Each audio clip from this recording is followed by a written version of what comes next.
reason with what hurts inside.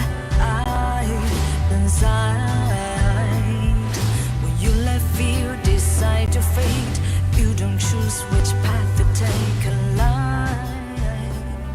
In life, I'm finally letting go of everything that still holds me. I'm against all odds, but I won't give up, 'cause it's my time to shine.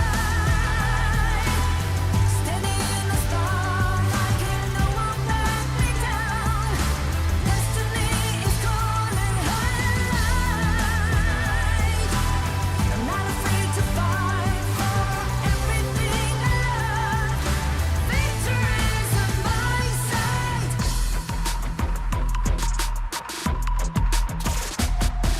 The more we lose, the more we gain.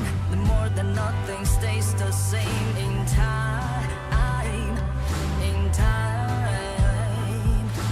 Can't love ever, can't forget. What you see is what you get. Sometimes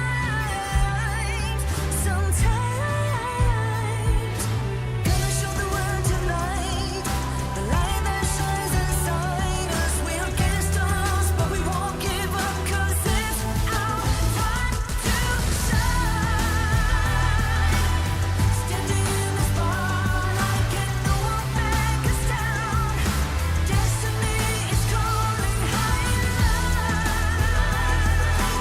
We're not afraid to fight for everything we love. Victory is on our side. Takiki takiki takitao. Takiki takiki takitao. Takiki takiki takitao. Takiki takiki takitao.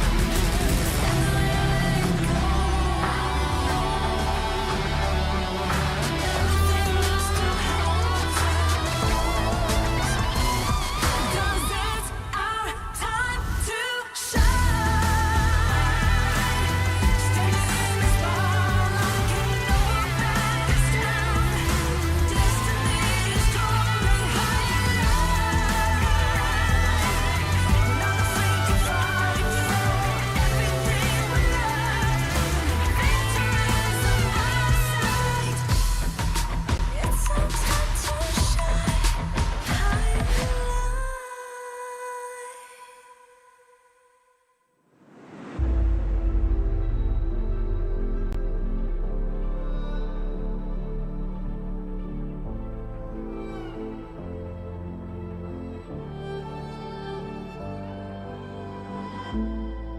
We're no strangers to the fallout.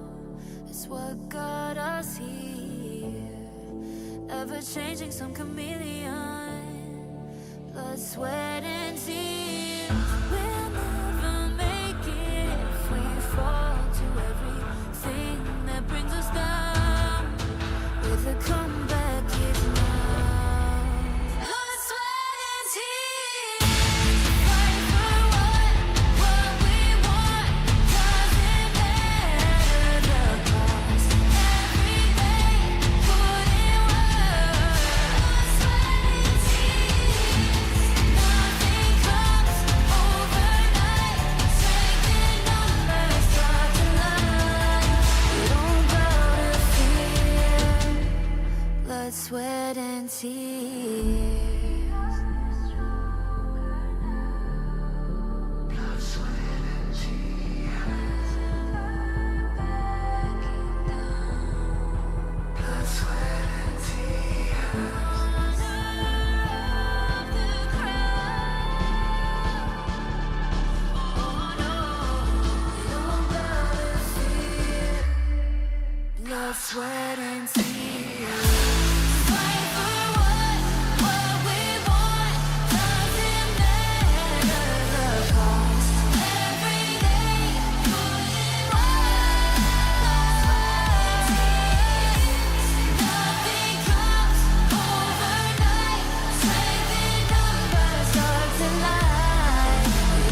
feel it deep flowing through my blood. Rising up to become someone, and taking it all on my own. What a sweet victory. And taking all of my control, awaken something deep in me. Like flames, feel it burning inside. Take a hold in pursuit of the prize. I've been told ain't no way to survive, keeping all of this fire that's locked up inside. When this is the time, enter the ring. All those mental chemicals doing their thing. I got flashes of battles inside of my dreams. I was made for this moment. At least now it seems like it's time to come face to face with your fear. Been battling reasons for all of the years, and I learned how to fight them with style and grace no one's ever encountered. You say it's amazing, I'ma come out swinging when they open the gate. Go ahead, call passion, I'm calling it rage. I'm taking what's mine like I already own it. Watch but don't blink, going here to the moment. The sky rain down. Here's to the madness that's all around. Go on, tell them who you are, you are, you are. Go on, tell them who you are, you are, you are, you are. Here's to the moment, the sky rain down. Here's to the madness that's all around. Go on, tell them who you are, you are, you are. Go on, tell them who you are, you are, you are, you are. My name is honor, my name is king, my name is champion, my name is strength. Tell them who you are. My name is Pentakill, you think it's strange? My name keep ringing inside of your brain. I hear it every night. Here's to the moment the sky rain down. Here's to the madness that's all around. So tell them who you are, you are, you are. Go on, tell them who you are, you are, you are. Here's to the moment the sky rain down. Here's to the madness that's all around. Go on, tell them who you are, you are, you are. Go on, tell them who you are, you are, you are, you are. Here's to the moment the sky rain down. Here's to the madness that's all around. Go on, tell them who you are, you are, you are. Go on, tell them who you are, you are, you are. Go on, tell them who you are, you are, you are.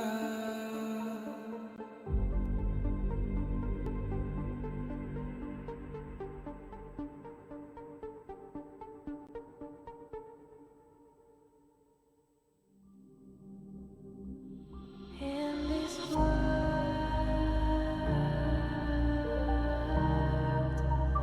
only ones in this world,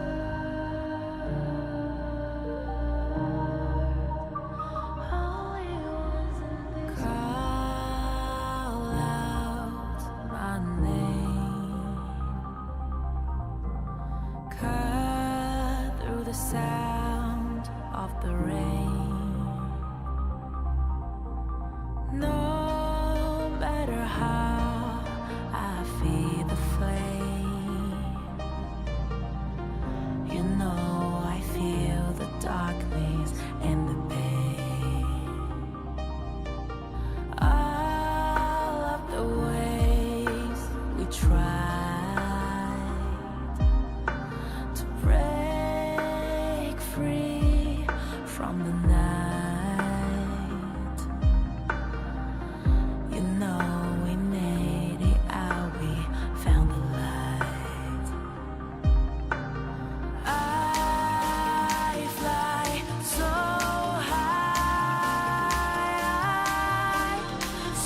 high, light up the skyline. Let's do it this time, like it's a whole new vibrant world.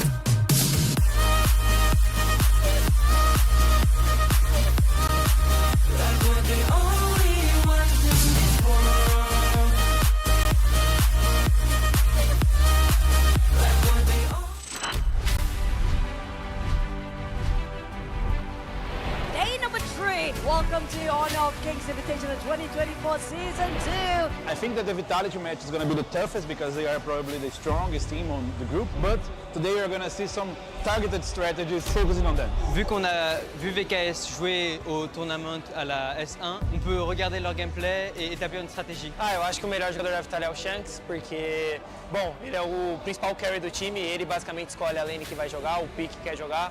Então acredito que ele seja o melhor jogador, mas a gente vai ter uma boa resposta contra ele e acredito que ele não vai ter um bom desempenho contra o nosso time. 我感觉 VKS 只是单你一个人拿野盒来 C， 只要把他野盒打烂，他们就没什么用了。我感觉赢他们挺简单的。A importância de ficar em primeiro é mais dar esse medo para os outros times nos playoffs. E a gente quer sim ser campeão para defender o nosso título. A gente foi campeão do primeiro, então a gente está aí para defender. Qui contre Dani? Dani, je t'attends. Acho que a equipe que poderia ser mais difícil de enfrentar seria a G, pelo fato de eles serem Hong Kong, talvez, e eles consigam jogar no servidor chinês. Eles também já têm jogadores que são bastante experientes. Acho que seria a equipe mais forte assim se enfrentar do grupo. 他们的能力我们非常认可，很厉害，但是我们不畏惧挑战。以现在的阶段，其实我们没有十足的把握说去战胜他们，但是我觉得大家都是职业选手，就是不要那个眼光那么短浅吧，就是单单一个 S2就在沾沾自喜，到时候我们 EW11 减。我们在山巅等着他们所有人的挑战。Disappoint sa nangyari kasi yung last time mananalo kami sa BKS. Expected namin magta-top 1 kami sa group pero For the last game, we will give our best to game our last game. 从小组抽签到比赛也有一段时间，然后我们也不断的努力去做调整，然后进步，但是还是没打过，然后输比赛。电子竞技不就是这么残忍？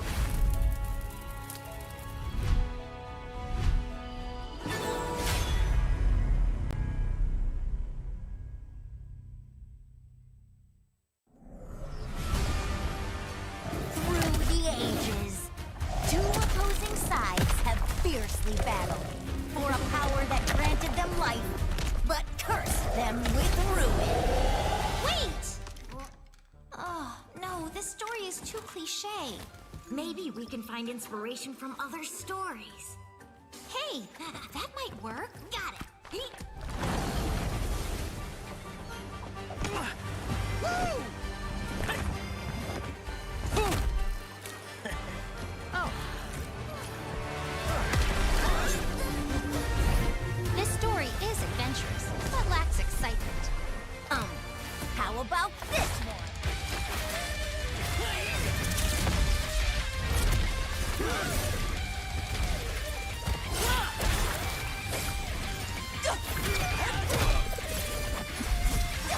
This is too much. It needs more fun. How about this?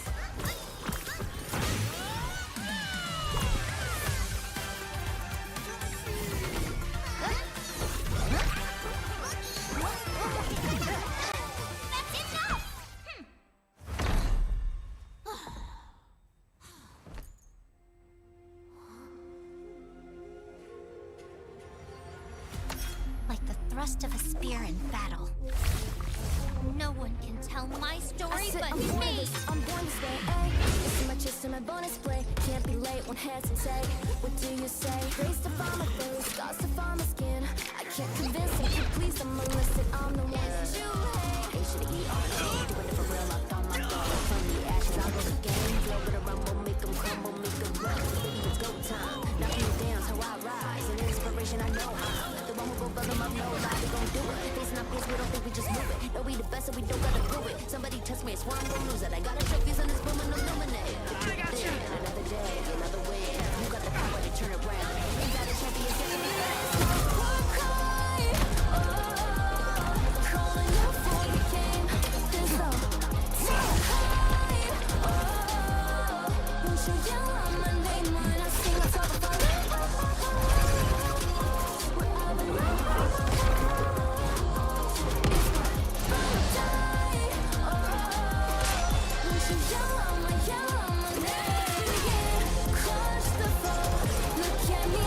This is my story. A story of honor. A story of bravery. A story of heroes.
You want to be strong? Learn from the pro now. When you're attacking a tower, you might accidentally target an enemy. Or when attempting a tower dive, you end up targeting the tower and minions instead. Professional players execute such impressive moves effortlessly. While you may feel overwhelmed and get killed by the tower, your control settings might be holding you back. Change the recommended basic controls to advanced. This activates extra basic attack buttons for minions and towers. Turn on Show Enemy Avatars to accurately select the enemy's avatar for the kill, and better assess vision exposure. Give it a try and play as smoothly as a pro, easily crushing the enemy faction. Learn from the pro. Learn more from Honor of Kings Global Esports. All I need is a target.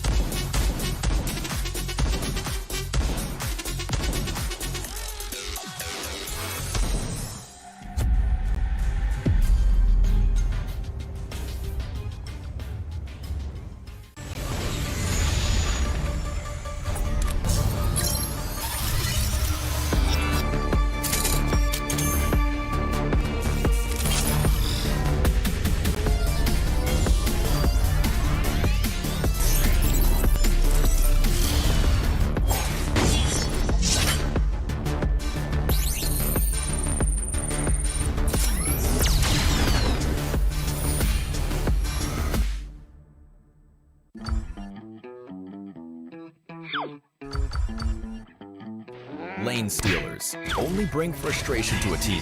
The team will be at a disadvantage and players will not enjoy the match. We are also players, and we know the problem doesn't lie with the good players.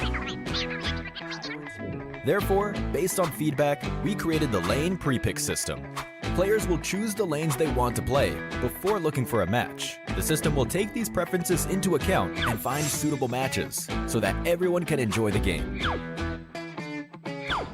To combat lane stealers, everyone has a chance to create a better gaming environment by reporting them and making the Gorge a better place. With this system, finding a balanced team is no longer a problem, but a practice in innovation.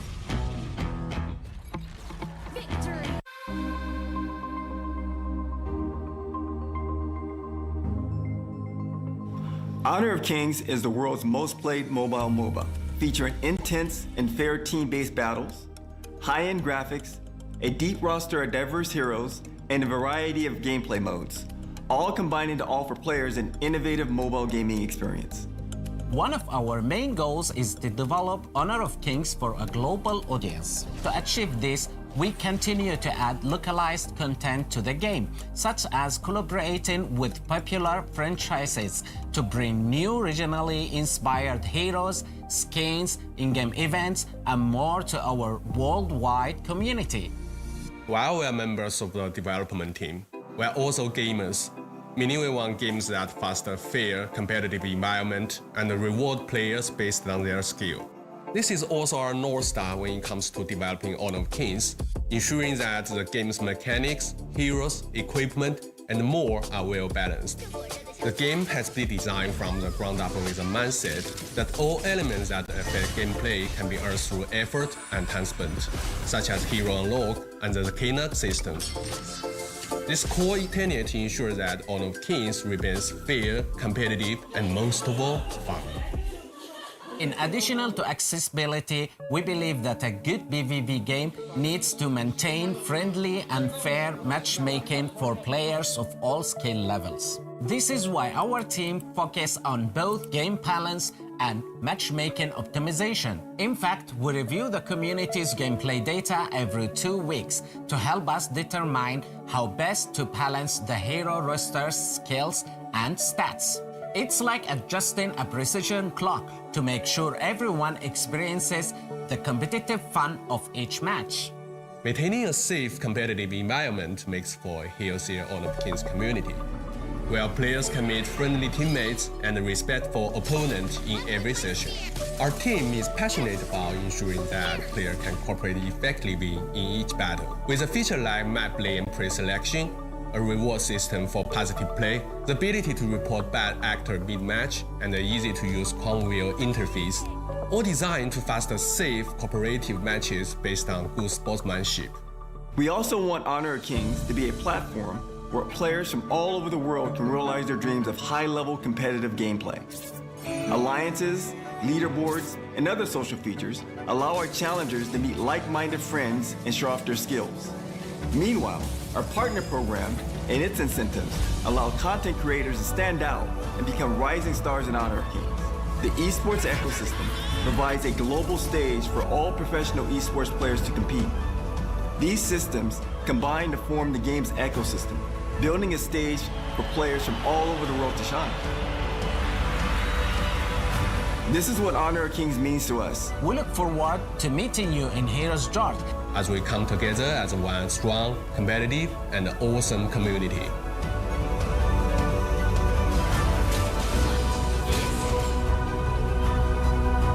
Welcome to Honor of Kings.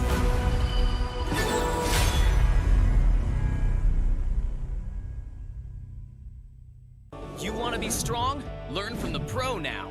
When you choose a long-range marksman to take down enemies in the distance, only to find the enemies constantly staying at the edge of your attack range. When you enthusiastically pick a high-burst mage, planning to crush the opponents, but the enemies keep sneaking outside your vision. The professional players have long been using the small tricks in their settings for smooth operations. Let's take a look at how the pros set up their game. Change the setting from fixed camera to camera shifts with skill direction. Your vision will move with the direction of your skills, allowing for a broader vision range. This not only enables more accurate targeting, but also gives you the upper hand to anticipate incoming enemies in advance. Come and try this practical secret that professional players are using. Play like a pro to dominate the enemy team effortlessly. Learn from the pro. Learn more from Honor of Kings Global Esports.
Welcome to Honor of Kings Invitational 2024 Season 2. I think that the Vitality match is going to be the toughest because they are probably the strongest team on the group, but today we're going to see some targeted strategies focusing on them. Vu qu'on a vu VKS jouer au tournament à la S1, on peut regarder leur gameplay et établir une stratégie. Eu acho que o melhor jogador da Vitality é o Shanks, porque, bom, ele é o principal carry do time, ele basicamente escolhe a lane que vai jogar, o pick que quer jogar, então eu acredito que ele seja o melhor jogador, mas a gente vai ter uma boa resposta contra ele e acredito que ele não vai ter um bom desempenho contra o nosso time. 我感觉 VKS 只是单你一个人拿野盒来 C， 只要把他野盒打烂，他们就没什么用了。我感觉赢他们挺简单的。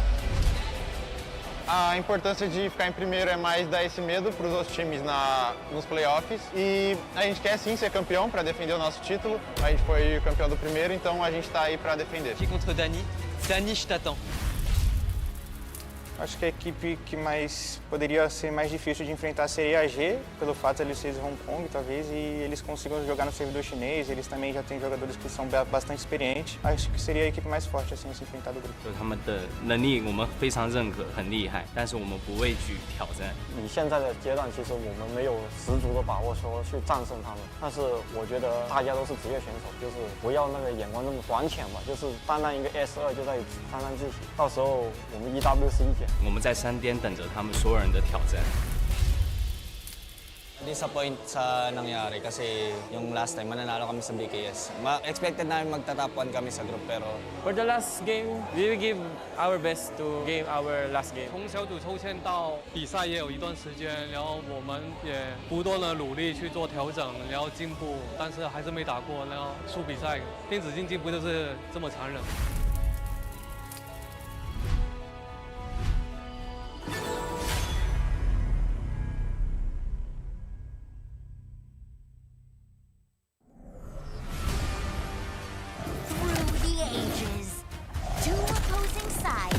Fiercely battled for a power that granted them life, but cursed them with ruin. Wait!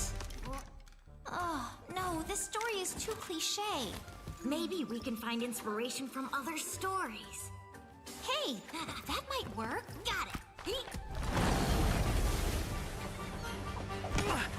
Woo!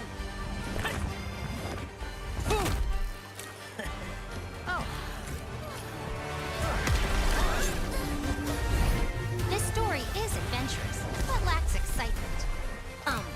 How about this one?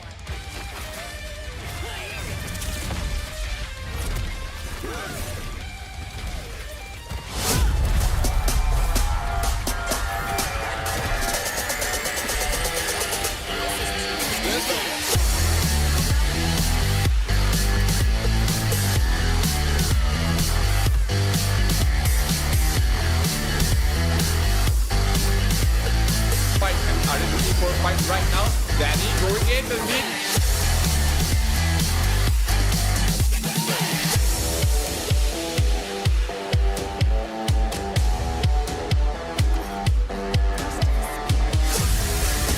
Well, opened in by Bang. Bang doing the open. Time damage from Danny as well taken up with Winchi as well. Niap is looking.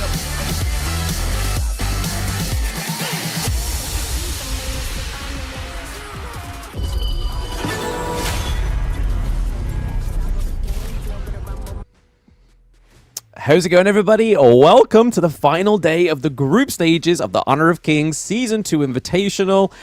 My name is Blam, and with me, I am joined by Hauler today. How's it going?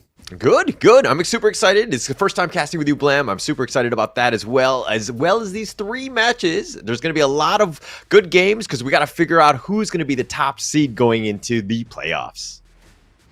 Yeah, like we were saying in the pre-game production, was like there's really not much here in terms of what can change within today's standing, because again, some of these teams have gone 2-0 all the way through. Some of them are not quite as an easier start as some of the other teams, and then obviously we've got some teams that just may not even get there. So again, 3 games, but it's going to be super duper cool, and I cannot wait to cast them, obviously with Team Vitality as well. But before we get into that, this is what Season 2 is all running up to, is the EWC MSI. So one of our sponsors today is the Esports World Cup. So we are thrilled to be the partnership with the Esports World Cup for Season of Honor of Kings Invitational. The top 8 teams will go through to this tournament, and most of them have already been picked anyway. So this is going to be the next point of call as well, and it wouldn't be anything without our second sponsor,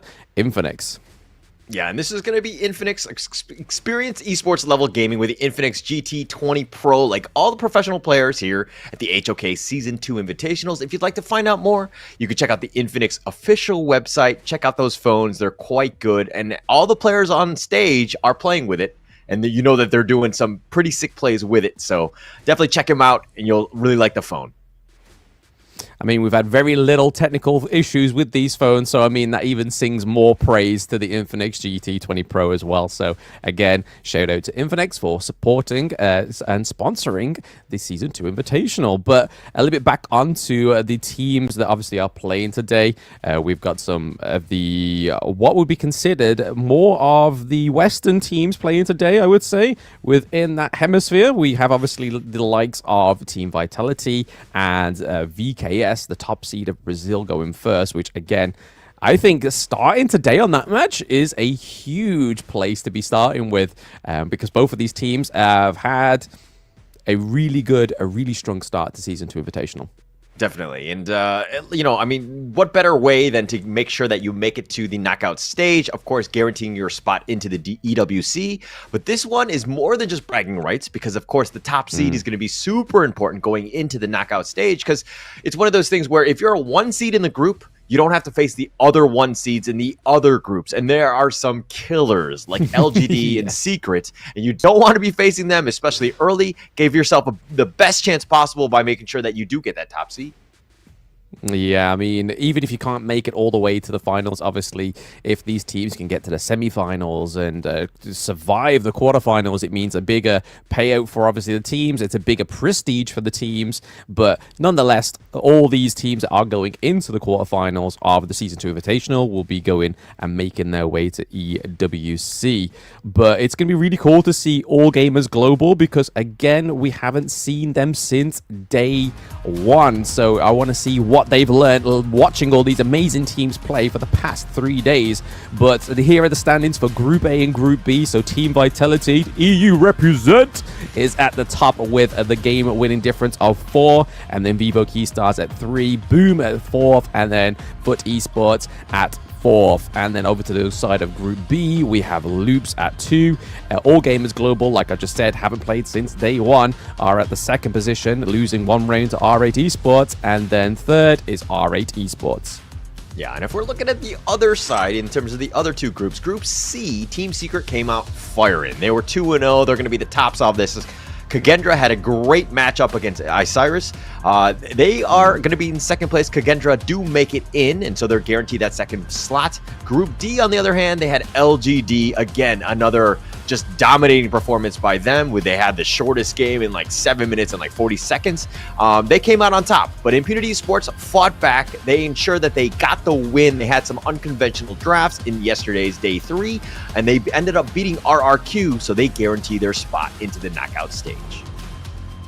Yep, I'm still trying to recover from that loss for RRQ there, Hauler. It was definitely a sore spot for me to be witnessing whilst I'm on my 9 to 5 and then seeing RRQ lose. I was like, come on, no. That just completely decimated my day yesterday, but less about yesterday, more about today. So we've already been alluding to the first game of the day, Vivo Keystars against Team Vitality. Team EU against the Brazilian tried and tested Seed 1 is going to be super interesting. I expect nothing less than a full best of 3 between these 2 teams. I'll be very surprised if we get a quick 2-0.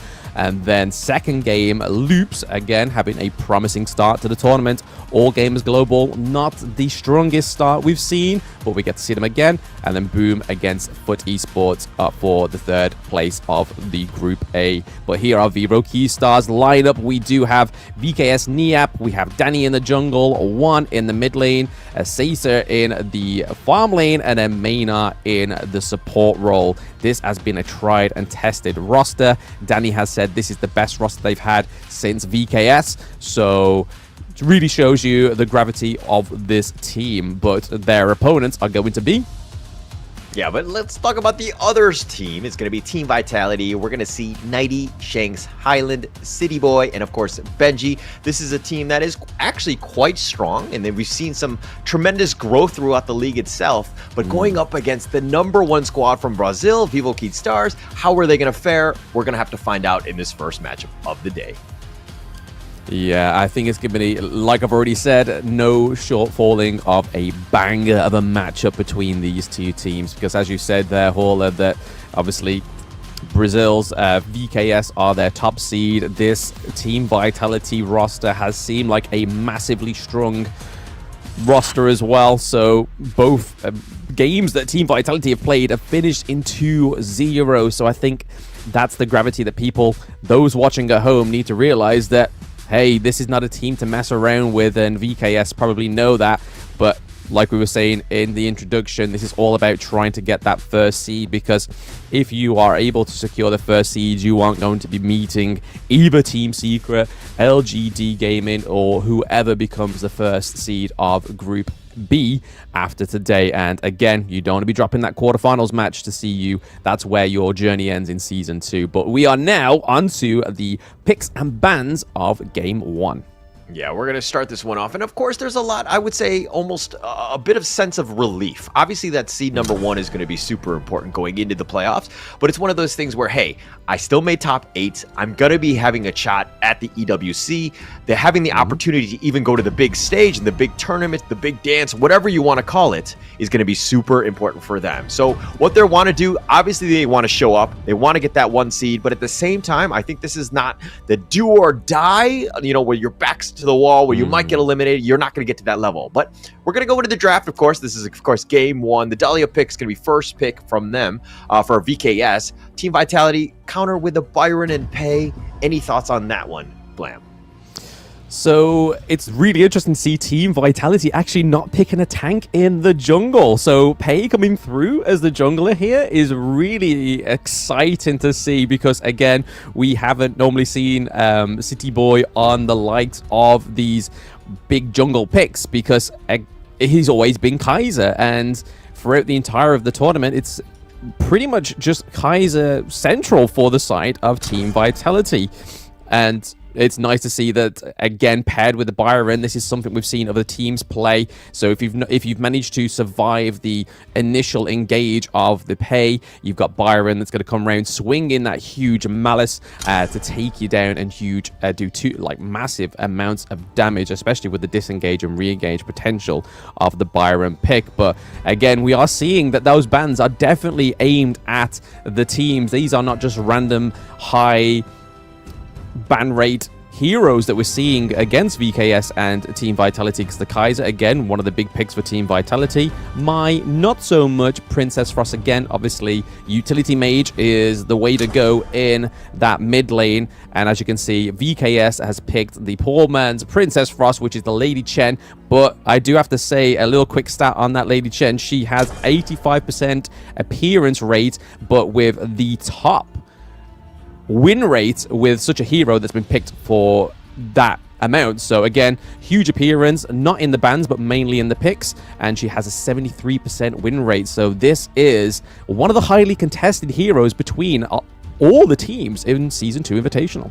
Yeah, Lady John, just having so much flexibility. You have that magic damage, you have that control, you have CC. I mean, it has everything but the kitchen sink, right? It's definitely a great hero to pick up, and that's why teams are kind of prioritizing that. But they've also picked the Elaine up, and the Elaine has had, what I would say, 50-50 in terms of success rate. It hasn't been amazing. I think they had the win rate is about 43%, but it is the number 5 pick in terms of this league of Season 2 Invitationals. So it's definitely a contested one. Now, if we're looking more to the other side, the Mo's and of course the Byron Pei, these kind of have been kind of meta, but the Huangzhong, not really as much. We haven't seen too much of it throughout this tournament thus far. Huangzhong, absolutely. Yeah, this was a Season 1 favorite. It was in the farm lane. So again, Team Vitality really switching up the team comps that we've been seeing for the past 3 days. Because we're not getting that tanky jungle, we're not really getting the Dharma or the Mayin into the clash lane. We're actually seeing Byron surface for the first time for Team Vitality. It looks like the Motsu, as of yet, is going to be the support pick. So again, great shot calling potential for Benji.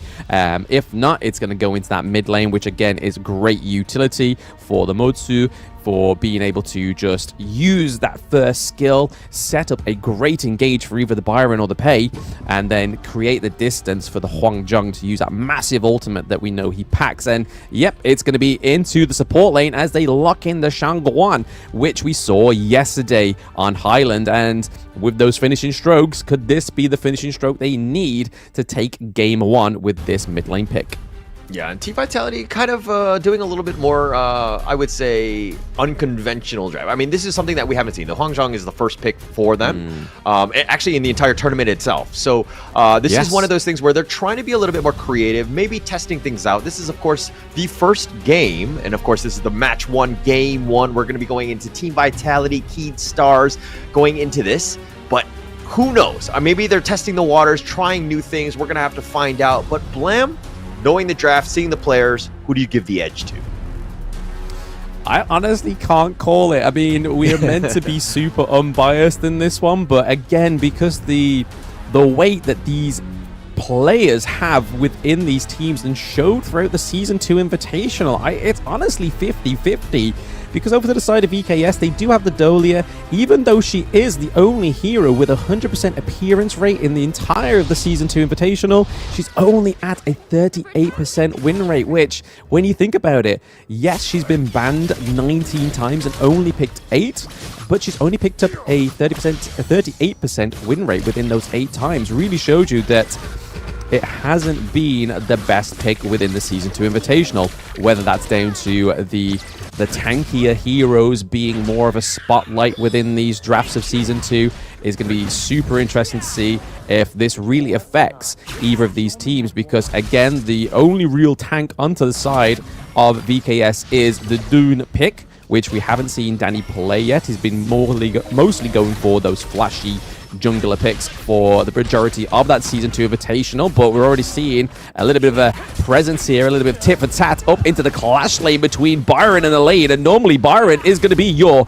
early game hero when it comes to going for those 1v1s, and Niap looking pretty low. The CC immunity does save him, but for how long? How long's that dash going to be? 90 coming in with the first blood onto VKS. Niap in the clash lane.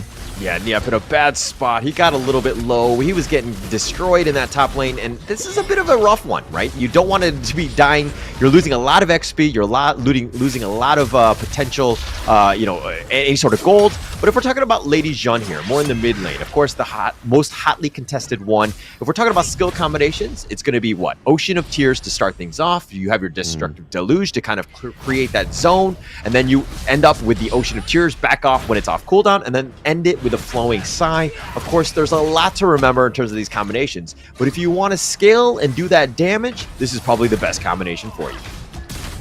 Yeah, like I said, she has been one of the bigger, highest appearance mid lanes in the entire tournament, and then obviously having a fantastic 73% win rate, but Frenzy is the common skill we are going to be highlighting right now, so it increases your damage by 10%, resistance by 15%, and lifesteal by 20%, and then magic lifesteal by 30%.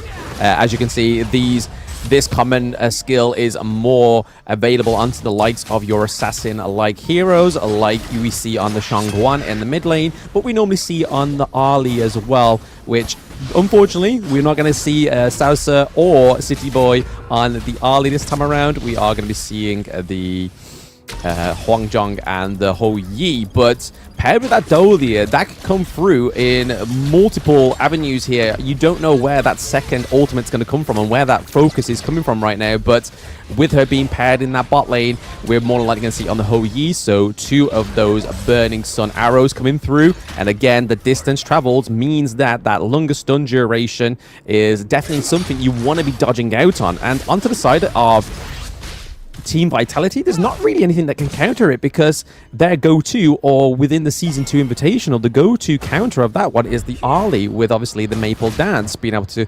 cancel those longer range abilities coming through to you. But again, onto the side of Vitality, I don't see anything being able to dodge that unless you have the dashes in your potential, and you have the right intelligence that blazing arrow is coming directly for you.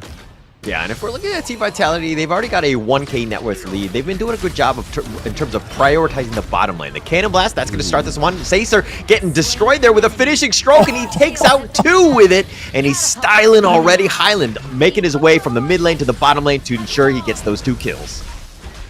Highland so sick with the flow. The double kill coming through literally for 4 minutes, setting up that Tyrant camp very beautifully for the side of Team Vitality. And I think this game one, oh, there we go. There's a blazing arrow coming through from the Ho Yi, landing straight onto Shanks. And that's what I was saying before, Hola, is that you don't want to get hit from all the way in the enemy base. Landing that arrow on you is some crazy, insane CC duration, and you don't want to be witnessing that. Okay, I kind of blame Highland for that because Highland got the kill onto Sacer, and then he had just spawned, and right as he spawned, he threw out the Burning Sun arrow, and he ended up getting, he capitalized, and he hit Shanks with that one. So it's one of those things where, yeah, the respawn timer, he didn't expect it, but the arrow, the angle of the attack coming directly down the mid lane was something that he completely caught him off guard. Yeah, no, that was beautifully placed there, and I feel like Shanks is probably like, okay, I'll take that one on the chin. I will definitely be looking at that one. I will be changing my whole plays now because of that. You don't want to get caught out more than once because, again, you just saw how fast they were able to run down Shanks because Pabe not being the most tanky hero. But speaking of tanky heroes, Dune with the engage, but then Ho Yi being able to get the kill onto Motsu, and then Huang Zhang's being able to sit safely into the back of that turret there, trying to do as much damage as we see that Highland comes through with Shangguan. But we know the ultimate counter for Shangguan is making sure that everybody groups up so that damage is shared by that finishing stroke. So no strokes will be finishing off VKS within that little clash in the mid lane. Yeah, and he tried to make a play, tried to kind of avenge his team, trying to get that counter kill, but there were just too many of them. VKS sticking together, understanding. Oh, it looks like Mena, he's going to be launched up, and it looks like he's going to back off. He's going to just recover for now. Throws out the flowing side for good measure. Yeah. We see onto the side of Team Vitality, they're actually doing very well in terms of the turret and lane priority because they have 2 turrets to Neil Pua onto the side of VKS because they're just doing fantastic macro plays here. But speaking of macro plays, we are seeing the LA come through. Niap wants that revenge onto the Byron, but no, Highland is denying that revenge. He's like, hey, eye for an eye makes the whole world blind, so you're not taking my teammate. I will definitely take you down in that little interaction within the jungle of Team Vitality. And they are not letting them stop that tempo. It is still maintaining. We're seeing Pei pick up his red buff, and we have the Overlord Vanguards pushing these lanes as well. And already the side lanes are looking at a very shaky position going into the 7th minute. Yeah, let me go back to... Okay, it looks like they're going to go for one, and Highland makes another play, finishing strokes his way back on out of there. But let me talk a little bit more about the Niap dive into that jungle. He went for the Death at Sunset. He tried to land right on top of Highland. Highland actually outplayed him. He used the finishing stroke, making him untargetable, so Niap just landed without doing any sort of damage, and then he was in a bad position. And so Highland was able to just kind of outplay him in their own jungle.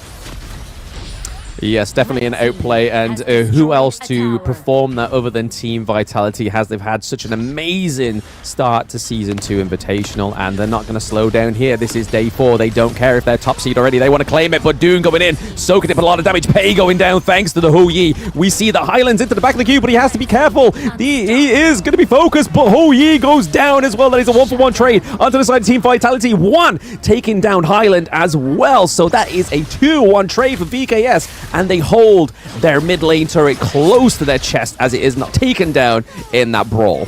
Okay, one thing we've seen from Team Vitality is that Highland is the type of player where if one of his teammates is killed, he doesn't care. He's going to look to go for the counter kill. He's going to try to dive in, but as I say this, Benji gets a little bit low. He brings Peacebringers back to safety, and it looks like Team VKS are going to take the T1 mid and ensure that they get this, looking to convert into a Tyrant hero. That tier 1 falling in the mid lane is a little bit of a red flag for me, Hauler, because again, that jungle is now going to open up wider for VKS Danny. And this Dune pick is showing it's a tried and tested pick. Yes, I used to give it a lot of slack in the Season 1 Invitational and the beginning of this Season 2, but it's really showing that if you need that tank, if you need that anchor on your team, this is the hero you want to be picking. because the amount of damage this hero can soak up, especially going with it such tanky items as well. We see the likes of the crowd control boots coming through. We have the burning cape as well. So not only does Dune go in, soaks up damage, he's able to do some damage over time thanks to the burning cape as well, if he's not already hitting you with those basic attacks. But you can see onto the side of Team Vitality, they've gone for all crowd control boots because there's so much CC on the side of VKS. Yeah, and Dude has just so much potential for outplay. He has pretty much, he's like a jack of all trades, right? He can do almost anything. He can get in there with the Unruly Blade. He can actually use that to escape as well. He's got the Gale's Benediction to kind of just shield himself up, as well as just kind of creating that AoE type of whirlwind type of attack. Plus he has the Wind Slash that just kind of has an AoE stun, which just kind of combos onto everything. So he's got the tools. It just comes back to the player of ensuring that you take the right initiations. You're able to kind of, you know, get into the heart of the enemy team, so to speak, and then you'll really see the power of the Duke. Absolutely. Nothing short of a absolutely staple pick here for VKS. We haven't seen it much within the Season 2, but again, it just really just shows Danny is able to play those flashier junglers, but also those father-like figures in the jungle presence there, like the Dune. Are they going to be able to steal this Overlord? Not quite. They was able to get the Shadow Tyrant, and with that Primal Bond being procced after taking one of the jungle objectives, you don't want to try and take the other Shadow Overlord because it takes you a long time. It then also opens up for a lot of errors on the side of VKS. But Team Vitality was able to take it without it being stolen. Again, I feel like this is going to be what's going to apply more pressure for Vitality in those lanes now that they have their Shadow Vanguard, because they really want to try and claim that T1 in the mid lane, because it just means for the likes of Shanks, Highland are then able to set up bigger engages, some bigger flanks onto the side of VKS as well. But if we're looking at that goal difference, it's definitely coming smaller and smaller as the game goes on. We were seeing a very strong start from Team Vitality, but VKS was like, no. There's a reason why we're the Season 1 Invitational champions, and we're about to show you in this best of 3. But it seems so close, and like I said, this was going to be nothing short than a 50-50 matchup. Yeah, and if we're looking at that, I mean, the net worth, the biggest one is the biggest gap between the two roles, the CT Boy and Sacer, right? There's about a 1k difference here. Nighty on the run. He's going to be chased out, but it looks like it's going to be, you know, all for naught, so to speak, for VKS. They're going to back off here, but CT Boy getting that farm is a bit of a concern. He's going to do all that damage. He's the farm laner, of course. You kind of want to limit him as much as possible. VKS have not done a good job of shutting him down. No. Yes, you are correct there, Holler. I think that Sacer is just able to sort of position himself very well with Danny on the Dune as well. It just means that he doesn't have to worry about getting close to the front line, because with Ho Yi, okay, basic attack comes through. We are able to close the T1 in the mid lane for Team Vitality, which I think at that 12-minute mark, for that turret to stay remaining would have been a struggle for them to continue the aggression and continue that lane priority that they've been keeping for the majority of the game. If that T1 was going to stay standing, it would be an issue for Team Vitality. So making sure that is down is going to only further their cause trying to get to the enemy team's crystal. But as we see that the farm lane has no T2 anymore, it's down straight to the high ground turret. So putting some priority there and putting some pressure could really change this match around. We're seeing Huang Zhong come through with the ultimate, but going on to Dune, is it really going to do that much damage? Seeing that Dune was able to sustain that 3v1 damage there and only take, what, maybe a quarter of his health, is just showing the amount of soaking of damage that this pick can do. But we may see a unsuspected Shanks or an unsuspected Danny here getting picked off. Yeah, but VKS trying to limit the amount of space that Team Vitality have, and this is why Danny's being a little bit more aggressive. Yeah, he's up in front, and he's being, you know, scouted out with by Team Vitality with the ults and all the different spells to kind of just fish him for, you know, wherever Danny might potentially be. But this is a situation where VKS, they want to be aggressive. They want to take the team fights. They want to push you out as well as invade the enemy jungle, because they need to catch up.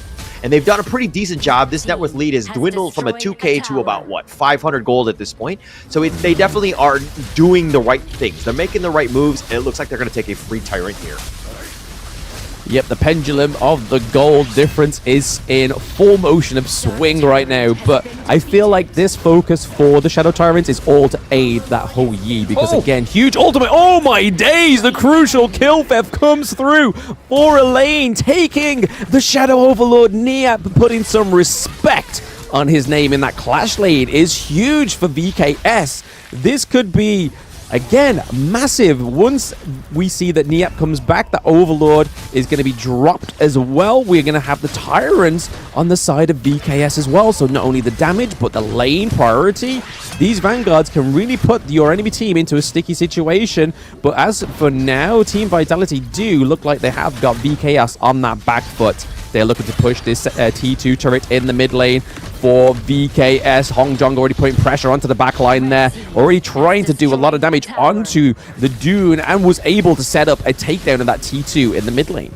Yeah, they've taken that one out. And it goes back to the play of Niap, right? He goes in. Obviously, it was a high-risk, high-reward play. He got rewarded for it. He died in the process. But if he had died and didn't get the steal, that could have been a disaster. That could have been so bad for them.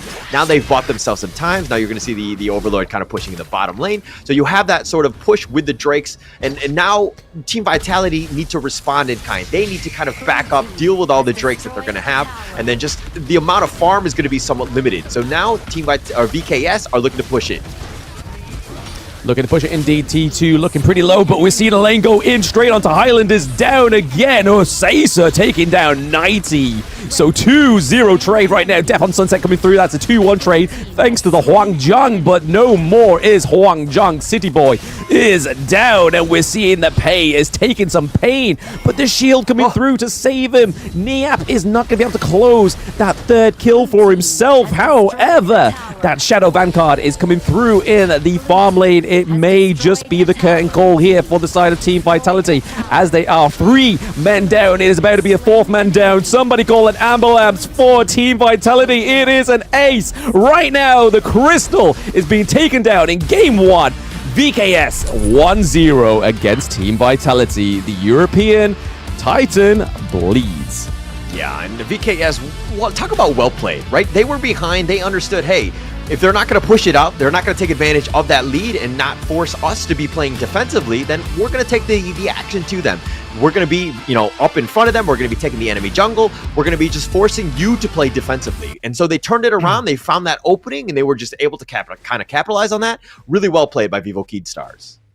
Let me just wipe away my tears, man. I mean, Europe taking an L. That's just hard to even try and process. But what a fantastic Game 1 from VKS. And we were speaking about this pre-production as well, Hall, about VKS being the champions. They always say in their little intros, you're about to find out who the best Western team is. And so far, they have rarely got a blemish on their name, really showed any faults within the Season 2 Invitational. So for Team Vitality to finally meet them in Day 4, and this is the only time they've taken a round away from Team Vitality, really shows you just the pure potential of VKS and the reason why they won Season 1 Invitational. Yes, we have to admit that the teams probably weren't up to scratch compared to what it is in Season 2. Season 2 is definitely a harder challenge than Season 1, but VKS still rising to the challenge, still keeping their name, still trying to maintain that championship of Season 1 all the way to Season 2 championships at the end. Yeah, and it's one of those moments where Team Vitality, yeah, you've taken this loss, but you're not out of this one. It's like, how do you bounce back? How do you get yourself into this one? If we're looking at some of the net worth, I mean, if we're looking at it straight up across, nothing really sticks out to me too much from Team Vitality. I think that it was more of not an itemization issue, but just more of like a play style thing. I think VKS really took the fight to them, and Team Vitality, again, just on the defensive, didn't really know how to deal with the pressure that VKS was putting on them. Yeah, because we saw that the Pei and the Byron was drafted very, very early on the side of Team Vitality. I think maybe they were suspecting that Danny may have not gone for a tank jungle pick. Maybe they would have put something more so a tanky clash lane.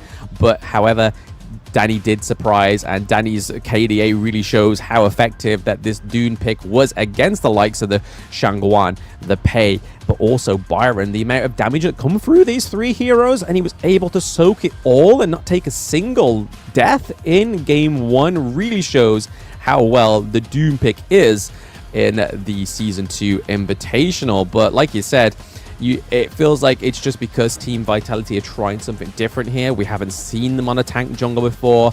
Pei coming through is for the first time for Shanks, so again, it may just be a unfamiliar scene for them. We may see a little bit of an adaptation in game 2, whether they'll try a tank within their roster this time around, because we can't really call Motsu a tank. Even though we started to see some tanky items being built on the Motsu, he definitely cannot sustain the amount of damage that Dune can. Yeah, and I mean, look at how much damage he did. He took 90k, obviously very tanky. He played Danny. Danny played the Dune to the limits, right? That's exactly what you want. If you're looking at one, and again, this is why Lady Jeanne is like one of the most hotly contested one. The fact that you're able to do all this damage, and you take somewhat limited damage because your positioning is on par. One has done a great job with that. And why Caesar, of course, Caesar with the 100% team fight rate, always there when you needed him, making sure that he gets those kills while doing as much damage as possible, especially throwing out those burning sun arrows, which was setting up a lot of kills across the map. Yeah, I think the pairing of the Hou Yi and the Doom was just perfect, and you can kind of see the strat that VKS was going for. The fact that these two heroes alone have 100% team fight participation is that Seisu was just like, yo, you take the lead, I will stay by you. I know I can get the positioning if you're there. And then the fact that they have Niap as well, that's able to kind of scare away the Shangguan, which we saw multiple times within those interactions with, especially in the enemy jungle as well. But looking at that gold graph, you could honestly think how hectic that match was and how great of an early game we saw from Team Vitality. The graph shows it all. And then you can kind of see the decline where the side of VKS was able to focus the Shadow Tyrant, and again, that just gives more damage over to Hou Yi. And a hero that attacks so fast, you don't want to be giving that damage an extra chain lightning effect over to, because he can just reach you even further, even though he's got a blazing sun arrow. With those basic attacks, it's just zapping you with lightning and just doing damage over time. So again, it's just a hard thing to play against when you have the majority of squishy heroes onto the side of Team Vitality. But the MVP is going to be Maina, so we're seeing a support MVP come through. 018 damage dealt. Obviously, support's not meant to do the damage, but the damage taken, that 53k, is absolutely exceptional. And only dying once and having 8 assists is really what it's all about when you are a support player. Yeah, definitely. And Dahlia was the type of pick where, even as of yesterday, had a 0% win rate going in. It's actually picked up quite a bit. I believe it's a 44% now. So it's done its damage. It has a lot of control. It provides a lot of support, utility that you want from your support player. So having the MVP on this one, Maina really playing the hero Dahlia to the limits, very strong there. But if we're going to talk about some of the highlights here, this is one of those moments where you thought that, Team Vitality had this huge edge getting the first 2 kills right there, kind of trying to set themselves up. But then where did the wheels kind of come off, Blem? I feel like it was all around those jungle objectives. So once we started to see a more focus on the main jungle objectives for VKS, we saw those Shadow Tyrants come through. The positioning for the Hou Yi was just impeccable. There was just a huge fortress known as Dune right in front of him at all times. And no one like Highland or Pei or even Byron could latch onto the Hou Yi. It was just a hard thing for them to do. Again, like I said, I feel like it's just an unfamiliar scene here for Team Vitality because they don't have that jungle tank.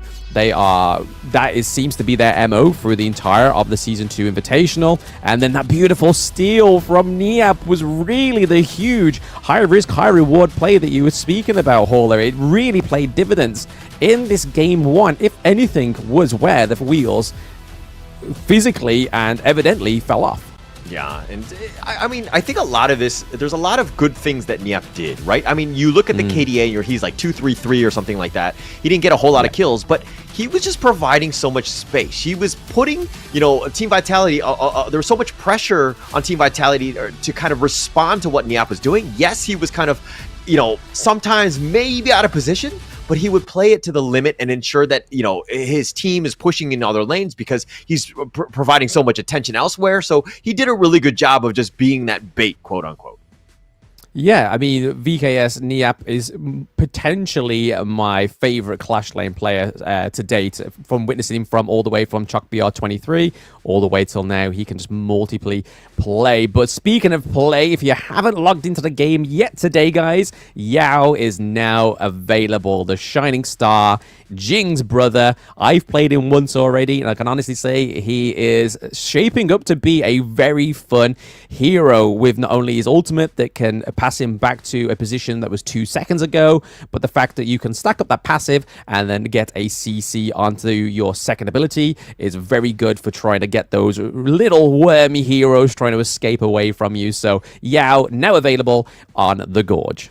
Yeah, I've yet to try him. I will do so right after this cast. So it'll be interesting to kind of see what he's going to be doing. Because, I mean, going into this one, it's like the potential of it going, seeing some of the video clips that I've seen already, they've seemed pretty phenomenal. And it seems very exciting. It's definitely something new to try out. So I'm super happy to kind of give them a shot later on today. I'm going to say the good thing about his ultimate as well is the fact that it's got such a low cooldown. It's not like let's get a 2 second recall back onto my further last position, but it's like about 14-second cooldown. So again, you can really make some really great plays. So if you dash over the wall of one of the tyrants or the overlord camps and you think that the enemy jungler is escaping and the enemy Yao is escaping, he can just recall back in. If he's got those 4 stacks, he can CC you up, smite one of those camps. There's huge outplay potential for this hero, so make sure you do go and try him, preferably in casual. Get a grips with him. Try him out first. Don't take him straight into ranked and flame your teammates. Please, please. Endorsed by Blam. Yeah, and chances are if he's in ranked, he's on my side, and that, my teammate has never played him before, and it's always on my side, right? While the enemy team, he's been been training for as long as possible from this morning, right when the release, and he's an amazing player. But that said, okay, with Team Vitality, took it one on the chin. How do they bounce back? What do they need to do a little bit better, Blam? I think they just need to go back to their usual business. They need that tanky jungle, whether the Kaiser, because obviously that being banned in game 1 was probably a little bit of an upset for them.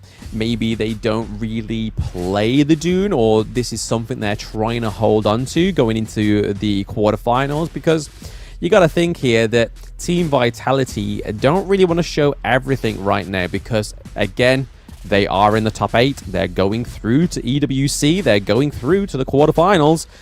If you're starting to show your pocket picks here when it doesn't necessarily count, you can kind of see why they're doing what they're doing.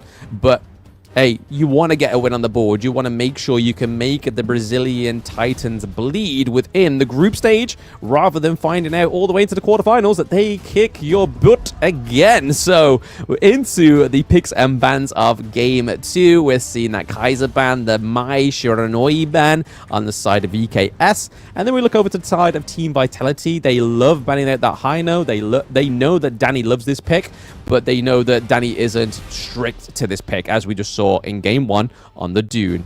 And then Ali, one of the most contested heroes in this game, because both of their farm laners love this pick. Okay, you didn't say it. I was trying to see if you would kind of mention it, but it was one of those things, because the Huangjong pick in the last one, I just felt like it was really underwhelming. And again, I don't want to call him out or anything like that, CT Boy, on it.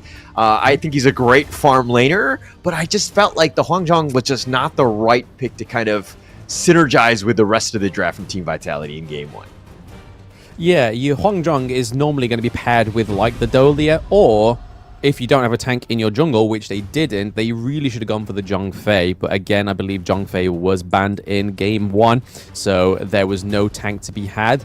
The Motsu was kind of like a last resort, it seemed to me, because sometimes he can do great in the support lane. Other times, like we just saw, not quite so much. But over to the side of Team Vitality, they do pick up the lane, which hasn't been something that Nighty goes for normally. It's generally the Dharma, it's generally the Mayeen, and same for Highland. We're not seeing that flashy Highland, we are seeing the Princess Frost come through. So a huge shout out to the Season 1 Invitational Utility Mage that was highly contested. Princess Frost just has so much means within her kit. Obviously, Winter is Coming is a huge AoE. Paired with the Dolia means you get 2 seasons of Winter. But oh, VKS still going for the Doom pick, but they go for the Guan Yu, which we have seen, I think, at least once on Niap, and it was played beautifully. Chef's kiss. Yeah, they're looking to counter the lane, right? If Team Vitality picked up the lane, they were like, hey, if we can't beat them, we're going to join them. We're going to take the lane ourselves. But VKS are like, okay, you want to take that one? We have the Guan Yu who's just going to push down your lane, make things a little bit difficult for your lane. And so I think that clash lane is going to be very difficult. They need to figure out, Team Vitality that is, they need to figure out a way to how best to counter this. Do they put a little bit more resources where there'll be more rotations in that clash lane to kind of give a lane the best chance in that top lane? But we're going to have to find out, of course. Yeah, they ban out the Liam Po on the side of Team Vitality. I feel like if they've got the Guan Yu and the Lady Shen, I don't feel like another tank needs to sort of go into the enemy team comp. But then again, I could be wrong. It all depends on who their farm lane's going to be. But I know who it isn't going to be. It's not going to be Ho Yi. So again, Seiza not getting the Ho Yi pick, the Ali is down, and their go-to pick after this for the entire Season 2 Invitational has always been Lady Sun. So, being banned as well, they ban out their own Lady Sun, so it's going to be really interesting to see if they go for the Direnji or they go for the Marco Polo, or we could be seeing something completely different here. There we go, Marco Polo does enter the Gorge for VKS, and I believe this is the first time on the side of VKS as well. I don't know if they've picked up the Marco Polo. Obviously, the Marco Polo has had somewhat limited success in the league thus far. Yes. It's been picked 6 times. It has a 17% win rate.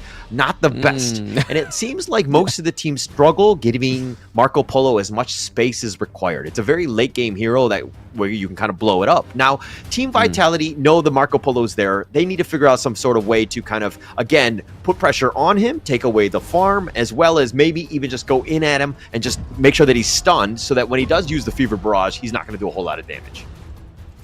Oh, okay, Ying gracing the Gorge for the first time in Season 2 Invitational. The first time we saw this, actually in competitive play, I believe, hasn't been since Season 1 Invitational, and it was onto the side of Major Pride, who weren't the best at the time. They have improved massively in the Open Series. Open Series Split 1, they did go all the way to the semi-finals. Big up Major Pride with the major progression. But seeing Ying come through, again, Vitality is trying something different here. They don't have a tank once again. They are just trying. I think they're just going for different things here. They seem to be having a little bit of an experimental phase in the group stage of day 4. Yeah, and I like it, right? Might as well try things out here. That was the first time in Game 1 where we saw the Huangzhong in the actual league. This is the first time, I believe it's also for Ying as well. So this is the time to experiment, right? You might as well kind of play around with it and see what happens and see what sticks, right? Because you're getting onto that international level of, high-level competitive play. So you might as well try things out and see what happens. Absolutely, but I want to sort of go back onto the point of the Marco Polo, like you were saying, Hauler. It's all about trying to lock down that hero, but most importantly, it's about trying to time his not his intimidate, but his cleanse as well, because once you pop that cleanse, you have obviously a CC immunity, but not only are you going to have to try and focus that time in, you're going to, if Guan Yu is around, and even if he isn't around, he could be there at a flash. He is the fastest hero on the Gorge. He could be pushing you into that Marco Polo ultimate, or you could be having the Dune just flying over the wall with that chain blade, and then that's it. He's soaking up all the damage. Marco Polo is dealing all the damage, and by that time, the team has got like an ace, a double kill, a triple kill. The sky's the limit for VKS here, because again, both of these teams are in the top 2, but it doesn't really, the only thing that matters is if either of these teams can get into top seed, that they don't have to go against either LGD or Team Secret in the quarterfinals. Yeah, and of course, this is going to be match 1, game 2. Team Vitality looking to bounce back here. But if we're looking at the draft of Flam, who do you give the edge to? Again, it's really interesting. I haven't seen Team Vitality shine without a tank yet, so I'm going to have to give it over to VKS for now. Obviously, don't want to show my European bias too much, but I do want to give it over to VKS because of their performance in Game 1. The Dune was fantastic. Dune doesn't normally get banned anyway, so Danny was just like, hey, it worked in Game 1. I'm going to do it again this time around. But second time gracing the Gorge, we haven't really seen Yaria come through, but this is Yaria's kit breakdown. So after Yaria's passive comes off cooldown, find the opportunities to help your teammates resist enemy crow control, which again is going to be super helpful on the Marco Polo. She can refresh her skill cooldowns in the DS Spirit form to shield a teammate as well. So you're kind of getting the second winged. You're kind of making the Dune a lot more spongier than he actually is naturally. So again, the Yaria pick from Maina and VKS is a huge pick, but there was a 3-man knockup in the farm lane. Yeah, and I mean, there's going to be a lot of, I would say, stuns potentially from Team Vitality, right? There's the option that they might have. They might get you the meteor kill. There's some potential ways to just kind of lock you down. And Caesar on the Marco Polo, again, the biggest thing for him is that, yeah, he does a ton of damage, but you stun him, he's going to have a bad time. So that's why he's picked up the Purify. The Purify will just kind of cleanse it or make him immune for about 1.5 seconds, which is pretty much all you need to do all that damage that you need to do. But if we're going to look into this one, it looks like they're going to kind of prioritize the bottom lane. Team Vitality pushing it out, while VKS is just kind of very, very defensive, trying to give Caesar as much space as possible. Yeah, they're definitely having a heavier roam game here. And I mean, a hero like Guan Yu, if you restrict his movement, it's kind of like trapping a bird in a cage. You're just kind of stifling its lifestyle, and you don't want to put the stifle onto a hero like Guan Yu because he's all about that momentum, baby. It really helps those skills come through and gives them an extra bit of an edge and a kick. But like you were saying, Hauler, they are definitely focusing that farm lane once again on the side of Team Vitality. They like to focus the side lanes because once again, if they're able to take that side lane a little bit sooner, it means that the Marco Polo and the Yari are a little bit more susceptible to ganks from the Ying as well. So you can kind of see the picture that they are painting for us in Game 2, Match 1 between Team Vitality and VKS.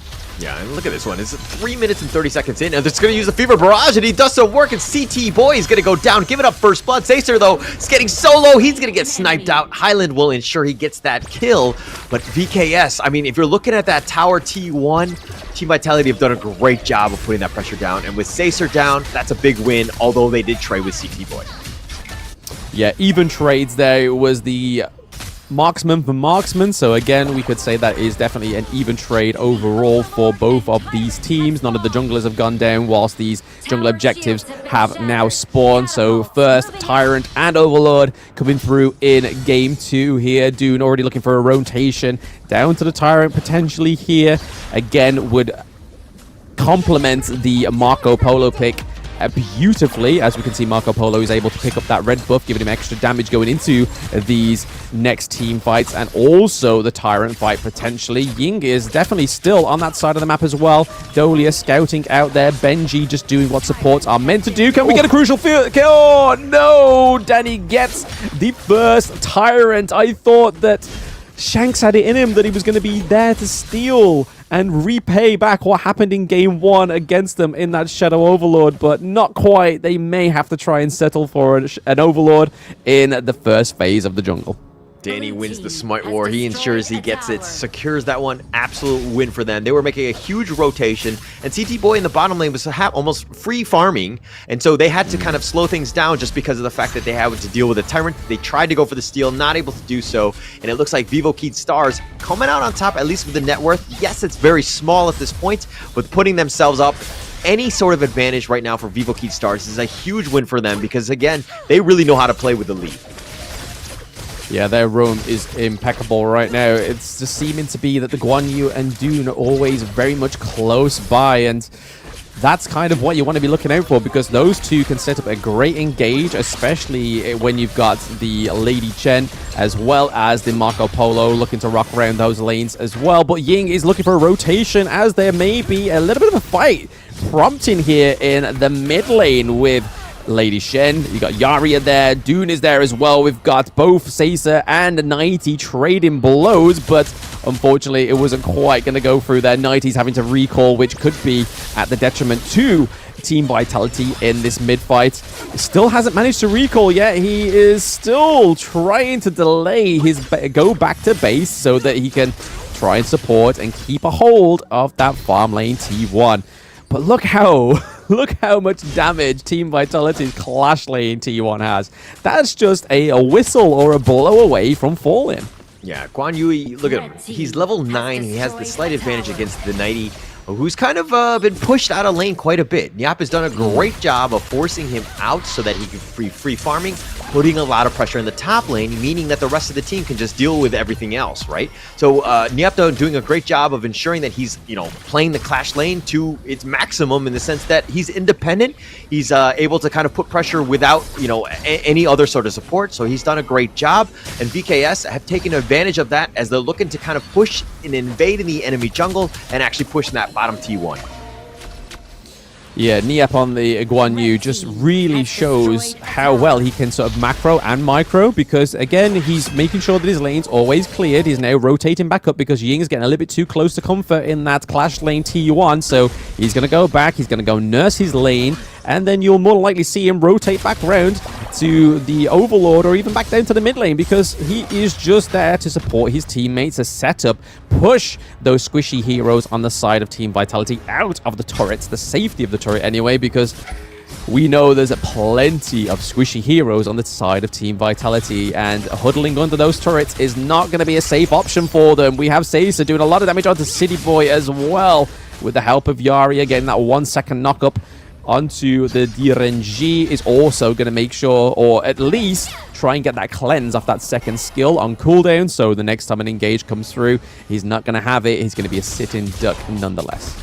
Yeah, and if we're looking at what Vivo Kid Stars are doing, is that they're not really taking a whole lot of team fights. They're not forcing the issue. They're not looking for ambushes. What they're trying to do is playing objective-based Honor of Kings, right? They're taking what the enemy's giving them. All that space, look at the top T1, bottom T1, both of them had taken, and they've used that to kind of push things along, and they've taken the bigger ones, the Overlord, the Tyrants. They've been able to invade the enemy jungle, and they have a lead because of this. It's grown quite considerably because they understand the flow of the game. Where the minions are pushing, Nyap is going to clear this one out. The enemy jungle is open in other areas, so they're taking advantage of all that space that's been provided by the lack of T1s that they have.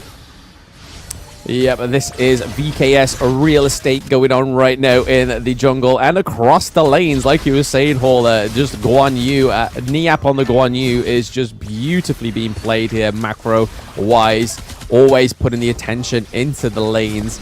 Not quite seen him pick up a kill yet or try and sort of like secure a team fight to go into VKS's favor. He is just all about nursing those lanes and making sure that VKS's lanes are looking healthy, looking strong, and making sure that priority stays there. But they are able to close out the Shadow Tyrant this time around as well. So again, Tyrant focus for the side of VKS is seeming to be the MO in this Match 1, Game 2 for VKS against Team Vitality. It's definitely a less scrappier game.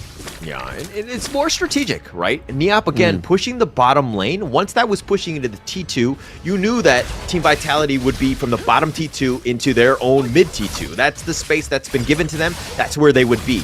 And with that space that was provided, Niap was then able to kind of hide in that bush right behind the Tyrant to be just a forward scout to see if Team Vitality were going to make any sort of contest to that Tyrant. So Vivo Kid Stars, while it looks like they got a free Tyrant, it was because of the space that was provided by Niap and the rest of the team, understanding how to be in the right position at the right time.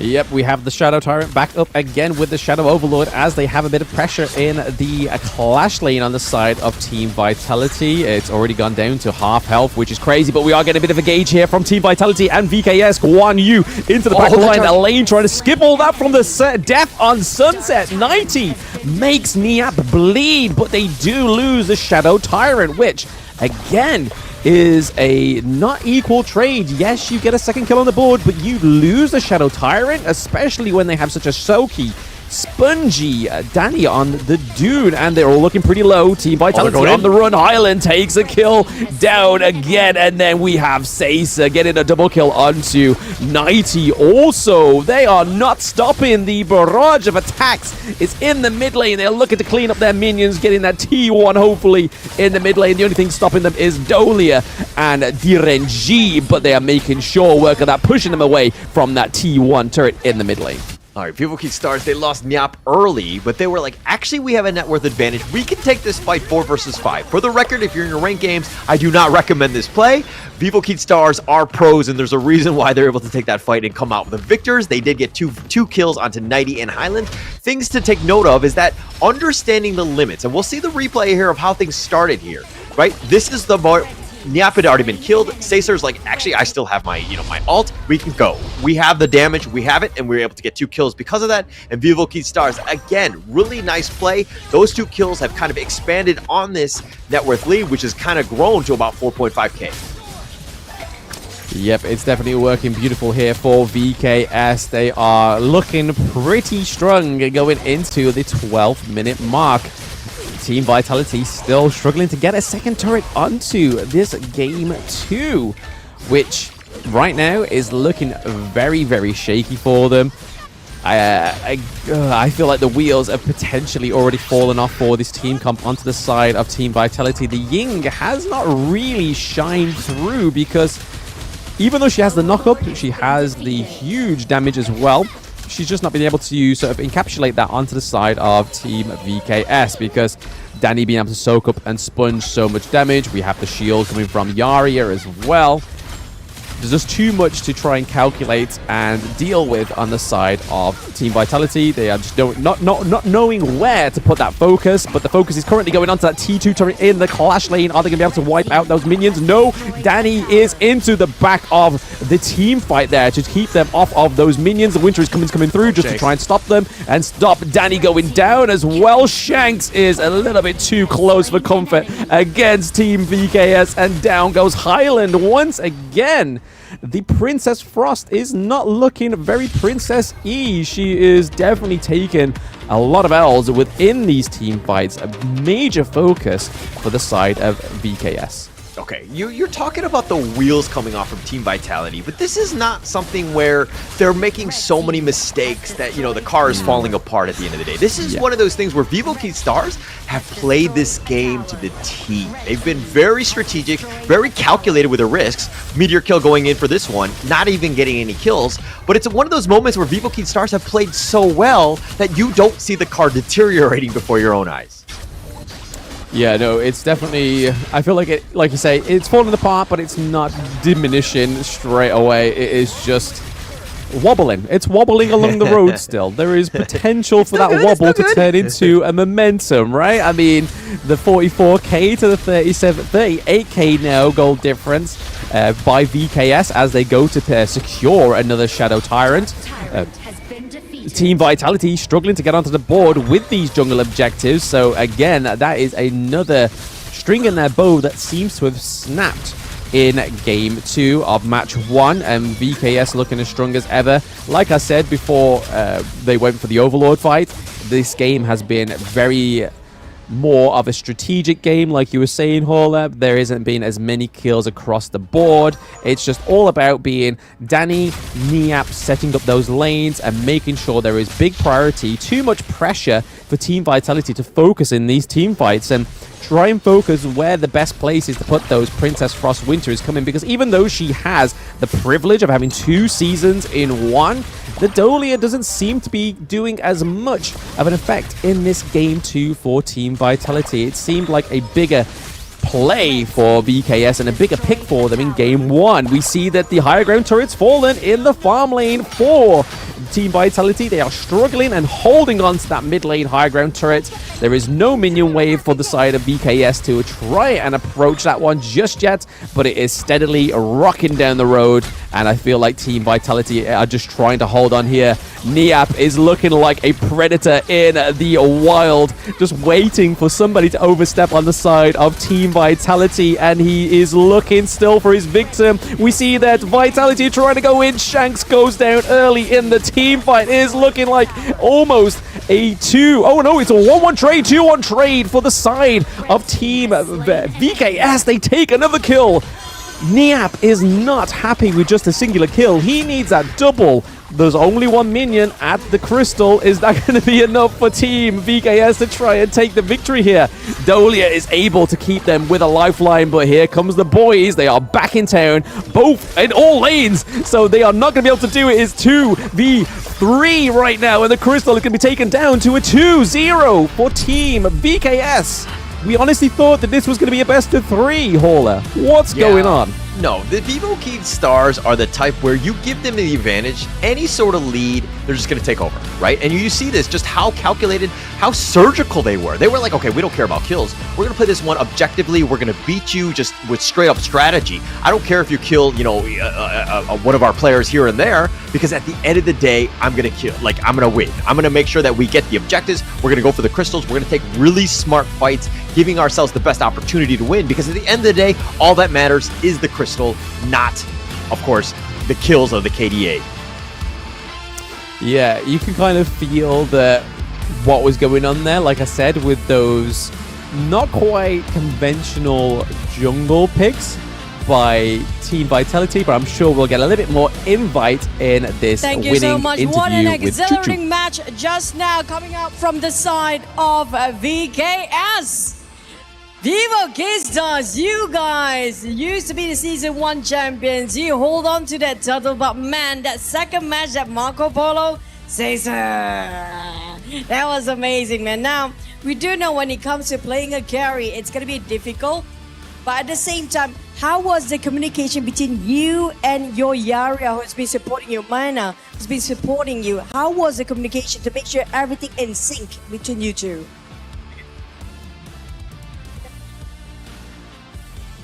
Como é que, parabéns, obviamente, deu para defender o título, é maravilhoso. Como é que foi a comunicação entre o time, entre a parte do apoio e o ataque no seu time?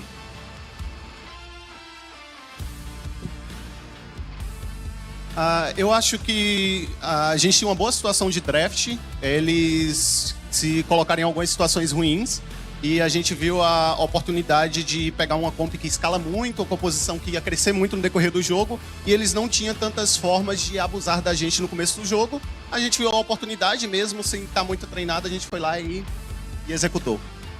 I think the communication went really well. We were obviously keeping an eye on the match. Just at the beginning it was a little slow, but we started to keep an eye when the opportunity arose, and I believe you also how we got the opportunity and it worked out for us.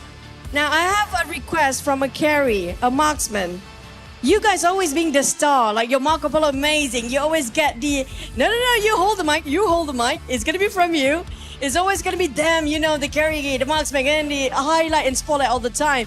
Can you say something that, like, even like, I love you for your support coming out from Maina just now, to be appreciated? I mean, supporters, we need love too, right? We are the Romans, we need support too. So, can you say some appreciative word to your supporter? Vocês sempre estão ganhando, tem sempre muito apoio aí do pessoal, dos fãs. Você tem alguma mensagem aí pro pessoal? Porque eles também precisam sentir sua emoção, né? Fala alguma mensagem para os fãs. Eu e todo o nosso time só queria agradecer por todo o suporte que tem dado a gente. A gente vem aí representando o Brasil, a gente sabe como a torcida brasileira e todo mundo que está aqui também tem muito carinho. Quando um brasileiro vai para fora, ele é sempre muito bem recepcionado, muito bem acolhido. E então eu só queria agradecer a todos os brasileiros que estão acompanhando a gente, que é madrugada lá e eles fazendo esse esforço, e todo mundo que está acompanhando a gente, e esse carinho que o mundo todo, quando a gente sai do Brasil, tem pelo Brasil. Isso é muito gratificante e é muito emocionante pra gente. Every time we travel around the world, we feel the warmth of the location wherever we are. We feel the love. And we wanted to thank not just everybody here, but always our fans from Brazil, which right now they're watching us, even though it's dawn over there. So we always want to convey how at home we feel everywhere, and to thank everyone for the support. I think that I was really thankful for that speech coming out for your supporters. Definitely they'll be supporting you as well. But if you have to give one word for Maina, who helped you so much in the game just now, what would it be? Se você tivesse uma mensagem aí pro Maynard que apoiou tanto nessa partida, o que você falaria para ele? Eu falaria que ele manter a tranquilidade, que mesmo nas adversidades aí você consegue crescer, só manter o foco, o treinamento, que o resultado vem. Sempre deixaria essa mensagem para ele. I'd say just keep level-headed, because whatever the situation, even when we're down, we're gonna get back up again. So keep focused, and we'll always get there. Hug Maina for me.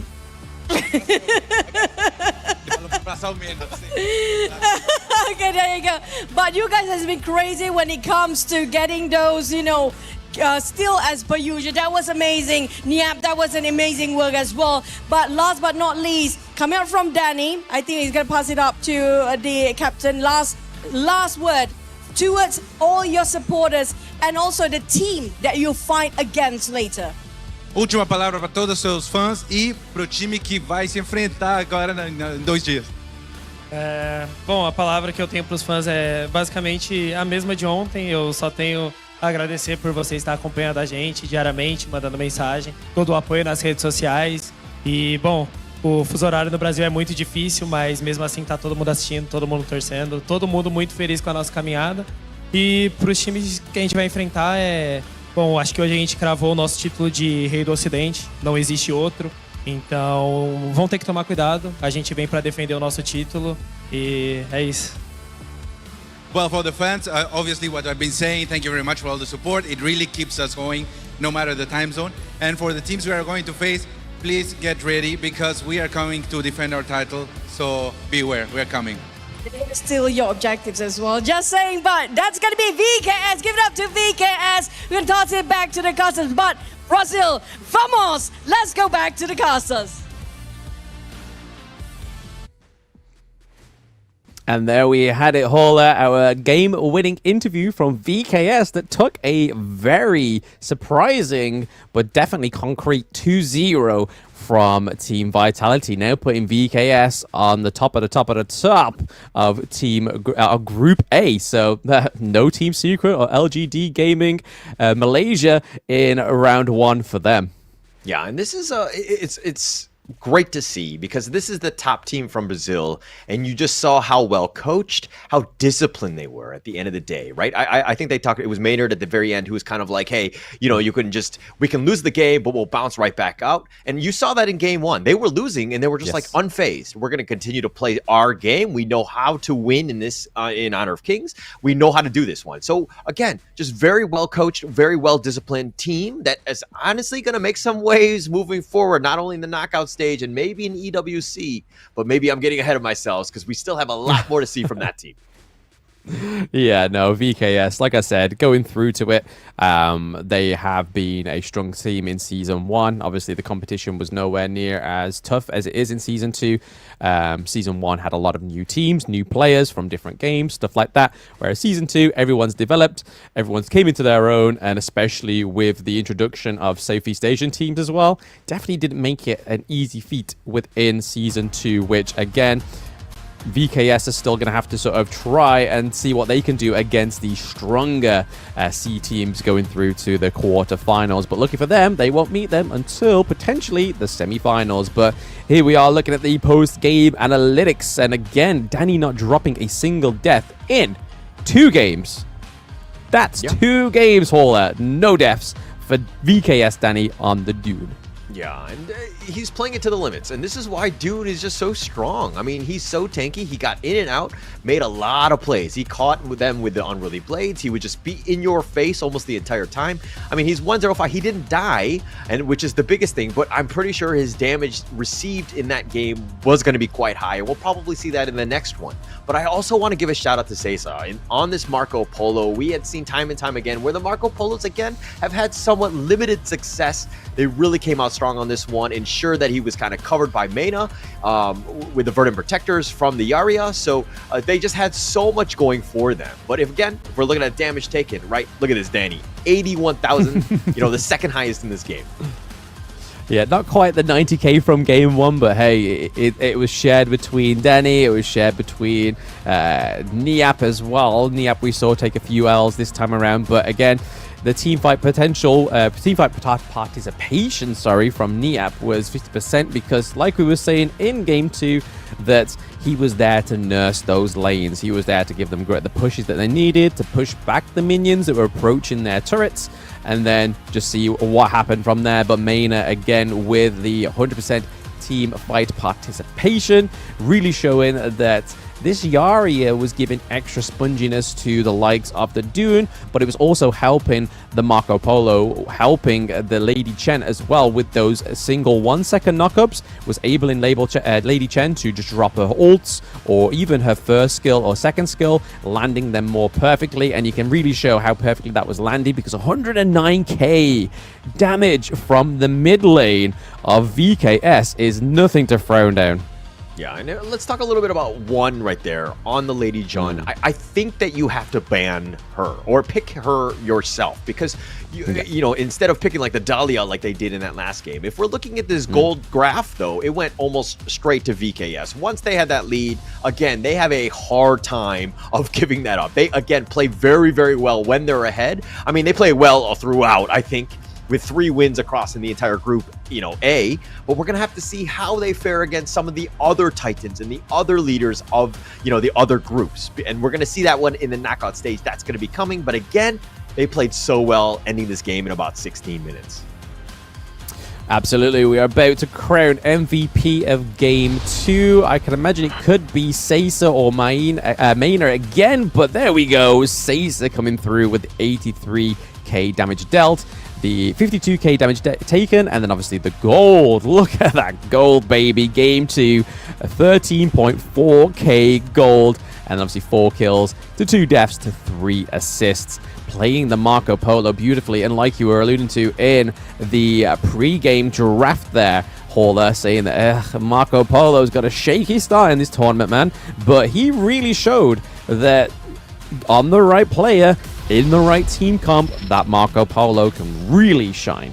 Yeah, and I mean, they did a lot of it. This is the Fevered Barrage that gave him first blood. I think he does die in the end, but taking out CT Boy, absolutely huge for them. That was the kind of the start of this somewhat, the VKS playstyle of, again, playing with that lead, but they took advantage of it. Most of this thing, Niap dies here. They turn this one into a 4 versus 5 fight. This is going to be the one that's proceeding. They chase after him. Cesar's like, hey, I'm still strong. I can go. And he gets a double kill here and just starts to clean house. This is where you're kind of like, it's Team Vitality. He was like, oh, we're kind of in trouble. This Cesar is actually starting to pop off. He's getting a whole bunch of farm, pushing Shanks back into the heart of the enemy team. And Cesar, like with his 83,000 damage, second highest across the board, only to his own teammate, 1, really showing just how this team is really starting to gel at the right time. Yeah, it's really holding truth to Danny's words, what he was saying in one of the first VCTs, saying that this is the strongest that VKS has ever been. This team comp is a monster, and they are definitely showing this now because VKS going into the 4th and final day of the group stages take that Group A top spot. Like we keep saying, it means that they get to push away the beasts that are Team Secret and LGD for another round. So well played to VKS getting to that top spot of Group A. Team Vitality, you just got to try and make sure that if you are going against one of these Titans, that you better up that game into the quarterfinals, because LGD Gaming are not looking to lose a round at all, and then Team Secret, even though they had a bit of some mistakes in the games, but able to still pull a 2-0 victory, regardless of what the fans say against TNX. I feel like that Team Vitality still cannot underestimate Team Secret.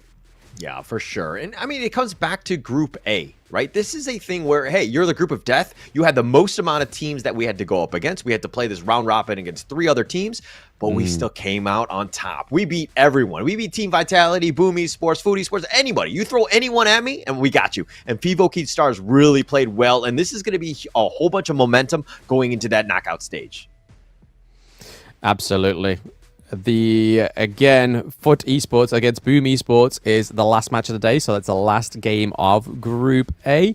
But we have the Esports Awards coming up very soon, guys. So Honor of Kings is up for an award, so we really need your help actually voting for us. So again, we are thrilled to announce that we are going to be a part of the Mobile Esports Game of the Year Award at the Esports Awards 2024. So you can cast your vote over to esportsawards.com. Make sure you do lock it in for Honor of Kings, nothing else, or we will be coming for you. We know where you are.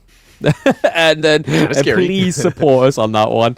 And then we also have the next thing on our schedule, which is the prizes. Because I mean, hey, if you're going to vote, you may as well go into this one to win yourself a few prizes. So this is our subscriber event. So in the Season 2 Invitational, follow us, follow HOK Global Esports on all the social medias to participate in the community events. We'll get a chance to win great rewards, a gaming phone, watches, and permanent skins await you if you do subscribe to us on all of the social medias. So if you're not a Twitter user, go on Instagram. If you're not an Instagram user, we have the TikTok, we have Twitch, we have Discord, we have plenty of places you can follow HOK Global Esports, and another way to support us other than the voting in the Esports Awards. Yeah, definitely. And it's like the easiest way. And yeah, I mean, if you end up winning and you don't want it, send it to myself or Blam. We'll happily take it off your hands, and we'll make sure that, you know, we make some good use out of it and give it a good home, so to speak. I think there's a lot. It's the easiest way to win, so you might as well do that. But upcoming, of course, we're going to have the other Brazilian team, the number 2 seed. It's going to be Loops. It is going to be all global, all gamers global. They're going to be coming up next. And that was going to be a bit of a barn burner, too, because we're going to find out who's going to be the top seed in that group.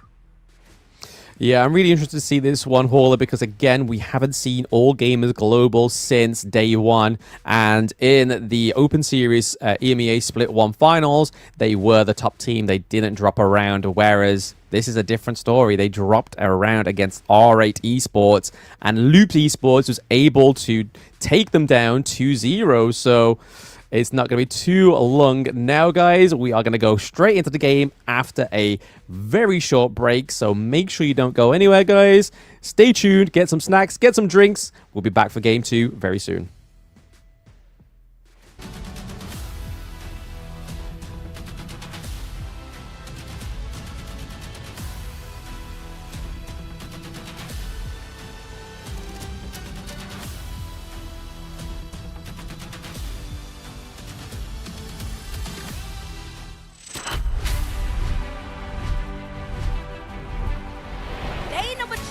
Welcome to Honor of Kings Invitational 2024 Season 2.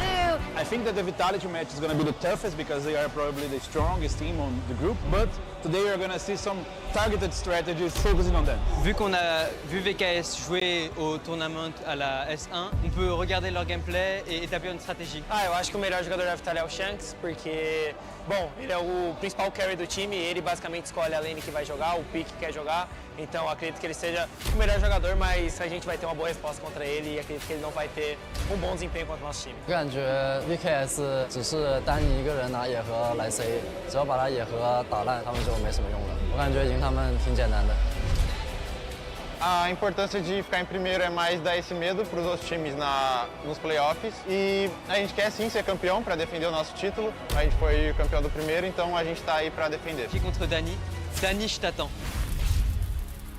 Acho que a equipe que mais poderia ser mais difícil de enfrentar seria a G, pelo fato de eles serem Hong Kong, talvez, e eles consigam jogar no servidor chinês. Eles também já têm jogadores que são bastante experientes. Acho que seria a equipe mais forte assim a se enfrentar do grupo. 他们的能力我们非常认可，很厉害，但是我们不畏惧挑战。以现在的阶段，其实我们没有十足的把握说去战胜他们，但是我觉得大家都是职业选手，就是不要那个眼光那么短浅吧，就是单单一个 S2就在沾沾自喜，到时候我们 EW 是一姐。 我们在山巅等着他们所有人的挑战。disappoint sa nangyari kasi yung last time mananalo kami sa BKS. Expected namin magta-top 1 kami sa group pero For the last game, we will give our best to game our last game. 从小组抽签到比赛也有一段时间，然后我们也不断的努力去做调整，然后进步，但是还是没打过，然后输比赛。电子竞技不就是这么残忍？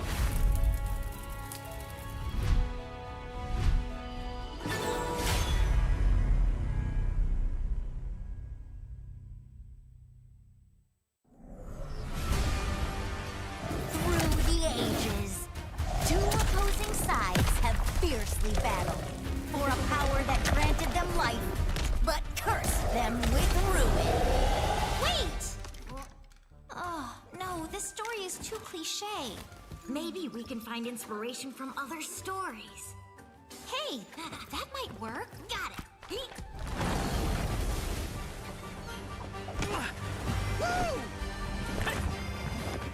Woo! Oh.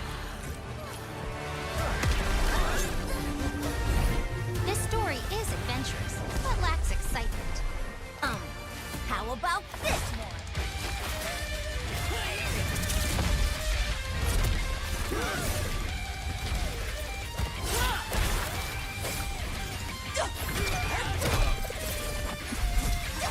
This is too much. It needs more fun. How about this?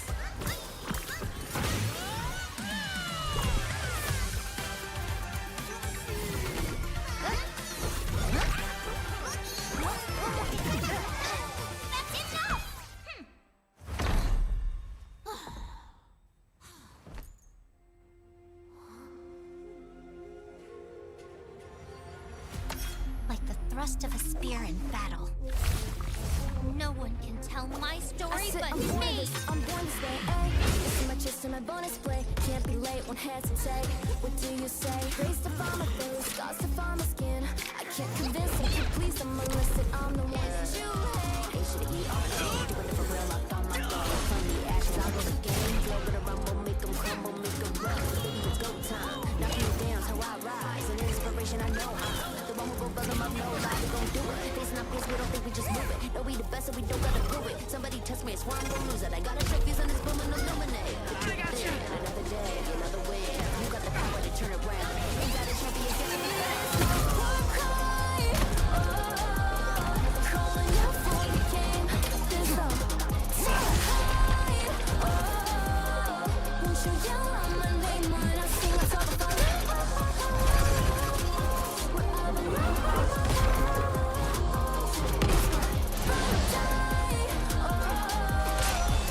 Yell out my name, yeah. Crush the foe. Look at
down.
You want to be strong? Learn from the pro now. When you're attacking a tower, you might accidentally target an enemy. Or when attempting a tower dive, you end up targeting the tower and minions instead. Professional players execute such impressive moves effortlessly. While you may feel overwhelmed and get killed by the tower, your controls settings might be holding you back. Change the recommended basic controls to advanced. This activates extra basic attack buttons for minions and towers. Turn on show enemy avatars to accurately select the enemy's avatar for the kill and better assess vision exposure. Give it a try and play as smoothly as a pro, easily crushing the enemy faction. Learn from the pro. Learn more from Honor of Kings Global Esports.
Right now, Danny going in the lead.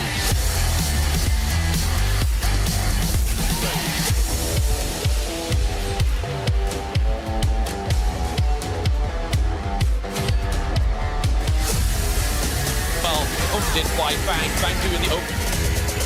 Time damage from Danny as well taken up when she as well. Niap is looking.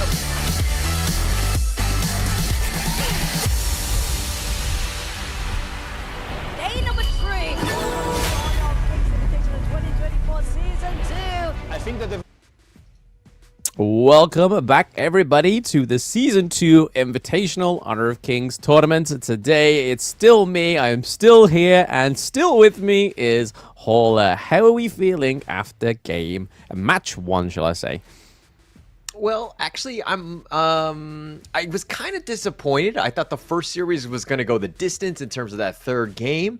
I did not expect Vivo Keat Stars to just close it out like they did. It was just so well. It was clean, right? And it's like a chef's kiss, right? It was like one of those moments where, like, okay, you couldn't have done any better for them. And I'm super happy and to see what they can do even moving forward. But again, let's go to the second matchup of the day. It's going to be the second place Brazilian team. It's going to be Loops versus All Gamers Global. Blam, your thoughts on that one? quick to hold the phone, but first a shout out to EWC for being one of our sponsors for the Season 2 Invitational. Obviously, we now have our top 8 teams that are going to go through to the EWC next month. So again, we are going to be seeing these top 8 teams play once again, play against each other again to be going for something even more prestigious than the Season 2 Invitational Champion title. It's going to be huge. Thanks to EWC for sponsoring the event once again. And then obviously, and speaking with of holding this... the phone, though, I think that let's talk a little bit about the phone that's being played. Of course, the Infinix GT20 Pro is among the first smartphones to support Honor of Kings in 120 FPS. Experience playing like the pros today with the Infinix GT20 Pro. That's going to be an amazing one. But that said, let's go back to my original question. We have Loops versus All Gamers Global. Your thoughts on this first matchup? Like I said, with All Gamers Global in the Open Series Split 1 EMEA Finals, they were pretty much a blemish-free trial. Like, there was no match that they could not win.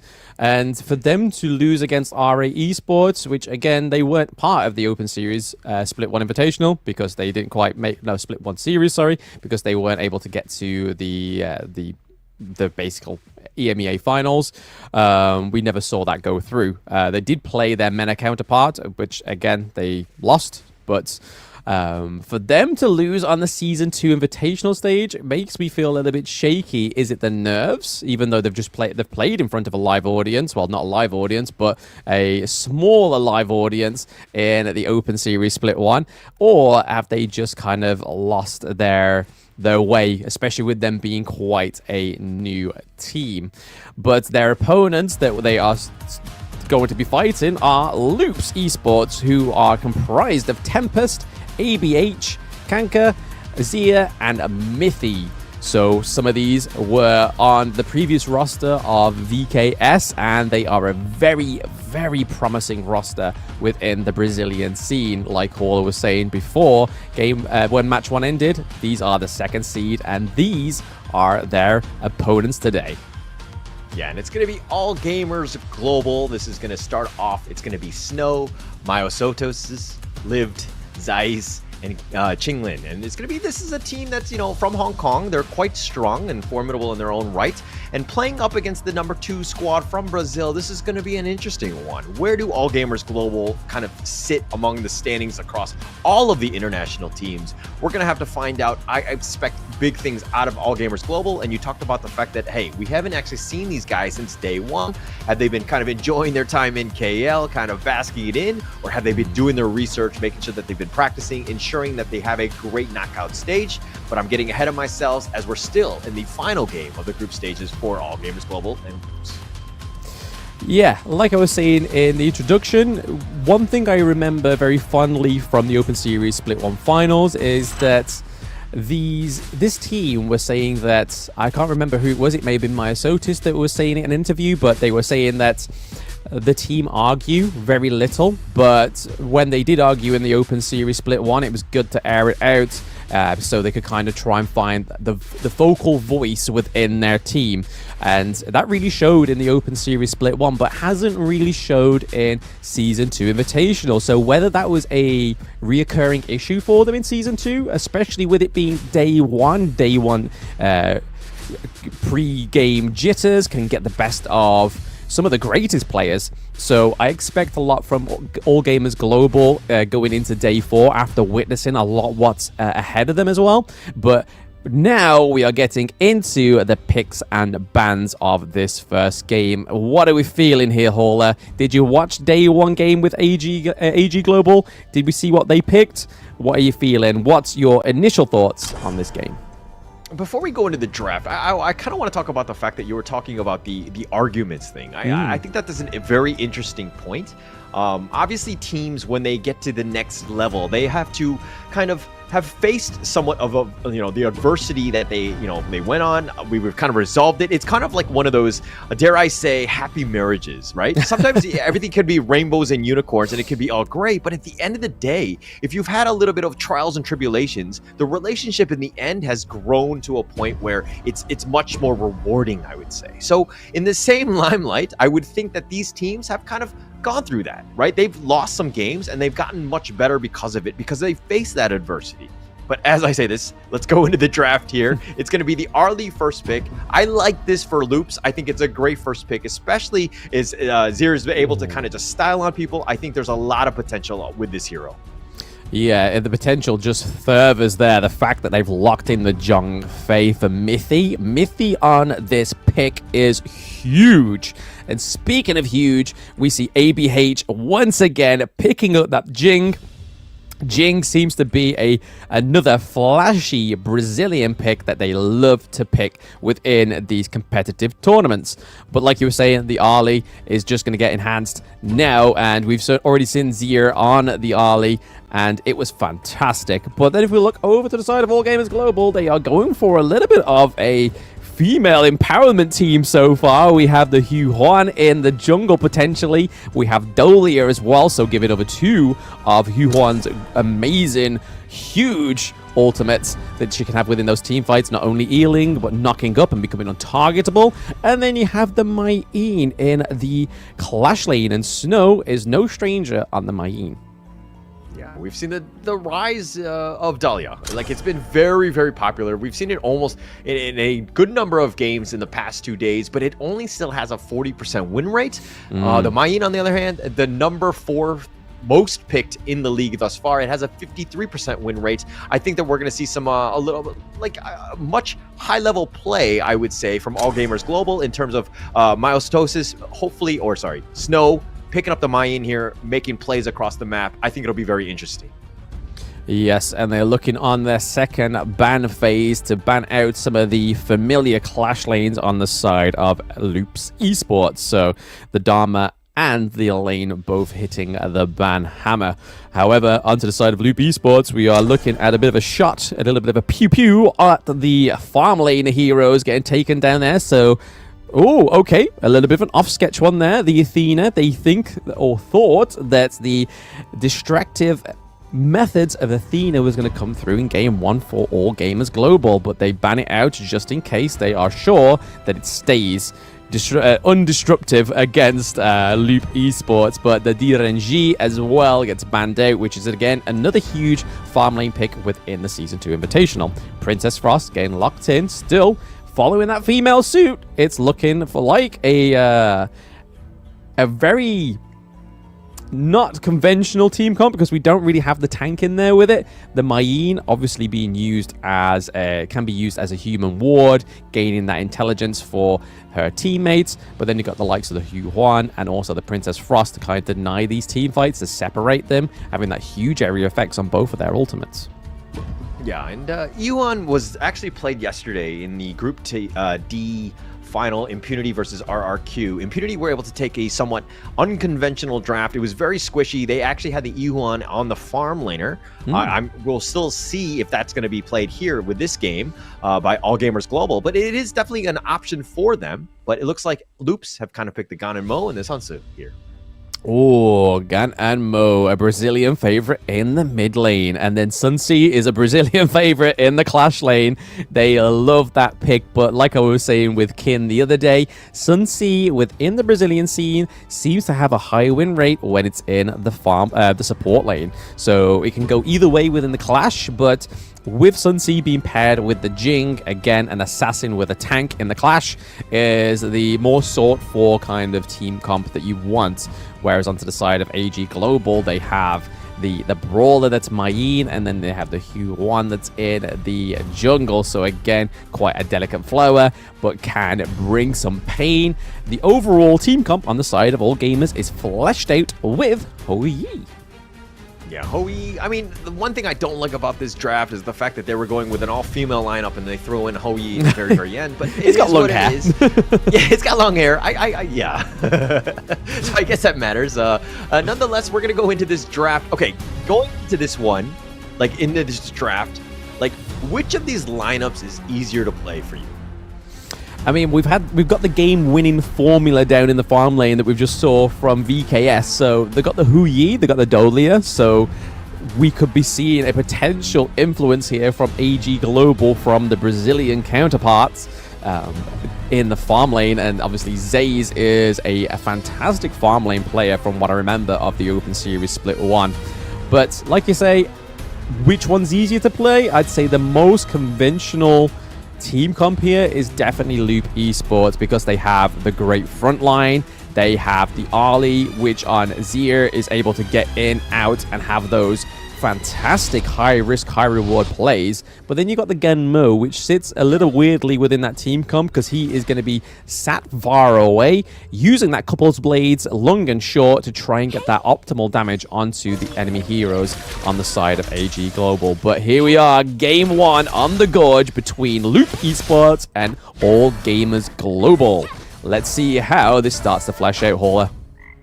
Yeah, it's going to be a great game, I think. I do like Loop's draft. I think they have a lot of outplay potential. The fact that they can kind of jump on you at any moments with the Sunsa's his set sail, the boat that just kind of crashes in whenever he flees. I think they have a lot of potential for outplay, right? That said, All Gamers Global, if their positioning is flawless, they're spread out when they need to, finding the right targets and prioritizing, they'll have a good game. So it's really going to come down to how does Loops find those engagements, when do they take them in, and are they able to find the right pickoffs? Because again, All Gamers Global, very, very squishy. Yes, a very aggressive early game lead here from ABH, taking down Myosotis for the first blood. Nobody on his team was there to help him. There was like, yo, bro, you're kind of on your own with this one. We're kind of tied in the farm lane. So Loops put in some amazing aggression already in the early game, Hauler. This is probably the answer to the question you just asked. Yeah, that was kind of like, I had like flashbacks to my rankings where like nobody helped me out. And I was like, buddy, hey guys, and I'm like, I'm Myosotis just getting run at. And unfortunately, I would have gotten killed the same way, but not great for All Gamers Global. Hopefully they can turn this one around because, you know, that's one of those things where when you call for support, you got to be there. Yeah, I just had a vivid imagery of you just smashing the hell out of the come here button, the group, and then be like, first blood. It's like, I told you should have grouped with me. Shouldn't have let me die. You see me play live. Little do you know. But yeah, again, that is a great start for Loops and really showing the cracks in All Gamers Global's team comp here. It's not an early game team comp by any means because the Ho Yi needs those items to activate. You need those basic attack orientated enhanced items, whereas the side of Loop Esports, we just saw that the Jing can do so much damage in the early game. It's same with the Sun C up into the Clash lane. He doesn't really need as many items to be tanky from the word go. He has a lot of base HP. Yeah, ABH getting that kill, of course, and he's got the level advantage. I mean, he's contesting it again. So this is going to be a very difficult situation. Here comes the set sail from the backside. Set sail straight into the back of the team there, which was beautifully played by Tempest, but I feel like Zaze there was trying to predict the Jing going in very aggressive again, which I feel was a really good play. It had great intentions, but Loops Esports, clearly the Nostradamus of Honor of Kings, just seeing one step ahead, baby. They're like, no, we saw that play coming. We've tried that play quite a few times. Yeah. And I mean, it's one of those things where you kind of, you have a feeling it's going to happen again. But again, All Gamers Global will able to kind of bounce back. Again, they need to defend that jungle. That's going to be super important coming into the mid game. I mean, it's only about 3 minutes and 45 seconds, so there's still plenty of time to happen. But, you know, again, Loops, if ABH starts to get this ball rolling, and I mean, he already has an advantage with the levels and gold, he's going to have a much more difficult game for All Gamers Global. Yeah, I think the interesting thing here that we're seeing right now is that All Gamers Global are doing exactly the same thing that VKS were doing when they had the Ho Yi pick, is focus that Tyrant, because again, additional damage, Chain Lightning, could be crucial for them. There we go, they get it, but that is a fantastic engage from Sun Si taking down Qing Ling in the team fight. That is a 1-1 trade. Tempest does fall, but so does the Dolia. Overall, I feel like that trade, I don't know how you feel, Hauler, was definitely in the favor of AG Global, depending on what happens here. Yeah, definitely. I mean, I'll take that any day of the week. I mean, it sucks, unfortunately, for the Rome players to be like, hey, you're expendable, but in a way you are, especially if you can get a trade, you'll take that one, whatever at this point to get yourself back in it. But again, they're still a little bit behind, and this is where things are a little bit difficult, because Loops are invading the enemy jungle. They're putting pressure on you, and you're not getting as much farm as you really want. And Milestosis is falling a little bit behind. He's going to struggle. And so now ABH even able to take some of the mid lane here, and they're trying to prioritize him on this Jing to make sure that he can kind of carry this game throughout. Yeah, we just saw one of the core items being built on Jing there, so the Axe of Torment come through, so armor penetration for those squishier heroes on the side of AG Global is going to be troublesome going into the next few team fights. Mithy was just there to get a little bit of insight there, potentially baiting the Dolia, but Gan and Mo getting the kill onto Lived in the mid lane, and it doesn't look like they're done just yet. There is a little bit of hesitance. Sun Si with a preemptive boat. Is that going to land? Yeah, Tempest coming in, using the boat like I use my boats, and I just crash randomly. Not able to control it. But nonetheless, they were able to kind of turn this one into a kill, as well as kind of pushing in that bottom T1, already taken out. And again, if Sherry is able to get as much free farm like this, you know, this is going to be a way more difficult game for All Gamers Global. You do want to stop the early, but the potential outplay is just massive on this hero. It's something that you don't want to see a lot of farm on.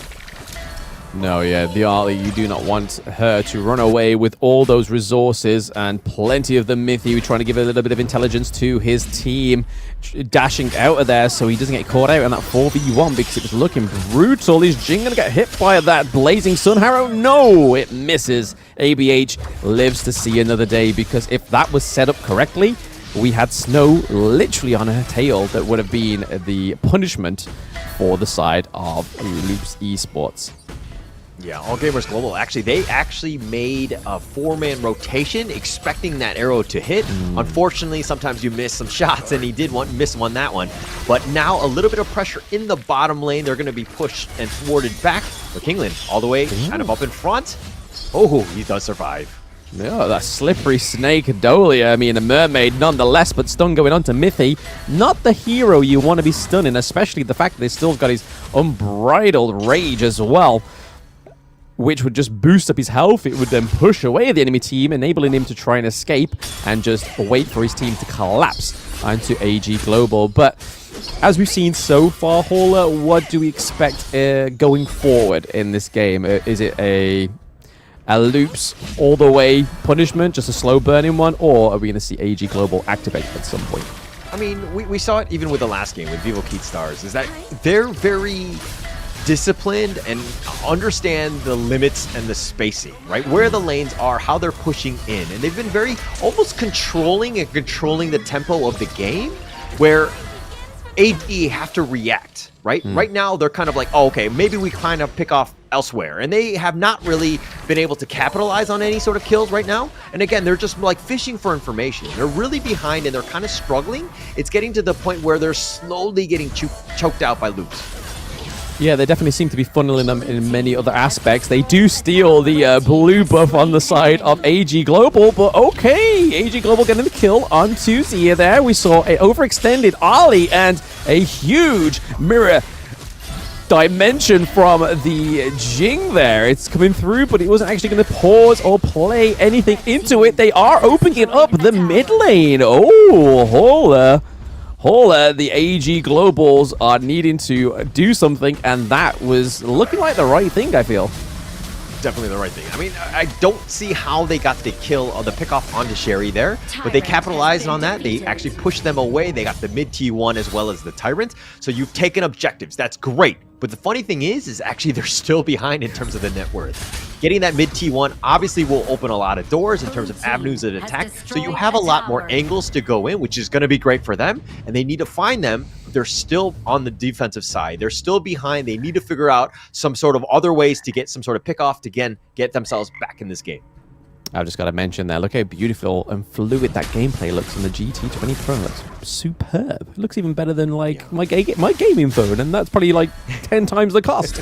But anyway, it's definitely seeming to be serving a lot of good for these players on both of these teams. But I feel the short falling on the side of All Gamers Global right now is that farm lane being pushed all the way to the higher ground turret. They've got to put some pressure now on the side of Loop Esports just to kind of bring that lane back for themselves, and I think this is what Snow is doing here, looking to just punish them whilst they're absent from the lane. But Mithy and Zira just here before it even happens, they preempted it. They know that that was going to be their focus, but also another focus for All Gamers Global is going to be that another Tyrant, the Shadow Tyrant. But is Mithy going to be able to steal it? He's already there. He's waiting within the grasp. Oh, AG Global steal it with the Winters coming, but that is not all. It's a 1-1 trade so far between the two teams. Zero going in with a double kill as well. That is a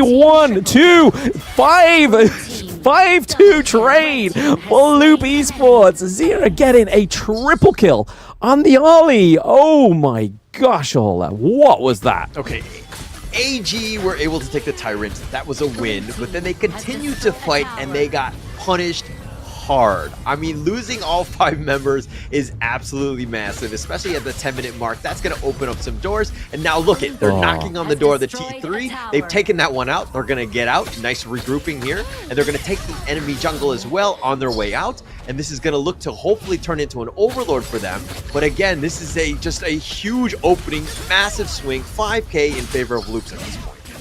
Yeah, such huge pressure for just one team fight. And for those watching at home, that is the recipe of a potential victory here for Loop Esports in Game 1. It's just, if the pressure is on, you get as much reward as you can. Because, as we saw in the draft, we knew that AG Global's team comp was not going to be the one that's going to be able to sustain a team fight, especially when they have the likes of Zhongfei and Sun Si both on the side of Loop Esports. Two fantastic front lines. Zhongfei being able to soak a lot of damage, and then Sun Si being able to disengage, re-engage back on his boat, and get multiple knockups. But the real hero of that whole interaction was Zia with that triple kill. That was just beautifully handled by the Ollie. Yeah, very well played there. I mean, it's one of those things where, and again, this is probably a bad analogy and a bad influence to them, but if we're talking about Halloween, I don't know if you have Halloween there, but basically, like, sometimes the owners of the houses will just have their candy left out, and they'll have a sign that says, just take one, right? But it's one of those things where, hey, the opportunity is there, maybe I take more than one. Loops, in this case, had that opportunity. They took more than one piece of candy, and they came out the victors. And there's a reason why this network lead is kind of growing quite a lot, but ABH now on the run. Yes, ABH on the run, being able to escape with little help, but there is no other consequence for him because there's no way that they can catch him up. There is no real front line there to be had on the side of All Gamers Global. Sun Si looking to take a few bits of the enemy jungle, taking the red buff as well away from Myosotis. With him being more of a magical hero, magic damage orientated, means that red buff isn't probably his priority. However, it could have been huge on the whole Yi. More damage means more success within these team fights. But yeah, back to your Halloween analogy, I think Zia was face first in that bucket. He was just eating it there, not even trying to hide it and taking it back home with him. Okay, all right. You know, that's one way to go. All right, but Loops here continuing to push, putting on pressure. The top lane, Zai's just trying to do what he can. He's trying to get back into this. He's down 1.7k from, him and Sherry, that is. There's a pretty big gap in that role right now. And right now, all they need to do, AG, need to slow the game down. They need to figure out ways to extend it to give themselves a much better chance in this game. Yeah, if there's one thing that Loops has already proven to us with their past two games is that the late game is no struggle for them, it seems. Like we saw between R8 and the other team that they played as well. They just did not struggle. They were just like, yeah, no, bring the late game to us. We will definitely meet you there and meet you with vengeance. But even if they do seem to slow down the game on the side of All Gamers Global, they've still got plenty of turrets to be taken. T1 both in the side lanes, T2 in the mid lane. it's not like it's going to be an all-doors open access if they do win the next team fight. Yeah, okay. But you're talking about the late game and maybe getting to that point, but which of these squads do you give the edge to in terms of the draft? Who has a better late game?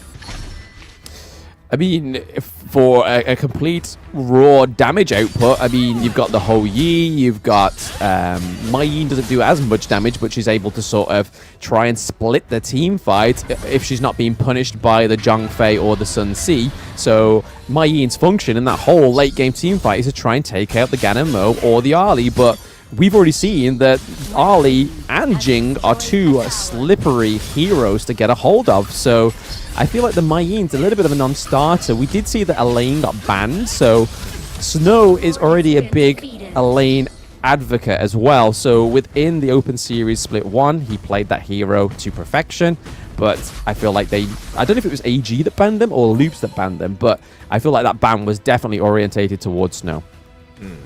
Okay, makes a lot of sense here, but it looks like, Loops, even with this lead, are playing somewhat, scared. They're not like the Vivo Kid Stars where they're kind of putting so much pressure where, AG were not, what was it, Team Vitality were not able to kind of come back into this one. But AG has space. They can go move around the map. They can kind of push it along. Obviously, there's no jungle camps to take over right now, but it seems like they have a lot more space to play with.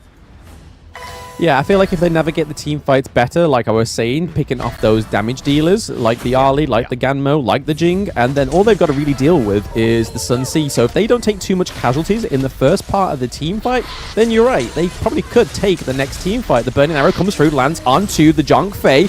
Winter is coming, comes through to the Ganmo. Ganmo looking pretty low. The Couple's Blade comes through, but no, Myosotis is able to pick up Ganmo. Pushing away is Zhang Fei. They need to breathe.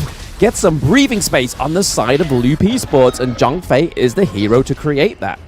Okay, so they got the pick off. That's a nice one. But again, with this opening in the top lane, I mean, just kind of crashing in, AG have to kind of deal with this. They can't actually proceed further and take advantage of the fact that Kink is down for another 20 seconds.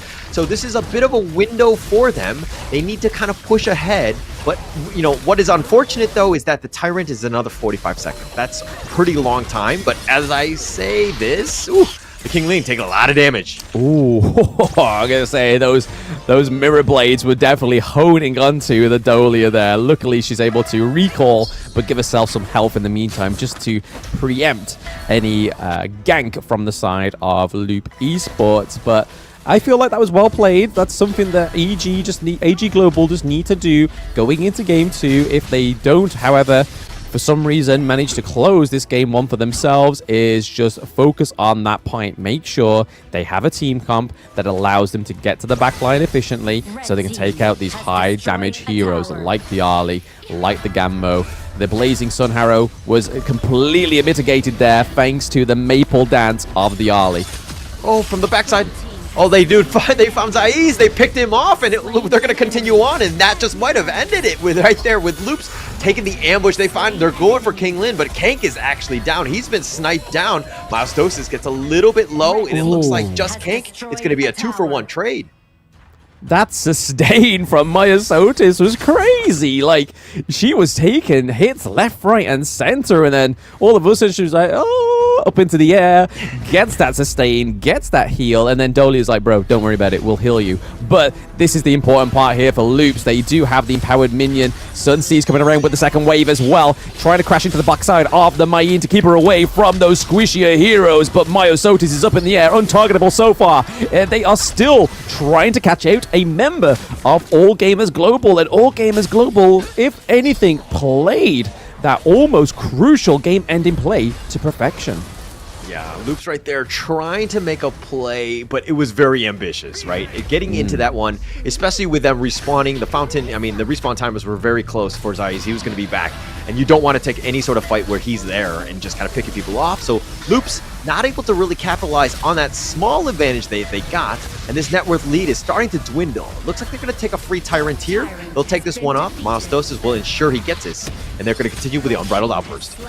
Great damage coming through for the Ho Yi, but Snow is down. Sun Si has just met his maker thanks to Ho Yi having that Shadow Tyrant damage buff as well. Myosotis and Qingling are into the front line. Mythy taking so much damage from Zaiz. That is such crazy damage coming through the whole Yi. Ali was able to taunt him a little bit there, being able to recall with the life step. But they have to watch out, and we are seeing that Lived is able to predict that minion wave coming into the top lane. And like you were saying earlier, Hola, that top lane is going to be their weak point in this. That is where they need to give a lot of attention to, not only these team fights, but that top lane. Yeah, definitely. It's a tough one. But, I mean, Snow going down for the second time still has a, the highest in this game. Second highest, only to the Sherry, the Arlie, right? With 14.2 versus the 13.1. Nonetheless, Snow has done a great job of just kind of isolating heroes, ensuring that they get that pick off. Tempest going down, King going down, both of them, that was kind of a bit of a rough situation. I think King needs to play a little bit more carefully because he keeps getting picked off early and they lose a lot of damage going into these team fights. Yeah, Ganamo is not the hero you want to be losing earlier on because, again, that couple's blade has multiple functions. If we see that Miffy cannot get into the Tempest Dragon camp, we could have Gammo just sit in a brush somewhere and use the Lung couple's blade to try and deny or even crucial kill theft onto something so crucial like the Tempest Dragon right now, because I feel if either of these teams get the Tempest, it's a little bit of a game over or just sort of trying to mitigate anything wrong there. But there they are. They're in the pit. Are they able to get it? Oh, who gets it? Who gets it? They do. ABH gets it. And Zeri is at the back of the team fight, getting another triple kill. He is popping off on the Ollie pick in game one against AG Global, looking to push these lanes, both in the farm, both in the mid lane, to finish game one, while Sunsea and Mayin are just having a little bit of a dance in the mid lane. But it is going to be game over, Hauler, unfortunately. Loops getting game one from All Gamers Global. I mean, Jerry just dove on them. It was 1 versus 3, but he was able to just outmaneuver them, just walk around doing so much damage. I mean, he had the most net worth. He had all of the farm that you needed. He was pretty much ready to go, and he just picked them all off. And again, if you could take on 1 versus 3 and come out the victors, the rest of the team can just kind of clean up, make sure that you have the initiative for the push that you need. And again, Luke just knew how to close that game out at that point. Yeah, I mean, we speak about closing the game out, but I feel like that's the weakest part of Loop Esports is the game closing. They always seem to struggle, and I'm pretty sure with all of the games that Tempest Dragon has come out, I think at least 75% of them have been Loops Esports games, which is a little bit worrying when you think of the 7 minutes and 39 seconds finisher of LGD Gaming or Team Secret being so aggressive. I think that's where they need to focus, is their late game, because early game they got first blood onto the enemy jungle, Myosotis, but at the same time that late game was looking a bit that could have gone either way, I think, Hauler. Yeah, definitely. And it's one of those things where, we got to make a couple better moves, I think. I think that there was a lot of space that they were conceding to the enemy unnecessarily. They could have pushed it out, maybe gotten some more pickoffs in that way. But again, Loops were in control. They probably could have done a little bit more cleaner in the sense of maybe ending the game much, much sooner.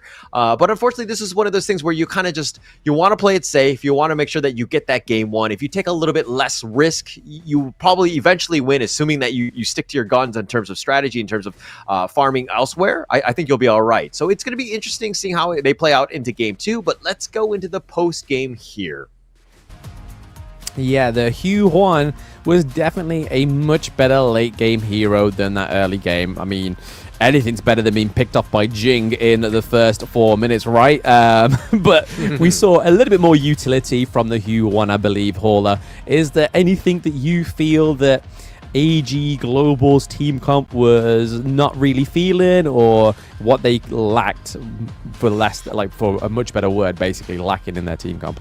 No, I mean, they did what they could with the amount of pressure or the space that was given to them. I think Zaiz and, of course, Snow getting as much farm as they possible, but they weren't really able to kind of find the right pickoffs. They were very timid, and every time they saw one person, they would never proceed with the fight. They were expecting, Loops to be waiting in the wings and all 5 members just kind of ambushing them. So they played it super safe.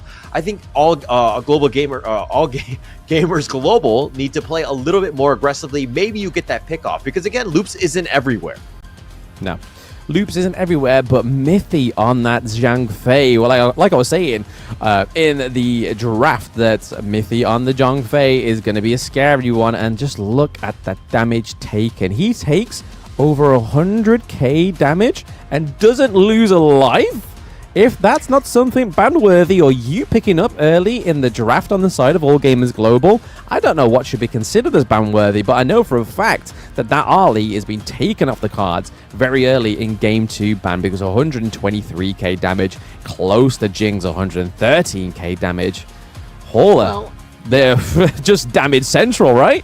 Yeah, Damage Central. But, I mean, okay, look. If we're talking about All Gamers Global, they have the Dahlia, right? You have the Celestial Melody. A lot of them are, skill cooldown dependent, right? And being able to kind of reset that with the Celestial Melody is definitely other play style. I mean, if we're looking at the damage taken, she took quite a lot, the Kinglin that is. So, it definitely had a lot of opportunities to kind of play to the draft's strengths. Understand that Zhang Fei is, of course, very strong, very tanky, and somebody very annoying to deal with, but it's one of those things where it fit the draft a little bit better. I don't blame all gamers global for this, but I do feel like Loops just played it really well, and again, you're seeing the graph, the gold graph, and how they were in the lead. Yeah, there was a little bit of a dip, but they ended up closing the game out in the end. Yeah, it definitely paints a pretty picture. There's 2 points within that game. You can see the lead disappear before Loop Esports' eyes. But what was not disappearing is the MVP, Azir on the Ali. 7-1-4. Only being able to shut down this bunny for one time in the match is definitely something you want to either be banning or making a point of it in Game 2. You cannot let this pick come through and Zia bully you once again. Yeah, Zir just playing the hero to the limits, right? The fact that you're 7-1-4, but he died early once in the mid lane, I believe, in one of the rotations, and we'll see that in the highlights. But I was kind of like, oh man, that's going to put her back so far. He's going to have a hard time dealing with this. But it kind of started with, even from this initial first blood, ABH being able to kind of get that kill onto Milesatosis, as well as stealing the Azure Golem. I mean, that just kind of opened things up. It's a much it's an easier game if you have a good early game, and they were able to do that. Yeah, I think the one thing that All Gamers Global did was underestimate Loop Esports. I feel like they believe that because they're just from a different scene, they're not going to be as aggressive because of what they've witnessed in the Open Series Split 1, that we weren't really an aggressive region at all. They was just like, oh, okay, we can kind of just play this at our own pace. We can turn the heat on whenever we want to. But like you said there, Hall, at ABH was like, we press the red button and we get the aggression and we decide where your tempo goes. And I think it was beautifully executedly played. But like I said, just after the game finished, I feel like the late game is just where they need to just improve ever so slightly. Yeah, and I think it kind of starts off with Kank working on the positioning a little bit more. The fact that he died and they had to take fights 4 versus 5 put them in a rough spot. But here's the Zir part where he's on the back line. Look at him in the top lane, kills Zaiz, Kinglin, and he's just tearing them up and he's out healing everybody. Just the amount of damage he had. Zir was just on point. Definitely somebody you need to watch out for. This Arlie is very scary when she's farmed. And that late game and just kind of dancing in and out, you got really no chance. So you need to ensure that you have the lockdown or your 4 other friends with you. Yeah, absolutely. I mean, I feel like the Angela may have sat into that team comp just a little bit better because of obviously CC immunity and obviously the amount of CC that she can do and the slow that she can apply with her skills. But we have to give a shout out to the HOK creation. Apply to become an official Honor of Kings creator and post about Season 2 for a chance to get a reward. Search HOK Studio to the link your account and find out more information. So if you want if you want Honor of Kings to support you, just make content. It's that simple. Make content, they support you.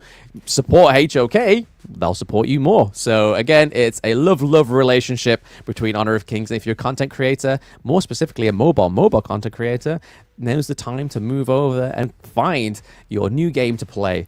Just search HOK Studio in Google or anywhere.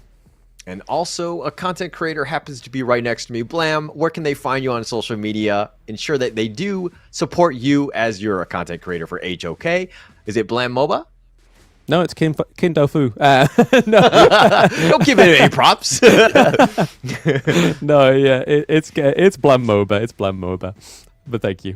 Okay, awesome. And we're going to go into this one. It's going to be game 2. It looks like AG have kind of taken a little bit of a break. The coach is kind of like talking to them, just kind of calming them down. I mean, going into this one, obviously they're going to proceed into the knockout stage. It's not the end of the world. It's a good idea to kind of see where we stand against these Brazilian beasts, which are, again, the second best team in Brazil.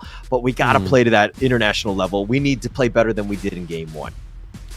Yeah, I think the coach cooling them down is probably a really good shout, to be honest, because you don't want to sort of have that the game 1 hype and all those chemicals running through your body that's getting you super hyped that you overestimate your enemy. Because again, I feel like all gamers global has still got something in the bag. Whether it's just because they know they're going into the knockouts, just means that they are just taking this easy and then they're going to surprise us all, because the way that they played against the Vicious, who was their top opponent, in Open Series Split 1 finals, they just decimated. And the Vicious was no team to sort of frown down upon. They had some great players on there. But getting into the picks and bans of this one, again, we are seeing the Arlie being banned by Loops. What a power play. Just like, yeah, no, we're not letting you have the Arlie. You have first pick. We know exactly what you would go for. But they do lock in the Dolia once again on the side of AG Global. They are wanting this to work, Hauler. What can it be paired with to make it work?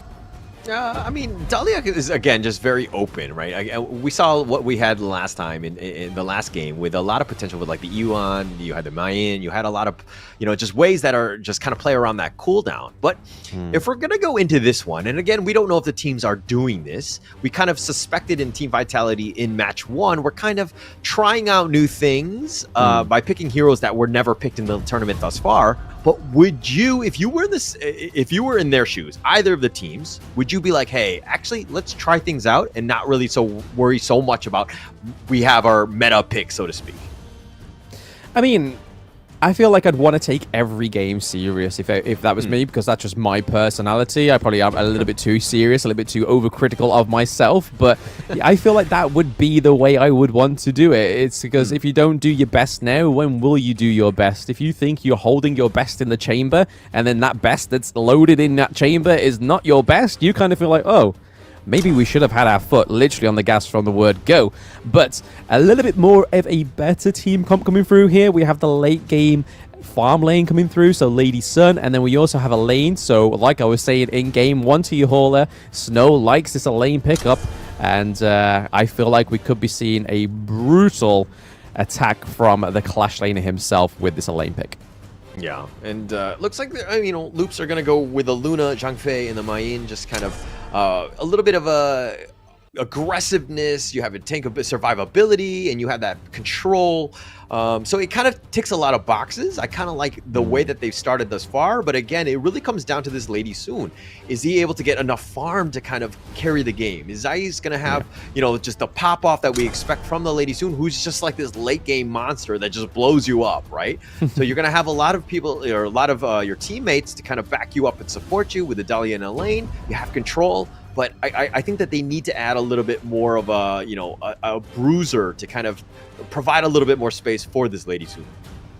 Yeah, I think a Doom pick would be amazing going into this one, because again, setting up that team fight for the Lady Sun, and then also the lane that's potentially going to be able to have 2 deaths on Sunset, so that's going to be huge for outplay potential, especially dodging the likes of Lady Shen's ultimate. But the Luna is very similar to the Jing, but Luna is very blue buff dependent, so if you can cut that lifeline off of that hero, that's a hard hero to play. She basically becomes a minion at that point. But yes, the Dune comes through, and they're going for the Princess Frost. What are we feeling here, Hauler?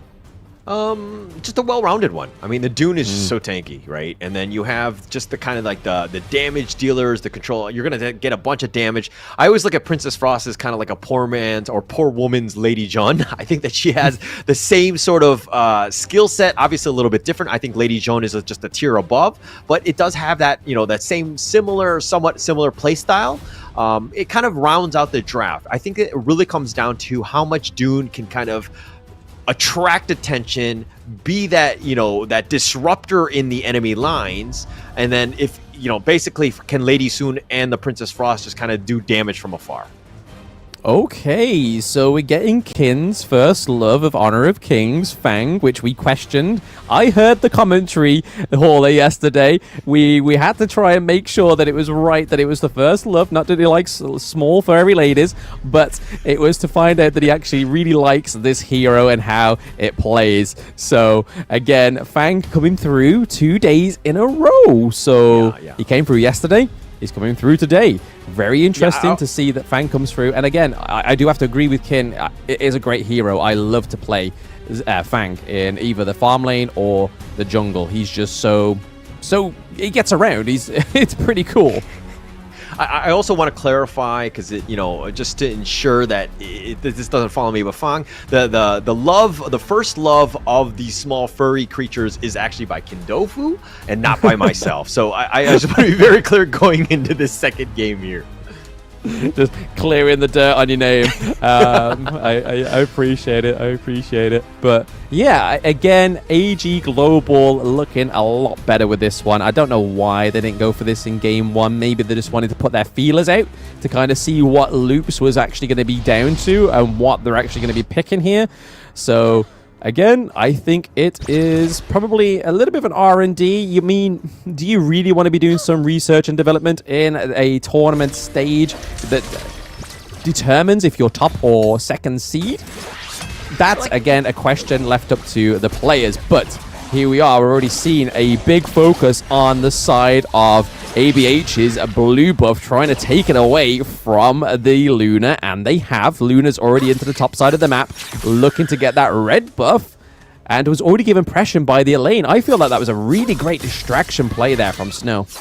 Yeah, a big, it's a distraction, yes, but it took 4 members of AG Global to kind of ensure that they get that blue buff and you steal it away, which is, I think, pretty smart, especially against ABH on that Luna. Needs to get that one to kind of help them farm and to kind of accelerate. So a big commitment, yes, but I think it might pay off dividends in the long run. So something that they need to keep going. AG have kind of changed this up, but to your point of earlier, of just kind of like, is Loops kind of playing around too much? I'm not entirely sure, but I think that it's good enough where, you want to give yourself a little bit of room for creativity. But Luna here, talk me through a little bit about this, Blam. Yeah, so Luna's basic combo is obviously a first ult and then second, but like I was saying in the draft, she is very reliant on that blue buff. So if you're watching at home and you think, oh, this is a really cool flashy hero in the jungle, just be careful that your enemy team know what you are drafting and know what to do against you. That's me assuming with my best intentions that your enemy team is better than your team, which is always the intention that you should have going into a ranked match. But yes, Luna, again, another flashy hero, great ultimate, being able to bring the heroes together, managing to do amazing AoE damage and have like loads of dashes as well. It is pretty much the pinnacle of Honor of Kings heroes, is just loads of dashes, super flashy. They take a second blue buff from Luna, starving this hero to the point of that she's going to become unplayable for ABH. We already saw that ABH rocked around and thought, oh, where's my blue buff gone? But yeah, has no blue buff, has to actually recall back for mana, and it's a very painful walk of shame. ABH needs to kind of take what's left, pretty much, basically the leftovers of her own jungle, just kind of pushing that along. But AG coming out with a different strategy, trying to force them out, playing the macro game by invading as much as possible, making things very difficult for ABH on this Luna. Yeah, they're definitely playing game 2 early game a lot better on the side of AG Global. I mean, the fact that they haven't died first blood yet is a definite progression within this series already. So I feel like we could maybe see a back-to-back here. We could get a 1-1 for AG Global if they keep playing with this level-headed, with the strat that they are going to starve Luna of all those blue buffs. But the later as it gets onto the game, she's going to be able to get a few more blue buffs than she did in the early game, which I feel like will be a little bit more of a detriment for her her improvement into the late game. Because if you kept starving it, I mean, I have no doubt that AG Global could keep starving it for her, but I feel like going into the late game, giving over those blue buffs is just going to be, that's where we see the Luna start to activate, when she does get that buff that she needs. Yeah, AG is just trying to force the early game, right? Take advantage of it. It's a you're going to have a much easier time playing from ahead as opposed to behind. And again, AG just taking whatever sort of gap that they have, they're turning this into a much bigger lead here. They've just taken the Tyrants. They're looking to invade again. And Tempest now walks into this one and sees, hey, where did our Crimson Golem go? And again, that's been stolen as well. Yeah, literally not leaving much at all for the side of Luz, but Luz may be getting the first tier turret in the farm lane here, and they claim first turret. They lose the first Tyrant, but able to get some real estate down onto the bot side of the map. But Mayin is getting picked off on this 3v1. I forgot that Sunset, the death on Sunset came through, and the minions still there. They're not going to be able to claim the turret just yet, or claim Mayin, but thanks to that, that was a great distraction by the side of Loops, giving ABH the enemy's blue buff. Yeah, that was a pretty big commitment by AGG, right? In the sense that they tried to go for 3 on the top. Tempest able to flash away, keeps himself alive, and basically keeping that tower alive as well. And that's a huge bit of shift, right? They wasted time, they didn't get the pick off, and now look at the net worth lead. It's completely shifted into Loop's favor. Yeah, Loop's just playing a little bit more of a better macro play here because they've lost their T2 in farm lane, so I'm not too sure what AG are doing here, whether that was just a whole overall misnavigation of that first part of obviously the Tyrant and making sure they was able to claim the Tyrant, but they haven't really done anything with that Tyrant buff. There's no kills on the board, there was no huge engages to kind of make use of the Tyrant, and now the Overlord just sat there like, oh, does nobody really want to give me love? Does nobody want to take me? On the side of Loops, they don't need it. It could be beneficial for the side of AG Global. Yeah, and ABH now maybe potentially taking his blue buff, maybe, I think for the first time. Looks like they're going to get on this one. Kinglin might have gotten that. Oh no, I didn't. No, they was able to get it. He able to secure his pride and joy for the first time in the game. 6 minutes in and claiming your own first blue buff. That is a little bit of a disrespect, a little bit of a violation, we would say in the UK. But again, there's not really much showing here on the side for All Gamers Global just yet. They had a little bit of a steed in the early game. Quingling might be getting picked off here. Yes, first blood going over to Tempest. So Mayin kicking about the lady, the mermaid of the songs, just making sure work of the Dolia. They'll be like, we'll catch you out, don't worry. We'll take our sweet time, but we'll get you. Okay, 6 minutes and 30 seconds. I mean, this game was going in. It was 0-0. Nobody had gotten any kills. I thought I was watching a game of soccer. In case you don't know what soccer is, Blam, that happens to be football. You're welcome. But nonetheless, they finally got that kill. This is the initial one, and hopefully this is, I mean, this is looking to be a more, like, they're trying to build on this lead. Loops right now have taken this out. They've taken the bottom T2 that you talked about earlier, but now Loops, what else can they do? They're putting pressure on this mid T1 now.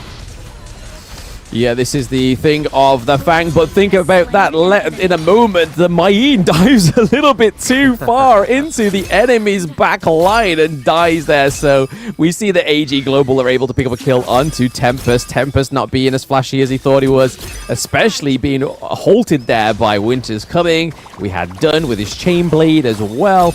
And yeah, it was just a non-starter for Tempest, unfortunately, into the enemy backline. But like you were saying, it seems like a little bit of a quiet first part of the match. We are going into the 8-minute mark. We're seeing that ABH is building those magic damage items, which Luna is one of the few magic damage heroes in the jungle. But speaking of heroes and being in the jungle, there seems to be a bit of a clash. ABH going for Zaze to make sure he doesn't get any late team fight damage. But we also have Snow to the back of the team fight, but it's a 3v1. Liv just doesn't know how to get in, but still being strangled at the back. There is Myosotis is being able to soak so much damage, but it is going to be an inevitable death for Luna onto the Dune there. So Dune falling down, not soaking as near as much damage as he needed to, and we have Fang pushing that clash lane. Oh, what a disaster for AG right now. Liv was the only one who literally lived up to his name and lived to see another day. He's going to be back in, just waiting for reinforcements at this point, but just really not a good fight. Zai's got caught out, was actually trying to rolling raid, I think, away. It looked like he actually went the wrong way with it. Instead of running away, he actually ran into them. So that's a bit of maybe a misclick on that one. But nonetheless, AG right now, just trying to survive, trying to get themselves back in this one, but they're down 5k. This is going to be a tough one. Yeah, no, I'd like to think Zaze was just showing his potential of the indomitable human spirit. He was just like, you know what, I'm committed to this, baby. Take me on. I will get one of you, and then realize the shortcomings within his team, being behind by 5k gold and being very far behind with these turrets. Because what I was trying to talk about before that whole thing popped up is Fang. The thing that people forget about Fang is this hero has such a great turret takedown potential, because his second ability puts a first ability puts damage over time with those little, as you can see on that skin, is rotating lollipops, and it does more damage once he procs all three.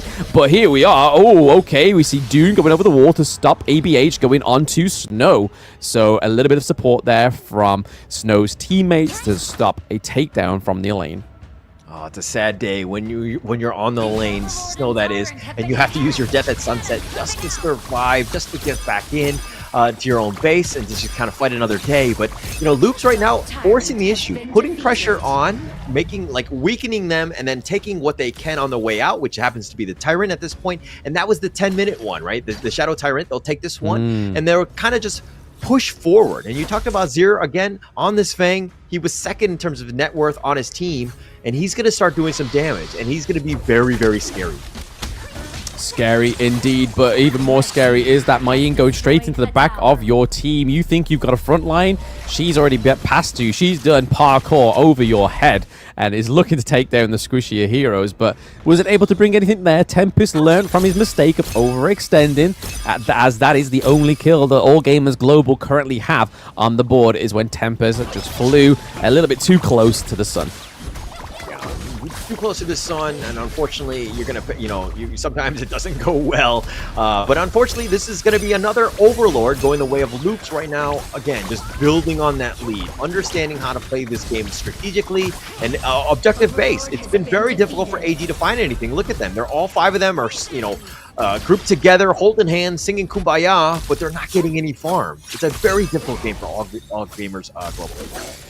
Yeah, this is what the kind of slow burning game does to you, is the fact that Loops has taken all of their lifelines off of the table other than the higher ground turrets, so you have no ropes to bounce back off when you are AG Global right now. You're kind of trying to fight on that back foot, which isn't a nice position to be in, especially when you're already down 1-0 on the overall score of this match. But there we go, Luda going into the back to try and taunt the back line of AG Global. Tempest is like, no, you can take the lead, as we try and take the higher ground turret. Not able to close it, however, but doing a lot of damage to that higher ground turret as the Vanguards rock around. Yeah, it looks like they're going to actually get enough just space in that mid lane to kind of push the bottom lane, if that makes sense. Putting pressure in one place where you kind of attract attention now that they have to react to what they're doing, which is the bottom, and it looks like they're going to take the mid T3 as well. And again, Loops being very, very surgical with their attack. Yes, very precise. If I was needing some sort of surgery, I would want this team's Loop to be the surgeon right now. At least, really? Yeah, absolutely. The aggression, getting it done, the surgery would be over. I'd be literally skipping out the hospital before like 20 minutes time. I'm like, yeah, I'm bigging you guys up. You need to just do everybody's surgery from now on. But right now, yes, looking very surgical, as you were saying there.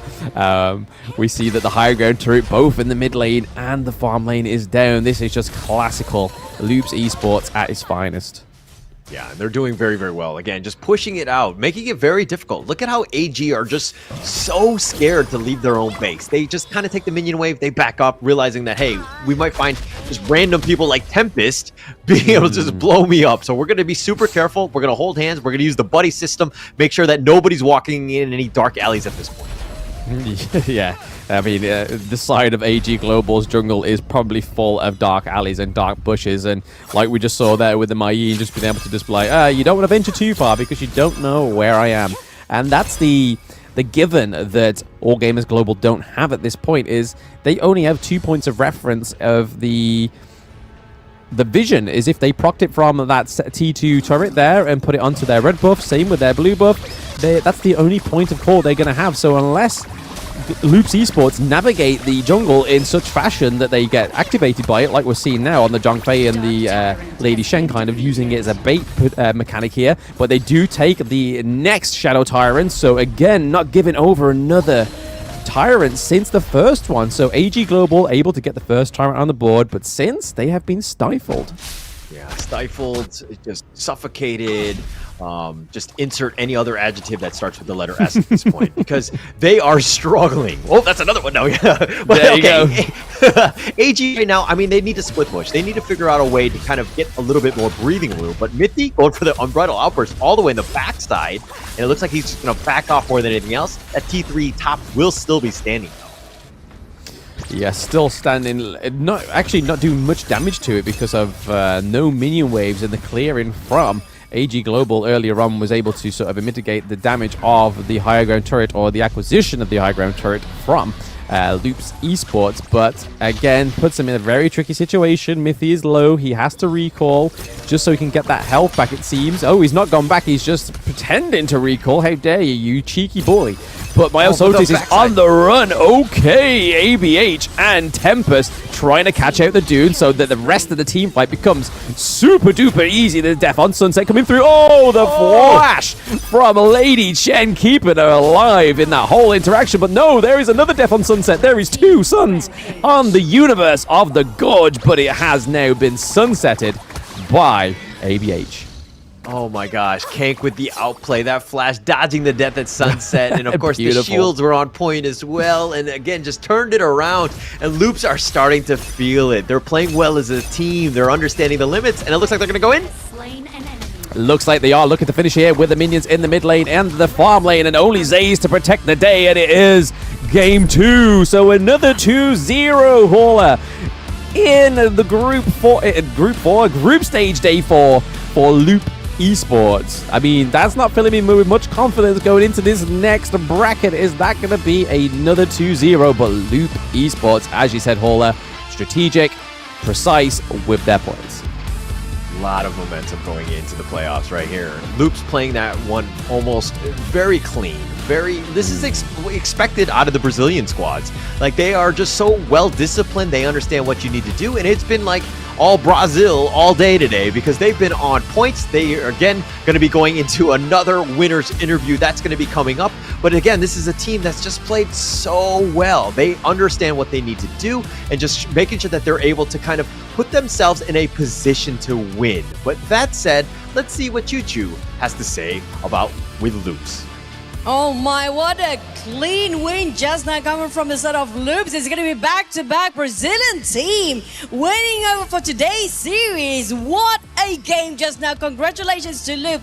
Now, I think we definitely have to give it up first for ABH or Abehaga. Abehaga, there you go. So, the mic, yeah. Just now, we know that you're so good at Jing. You're so good at Luna as well, which Luna never been picked, rarely been picked in this tournament. Don't you think it's a bit too much of a risk? What makes you want to pick Luna? Você é muito bom com o Jang, você é muito bom com a Luna, né? E não muito pessoal utilizou a Luna. Por que você escolheu ela? Eles fizeram um draft que era muito free pra Luna jogar, então era bem suave. A gente já pegou no 3 porque deixaram muito free pra ela. Based on their bench, we just had to try to this direction because it's what we thought was going to work out. Well, that's a big risk for them to actually pick Luna. Now, I have another question. We do know you're one of the best Luna players in the world, possibly, arguably even, and also maybe even the best Jing as well. Now, between Luna and Jing, we have an argument just now at the back line. between Luna and Jing, which one do you think you play better? Você é dos melhores jogadores do mundo com a Luna e com o Jing, né? Entre esses dois heróis, qual que você prefere? Eu tenho um histórico muito grande com a Jing, mas ultimamente eu prefiro muito mais a Luna. I really love Jing, but as of late, I really enjoying Luna. So he loves both. Okay, but next we're gonna head over for the captain, the mic. Capitão? Same. Okay. It said since do you want to pass it to somebody else? Você quer que outra responda? Yeah. Anyone. Okay. So for the next one, since you guys won over, it's gonna be a next stage after this, and it's still gonna be undetermined who you will fight for the next one. If you get to choose, which team do you want to fight against the knockout stage? Passou para fase eliminatória agora. Se puder escolher, ainda não sabe contra quem, né? Se puder escolher contra quem vocês querem ir na próxima partida. Eu não tenho algum adversário em mente que eu quero enfrentar, sabe? Eu acho que qualquer time que vier a gente vai estar preparado para estar fazendo um bom jogo. We don't have a particular preference because whoever it is, we are going to be prepared.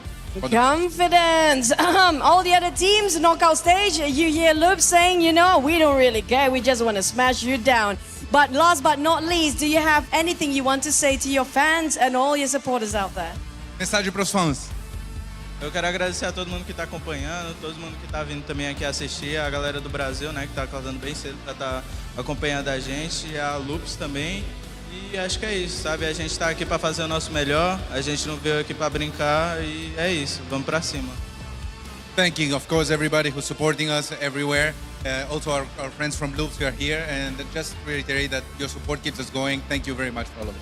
Yeah, definitely. I mean, the brothers are standing right in front of them. They have to say that as well. But thank you so much, and congratulations, Loops of Brazil just won again. It's going to be vamos all the way for Brazil. But we're tossing it back to the casters. Casters, take it away. There we have it, our second Brazilian win of the day. They seem to be just absolutely smashing day 4. What was our final thoughts on that match, Hola? Just clean, right?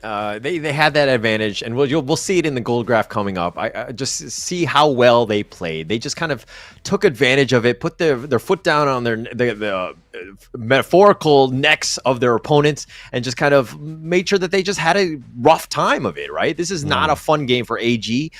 This is one of those things where they need to really go back into the replay to see what sort of gaps they might have gotten in so that they can hopefully get back into a game if they're ever put into this situation again. But again, there's a lot to learn from this one. I think that Loops just was on another level today.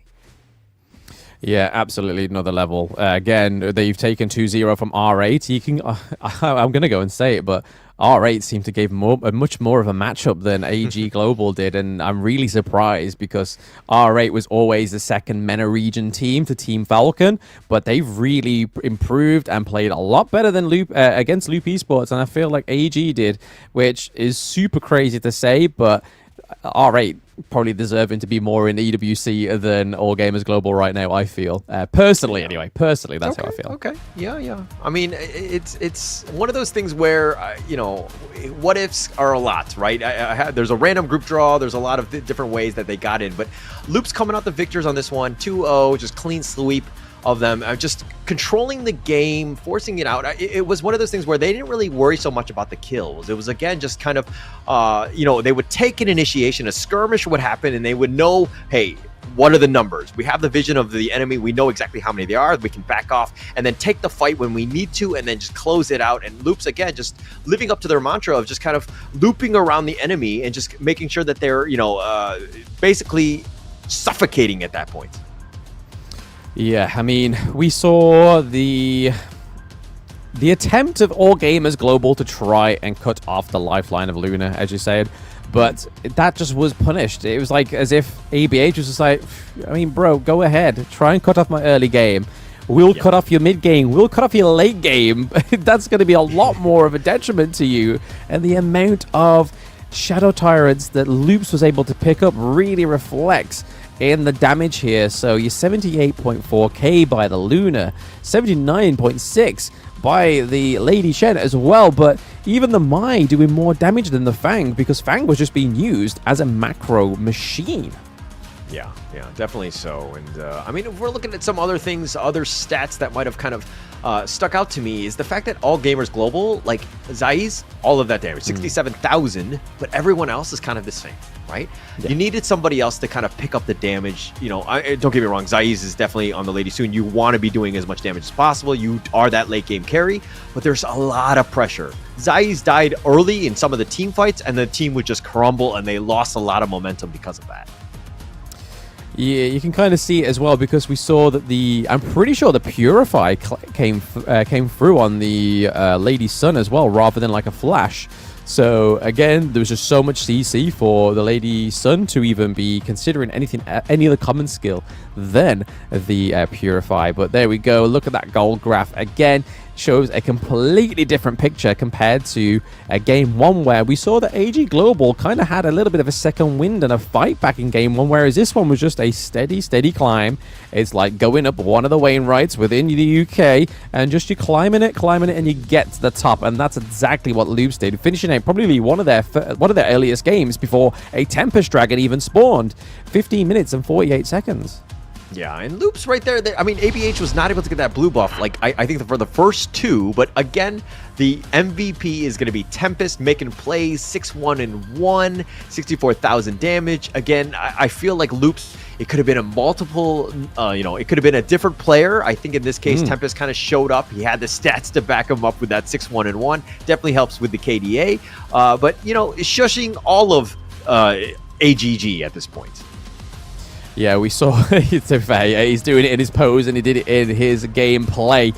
We saw him being pretty prevalent into the back line of the enemy team and just constantly giving vision over to the rest of Loop Esports. Was Tempest's main role. Like I said, Fang kind of took on the mantle of the Clash lane, where they are normally your macro monsters, and being able to push these multiple lanes. I mean, towards the end of the late game, we saw Fang with a lot of presence up in on the Clash lane as well. But here we are, some amazing team fights. Just having the likes of the Luna and the Mayim be able to jump onto the back of AG Global was just scary for them, because they just couldn't do anything, because Zaze, like you said, Hauler, was taken out in these early team fights.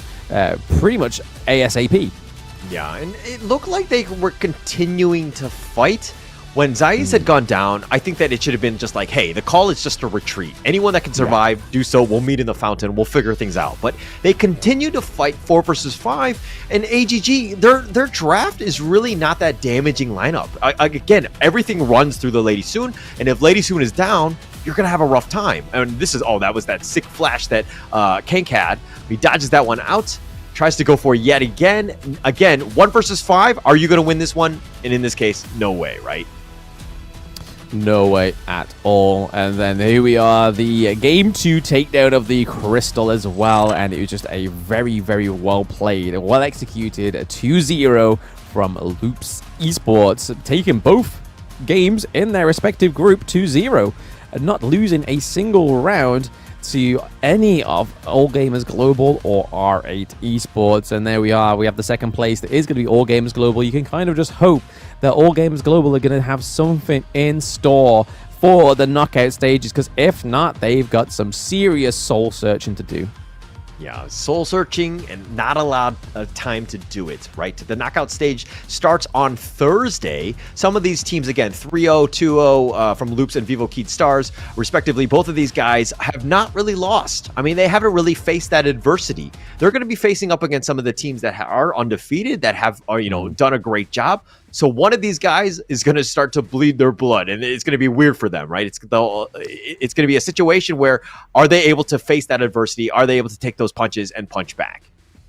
Yeah, no, it definitely seems that way. It definitely seems that there's going to be a little bit of a contest for drawing first blood in some of these top teams going through to the semi-finals, because they won't meet in the quarterfinals. But before you forget, guys, if you haven't logged in yet and you weren't here in the early part of the cast, Yao is now available on the Gorge. You can go buy him if you've got your in-game currency, or potentially just hope that somebody's nice enough on your friends list to gift him to you. But Yao has it been a fantastic player, new hero on the Gorge. I played him one game and thoroughly enjoyed him, to be honest. So again, a lot of outplay potential with this new jungle hero. Maybe your new main.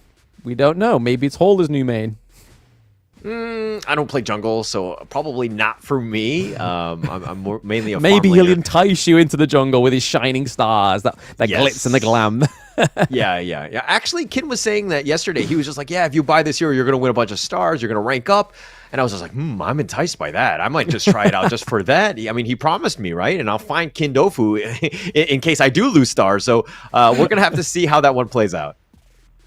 Absolutely. Maybe he just wants you to be put against him on the enemy team and be like, haulers on Yao. That guy took my advice. Free win, baby. But yeah, what a great 2-0 from Loops there. So 2-0 from Loops. And obviously our next game isn't really going to make a difference on who wins other than kind of pride, really. We got Boom Esports against Foot Esports. Both of these teams have had a hard Season 2 Invitational so far. So again, it's really going to be interesting to see if they are going to pull out all the stops or they're just going to be like, okay, let's just kind of have like a fun match. Let's try some things.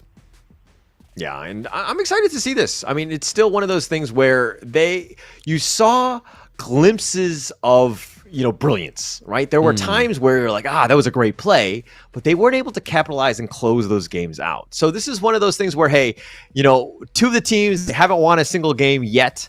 One of these teams is going to come out the victor, so we can pat ourselves on the back. We can kind of grow from this one. So I think that the teams are going to play hard. It's going to be an interesting final third match of the day. And, of course, the final match of the group stage. It's going to be an interesting one to close this one out. You definitely want to finish strong, and I think both of these teams are going to really want it in that third match. Yeah, Foot Esports not quite living up to the mantle of the Season 1 Invitational. I think they got all the way to the semi-finals and then lost, I think it was 3-0 to VKS. So when they played yesterday, I already knew what was going to happen because VKS absolutely smashed them 2-0 yesterday. But hopefully, like you said, Hauler, one of these teams get to at least get one win on the board for the Season 2 Invitational. It won't be long until this match. See you after the break.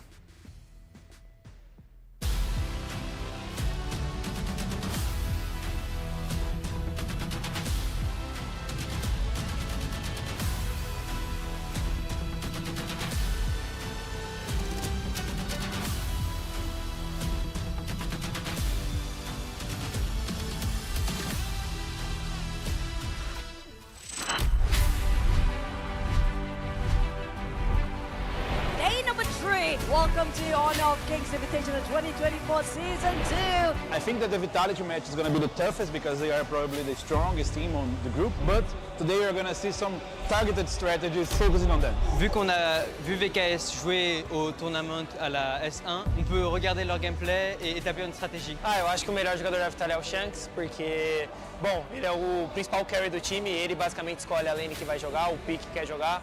Então acredito que ele seja o melhor jogador, mas a gente vai ter uma boa resposta contra ele e acredito que ele não vai ter bom desempenho contra o nosso time. 我感觉 VKS 只是单你一个人拿野盒来 C， 只要把他野盒打烂，他们就没什么用了。我感觉赢他们挺简单的。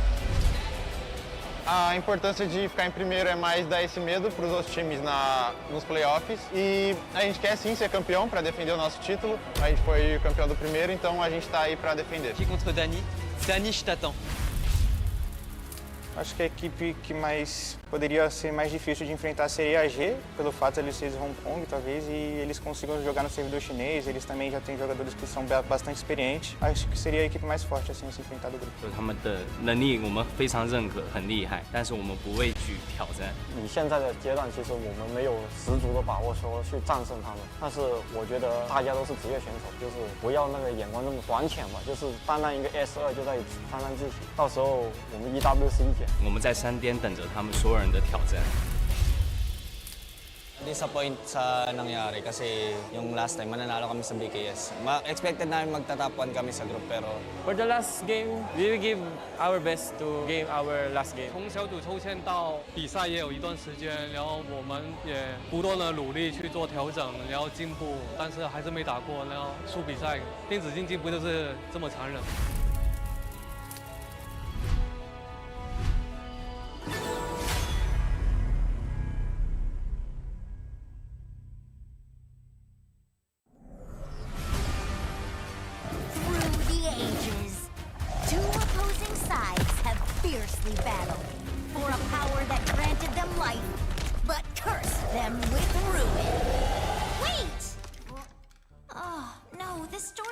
cliche.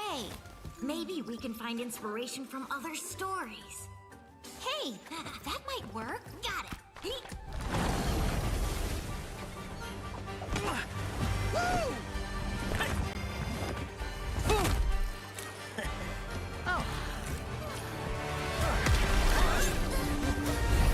This story is adventurous, but lacks excitement.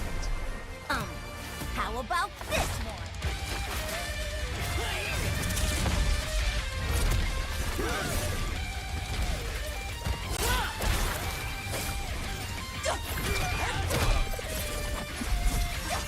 This is too much. It needs more fun. How about this?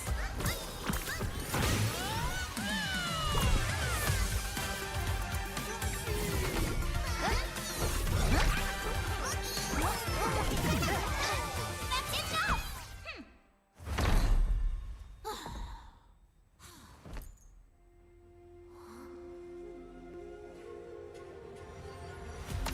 Like the thrust of a spear in battle. No one can tell my story but me! I'm born to stay, ayy. My chest and my bonus play. Can't be late, won't hesitate. What do you say? Race to find my face, scars to find my skin. I can't convince them, can't please them unless that I'm the one that you hate. H-E-R-A, doing it for real, I found my goal. From the ashes, I go the game. Blow with a rumble, make them crumble, make them run. Baby, it's go time. Knock me down, how I rise. An inspiration, I know how. The one who go build them up, nobody gon' do it. Facing our peers, we don't think we just move it. No, we the best, so we don't gotta prove it. Somebody test me, I swear I'm gon' lose it. I got a check these on this boom and illuminate. Another day, another win. You got the power to turn around. Ain't got a champion sitting in the calling out for the game. There's no time. Won't you yell out my name when I sing? I talk about it. I've been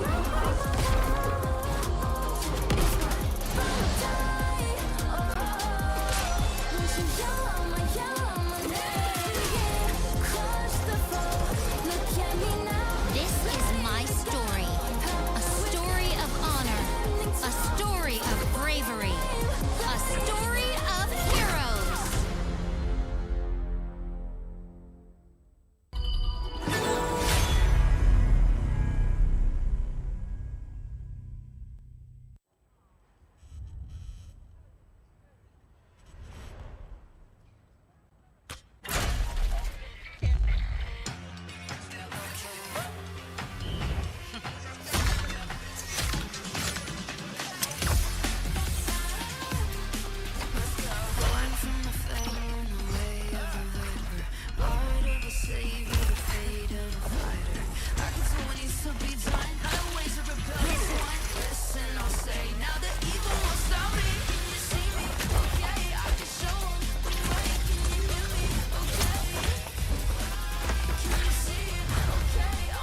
When you choose a long-range marksman to take down enemies in the distance, only to find the enemies constantly staying at the edge of your attack range. When you enthusiastically pick a high-burst mage, planning to crush the opponents, but the enemies keep sneaking outside your vision. The professional players have long been using the small tricks in their settings for smooth operations. Let's take a look at how the pros set up their game. Change the setting from fixed camera to camera shifts with skill direction. Your vision will move with the direction of your skills, allowing for a broader vision range. This not only enables more accurate targeting, but also gives you the upper hand to anticipate incoming enemies in advance. Come and try this practical secret that professional players are using.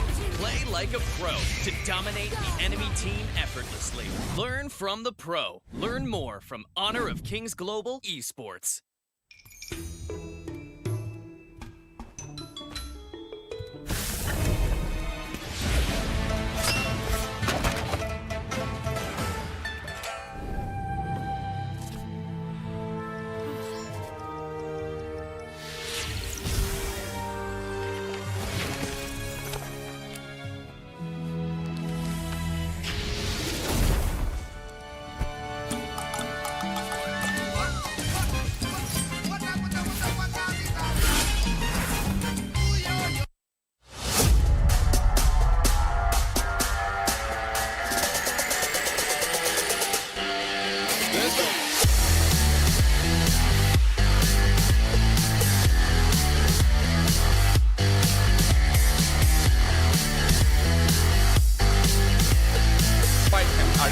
Fight right now.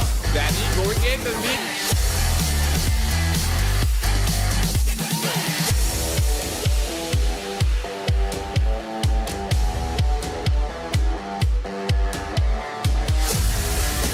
Well, did by Bang. Bang doing the open. Time damage from Danny as well. Taking down the win sheet as well. Niap is looking.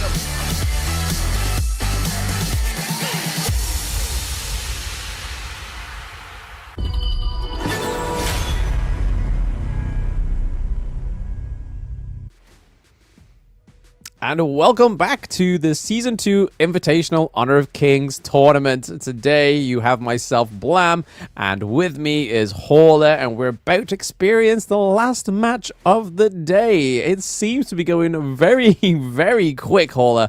How are you feeling for day 4? It's been very high level, right? It's one of those things where we're not seeing the bloodbaths, but we're playing with two different teams that really know how to kind of play with really good strategy, right? They're very disciplined. They're well coached. They understand how to close out games. And it's been interesting because it's one of those things where these teams haven't had the best early games, but they're able to close it out. Again, just making really smart decisions. But it's going to be interesting going into this third matchup. It's going to be Boom Esports versus Food Esports. Your thoughts, Blam? Yes, and obviously all these teams now have made it to the Esports World Cup, which is one of our sponsors for the Season 2 Invitational. So every team bar these two, and then obviously the low ones, so the likes of Osiris, Kagendra as well, they haven't quite gotten through to the top 8. So all the teams who have won at the top of the standings and the seeds that you'll see towards the end of today after these matches, you will know that they are going through to the EWC. And once again, thank you for the Esports World Cup for sponsoring us, and it's about to be the biggest esports event within Honor of Kings for the year so far. Yeah, it's going to be a pretty massive one. And of course, do you want to show off your gaming skills and style? The Infinix GT20 Pro has a mecha looped LED design that lights up every time you destroy an enemy in game. It's pretty amazing, and it's fun to watch, actually, even when other people are playing with it as well. Experience a gaming performance like no other with the Infinix GT20 Pro. But again, the top 8 teams, we know what they're going to be, who they are. With the knockout stage, they're going to make their way into the EWC, so we'll see them even further down the line. More money at stake, more pressure, all of these things. And of course, it's in Saudi Arabia, so it's going to be very interesting to see how that one plays out. But of course, I'm getting ahead of myself. We're going to go into the third match. This is going to be Boom Esports, Food Esports. Who do you like in this matchup, Lamb? I mean, to be honest, for esports haven't had the best season 2 start. Boom have taken a few rounds off of teams, but not actually got a overall win. So again, these two teams have been very shortcoming when it comes to their experience of the Season 2 Invitational. But if I have to give it to one of the teams, I'm going to have to go with Boom Esports just because of how well they have played, just not played well enough, whereas Foot Esports have just kind of not quite found their, it seems to be like their personality, their image of what they want to be as a team. Like, there's no sort of surprise picks. It's all very meta. There's nothing. I think that's the thing that really holds them back, is that they may not have any pocket picks. They could prove me wrong here, with it being the last lifeline here within the Season 2 Invitational. We will see very soon, Hauler. But again, I think Boom Esports has got my vote for this one. Okay. It's funny that you say that, because I do agree with you. I do think that Boom Esports is the better of the two teams. And again, I'm hoping Foot Esports proves me wrong. But it's just that Boom Esports, when they play, there are moments of, oh, we can come back, or we can win. We can figure things out. They just kind of falter towards the end. And again, they played against some very good teams in Team Vitality and Vivo Keed Stars. So it's tough when you're playing against that level of competition and trying to shine at this point. But again, I saw glimpses of it with Boom Esports. It's going to be interesting going into this third matchup. But hey, Blam, walk me through Boom Esports here.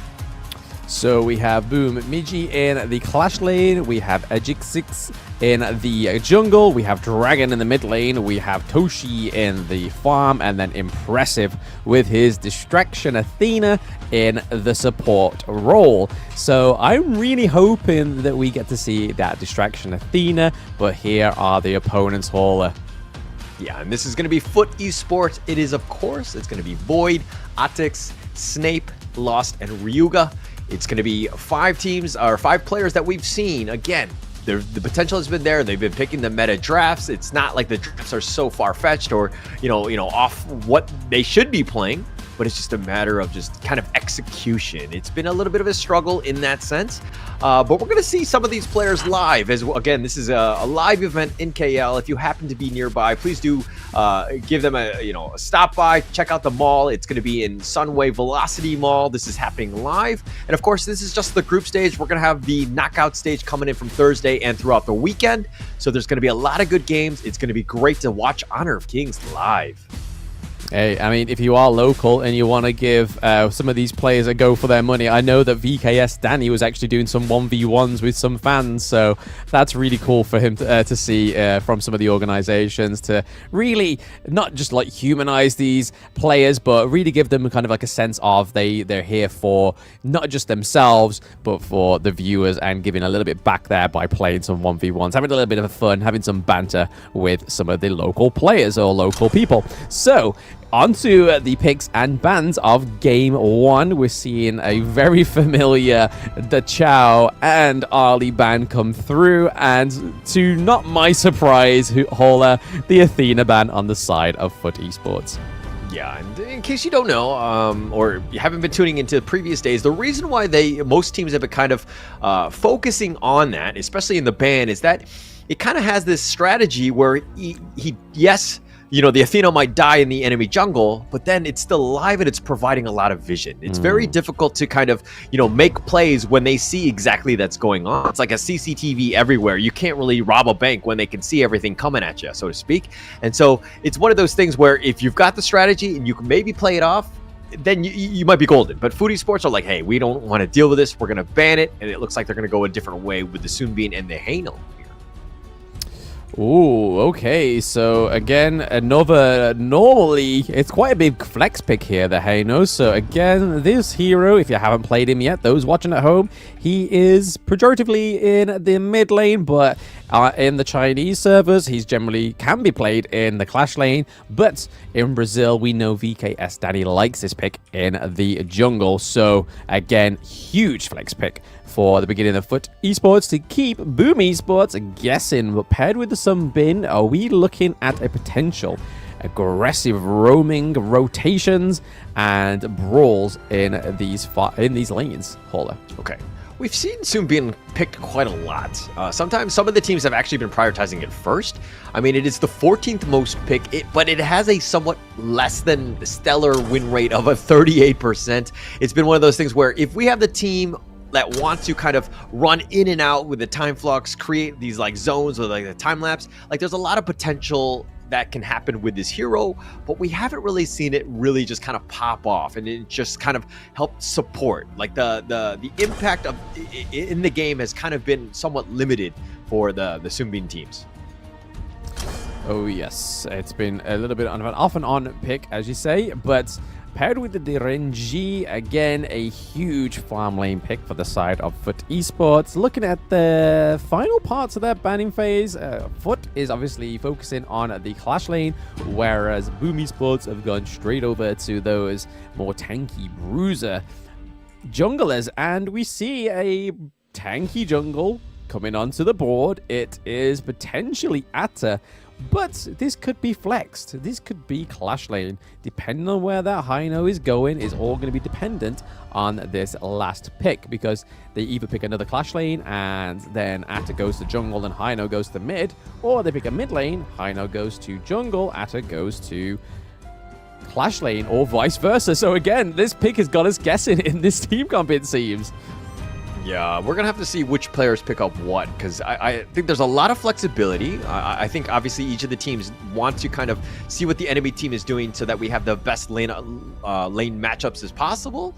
But this is interesting, right? And I think that this is it's to the point where, again, look, unfortunately, these teams are not going to move on to the knockout stage. But we can try things out. We can just kind of play and see what we like. Maybe we can change things up and, you know, just try things out. I think it's going to be very interesting with this last pick here by Foodie Spoons.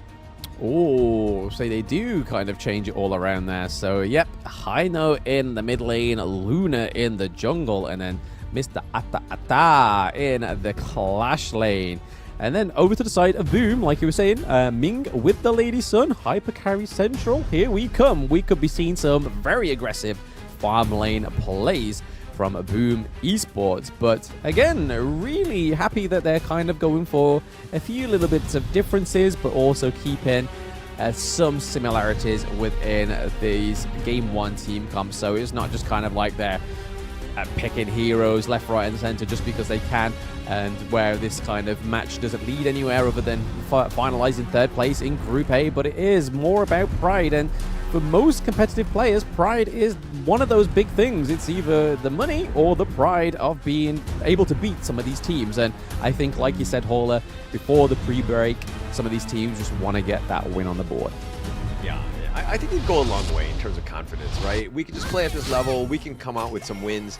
Both of these teams have struggled. I think Boom Esports is the only one to take a game off of any of the other teams in terms of Vivo Keyed and Team Vitality. I think it was against Team Vitality in the first one, if my memory is a little foggy at this point. But I think it was VKS they took a round from, which is even more impressive, to be honest. You know what I mean? Yeah, for sure. Taking that one off. But, you know, that was the first game of the entire tournament, right? It was kind of setting the stage. I think there was a lot of expectations. They were like, hey, this Boom Esports team might be legit. But unfortunately, they were not able to close things out. I think it comes with a little bit more practice, hopefully. But going into the draft and the lineups, which team do you give the edge to in this first game? I mean, if we're going off statistics alone, obviously Luna has not the highest appearance, but the highest win rate within these two junglers. But Dune, however, is definitely more capable, I feel like, into the Boom Esports team comp, because you have the Maiyin as well, being able to split apart the backline, especially when your backline consists of Luna and Hino and also the DRNG as well. So again, Boom looking, I'd say, a little bit stronger thanks to the likes of the Ming. If they can use this Ming correctly, I feel like it'll be a aggressive pick for them going into the mid to late game. But Miji getting almost picked off there with a 2v1. We do see the Dragon is rotating up onto Lost with Dune as well. This could be potentially the first blood flash into first blood, seeing Ejixix getting the first blood for Boom Esports. Actually, the positioning of Miggy was on point.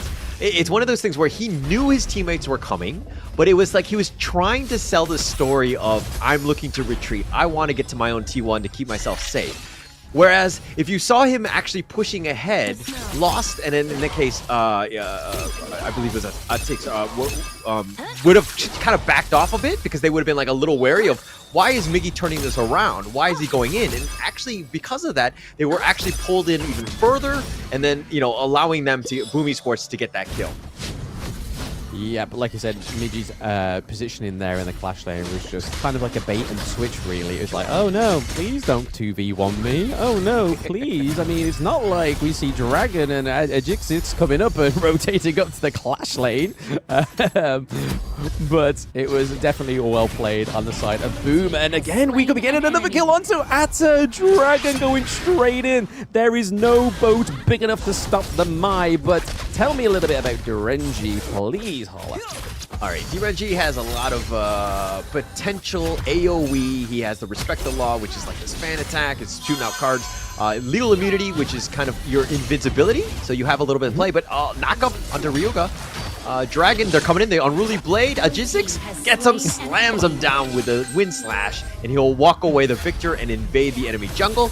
But again, DRNJ, he does have the Imperial Order, which is a stun as well. But one thing about DRNJ is that his positioning needs to be flawless, right? He's kind of like more of a static type of farm laner. So he has a little bit of an issue. Obviously, he has that legal immunity. But it's one of those things where he needs to be careful and conscious of his positioning. And nothing better to complement that static farm lane pick is Flash. Common skill Flash allows you to teleport the distance to either get in to close those very clutch kills, those high risk, high rewards, or to get out of those really sticky situations, which sometimes, if you play DRNG, you will find yourself in more than not. But the Tyrant and the Overlord are up. It's going to be really interesting to see where these teams actually put their allegiance to. Will they go for the Tyrant like we've been seeing both of the Brazilian teams really been going for in the past 2 games, or will they go to look to the Overlord to get some lane priority? Yeah, I think in terms of initial one, I think the damage, having that a little bit early just kind of scales a little bit better. I think it's something that you want to go in, but the knock up onto Ryuga, Dragon, because if he pushed back, he's going to be taking a lot of damage. Doesn't he be careful? But Foodie Sports will kind of thwart them away. Boomy Sports Logistics will secure that Tyrant. And again, I think that it is the most important objective, at least at the early game. Yeah, I feel like it would have been a better thing for Foot Esports to go for again, but I don't think they had the privilege of knowing that it was going to be a free Tyrant, because again, with the Durenji, it takes a while for those items to come through and activate on his side. So having that chain lighting, having that extra damage on the Durenji is going to be a better thing for you. But it didn't seem like Foot Esports was confident enough to go for that, but they do have a settle for the Overlord. We have a 3v3 brewing up here in the farm lane. In the farm lane, they're being pushed back, and Snape, this is the power of the Hano. The Scepters just clear the wave so quickly, and he's just able to kind of push that along, and then maybe look to invade. But if anything, Snape can just be this, like, tanky monster. He has the Fate Rewind. There's not enough damage thus far, not yet at least, for Boomy Sports to kind of blow him up or to stun lock him so that he can't get on out of there. As long as he plays it safe, he can be, again, be the frontliner that you need, and the wave clear, again, that will just help you at least in the early stages. Yeah, I'd like to think that we may see some sort of tanky item come onto the side of the Foot Snape, but oh my days, Toshi with the ultimate shell through onto Sunbin. Miggy with the trade across the map as well onto Atix. It is all going boom for Boom Esports right now. Well, like you were saying, the Hano, it can be quite tanky with the recall, very well positioned, but are we going to see some tanks coming through for Hino? But it doesn't look like it just yet. The CC Muti comes through from the recall. Nobody quite lands the positioning there to try and find Hino and chase him down. Yeah, but you forced it out, all of that for basically essentially free, because the logistics on the Dune is just so tanky right now. And so Snape expending the ult means that he needs to play a little bit safer, right? And you definitely don't want to be playing safe. Look at him hiding into his own jungle, not even able to kind of push. And again, in the early game, you want to be aggressive. You want to be taking the enemy jungle or pushing the lanes and just farming as much as possible and not playing scared, hiding in a corner. which is kind of how I play in my ranked game. A little bit of insight into Horler's personal ranking experience there. So if you do go against him, make sure we don't suppose your in-game name right now on cast, so people will be like, I know exactly how this guy's going to play. Yeah, I'm crying in a corner. That's the end. No, don't come under my turret, please. We all play like that sometimes. It depends how vulnerable we feel in real life. But they do manage to steal the blue buff off themselves again. So Foot taking that. Not getting a kill, though. Midgie getting the kill over to Atix, which means that the blue buff just goes back into the bank of Boom. But, oh, they are not done yet. Rugar looking pretty low. Double kill for Toshi. That is not who you want to get a double kill onto. Lady Sun looking pretty fed going into the 8-minute mark. Horler. This may be very troublesome for Foot Esports. Very troublesome. I mean, Miggy making plays, going in there, just knocking people up, pulling people around, and through it all, Boom Esports has not lost a single player. They have been on point, Their coordination has been unreal. This is the Boom Esports that we wanted to see throughout, and unfortunately, it's coming a little bit late, but they're finally getting it into their fourth match, or the third match that they've been playing in this league. Yeah, it's a shame for them to come show their skill here, but it could just be that Foot Esports may feel a little bit underwhelmed going into this game because, like we said, and like we were talking about earlier, is that, yes, Boom Esports didn't win a whole series, but the round they did take it off was VKS, which is a prestige within itself, considering this team just went 2-0 with Team Vitality. Again, we don't know whether it's because City Boy was put into the jungle rather than Shanks. Shanks into the jungle, sorry. But again, that's something for anybody else to ruminate on. But there is a lot of aggression from the side of Boom Esports. However, Foot do take the Clash Lane turret T1. Yeah, they're feeling it. They know they have a huge advantage. I mean, it's 8 kills to nothing at this point, and they're just trying to starve them out, push it out. And again, if you're watching at home, if you're winning at all, this is the way you need to be playing. You should not be in your own jungle farming. You should be up in the enemy's jungle farming their creeps. If you need to fall back, that's when you look to take your own. But at this point, it's very unsafe for Foot Esports to make any sort of movement within their own jungle. And again, they're kind of in the corner crying strategy mode, which is, again, my patented move. Fetal position on the red buff. Love it. But looking at the itemization already, we see the Sparked Forge dagger coming through on the D-Range as well as the Doomsday. So again, basic attacks are going to be hitting a little bit harder than they were in the early game, and also having that chain lightning effect is just going to mean that you don't have to take the Tyrant in order to get it. However, they do take the... it looked like that Luna was trying to go for the Sage buff there, but it didn't quite work out. Toshi takes up his own, whereas Dune was looking to take the enemies, but it wasn't on spawn yet, whereas Mayin and Dune are looking to just put pressure in these lanes.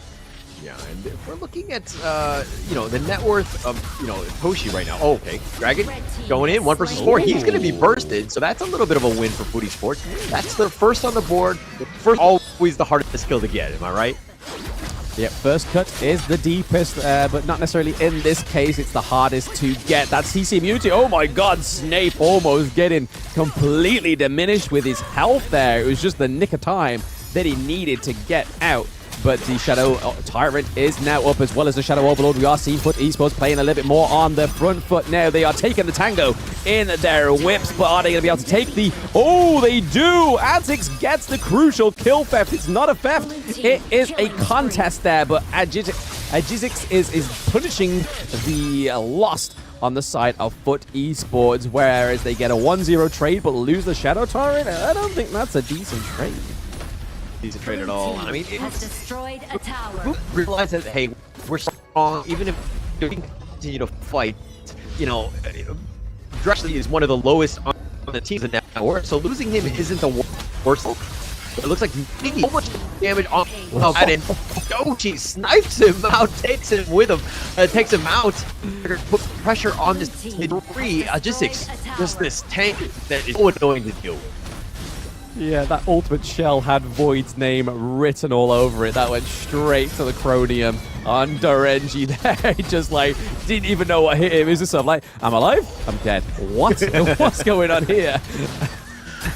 Really, really well played by Toshi on the side of Boom Esports, but they're not settling there. They're looking to take the Shadow Overlord to make these aggressive steps on the lane. Yeah, and look at Mickey. Still up in front, realizes that he has the mobility to get on out of there. And he's providing a lot of vision for his own team. Like, again, it's just pushing him away. They can't even take the Azure Golem. And just on the run, right? All they can deal is deal with the minion waves, if anything. But Foodie Sports on the back foot, just trying to find some sort of opening, some sort of way to just prolong this game, get Void a little bit more farm. But without the mid T3, it's going to be a tough time. Yeah, you've got those empowered minions now in the mid lane, which just make it a little bit more peskier when it comes to those attacks on your Crystal. And down goes the higher ground turret in the farm lane as well. We see a lot of backline poke from Snape there on the high note, looking to just keep them away, trying to focus those minion waves. And there we are. We have Dragon bringing the Vanguard to the higher ground turret. It's going to take all of Foot Esports to try and take it out, but we have Miji in the back line as well with Doom. Doom goes down thanks to Atix, and Lost goes down as well. There is a 1-1 trade on the side of Foot Esports. Instant kill for Toshi. Toshi has very little health. He gets caught by the boat. The boat can't stop the Dragon, but it can stop the Toshi. But is this Foot Esports looking to take some dominance here? We see that Atix is still...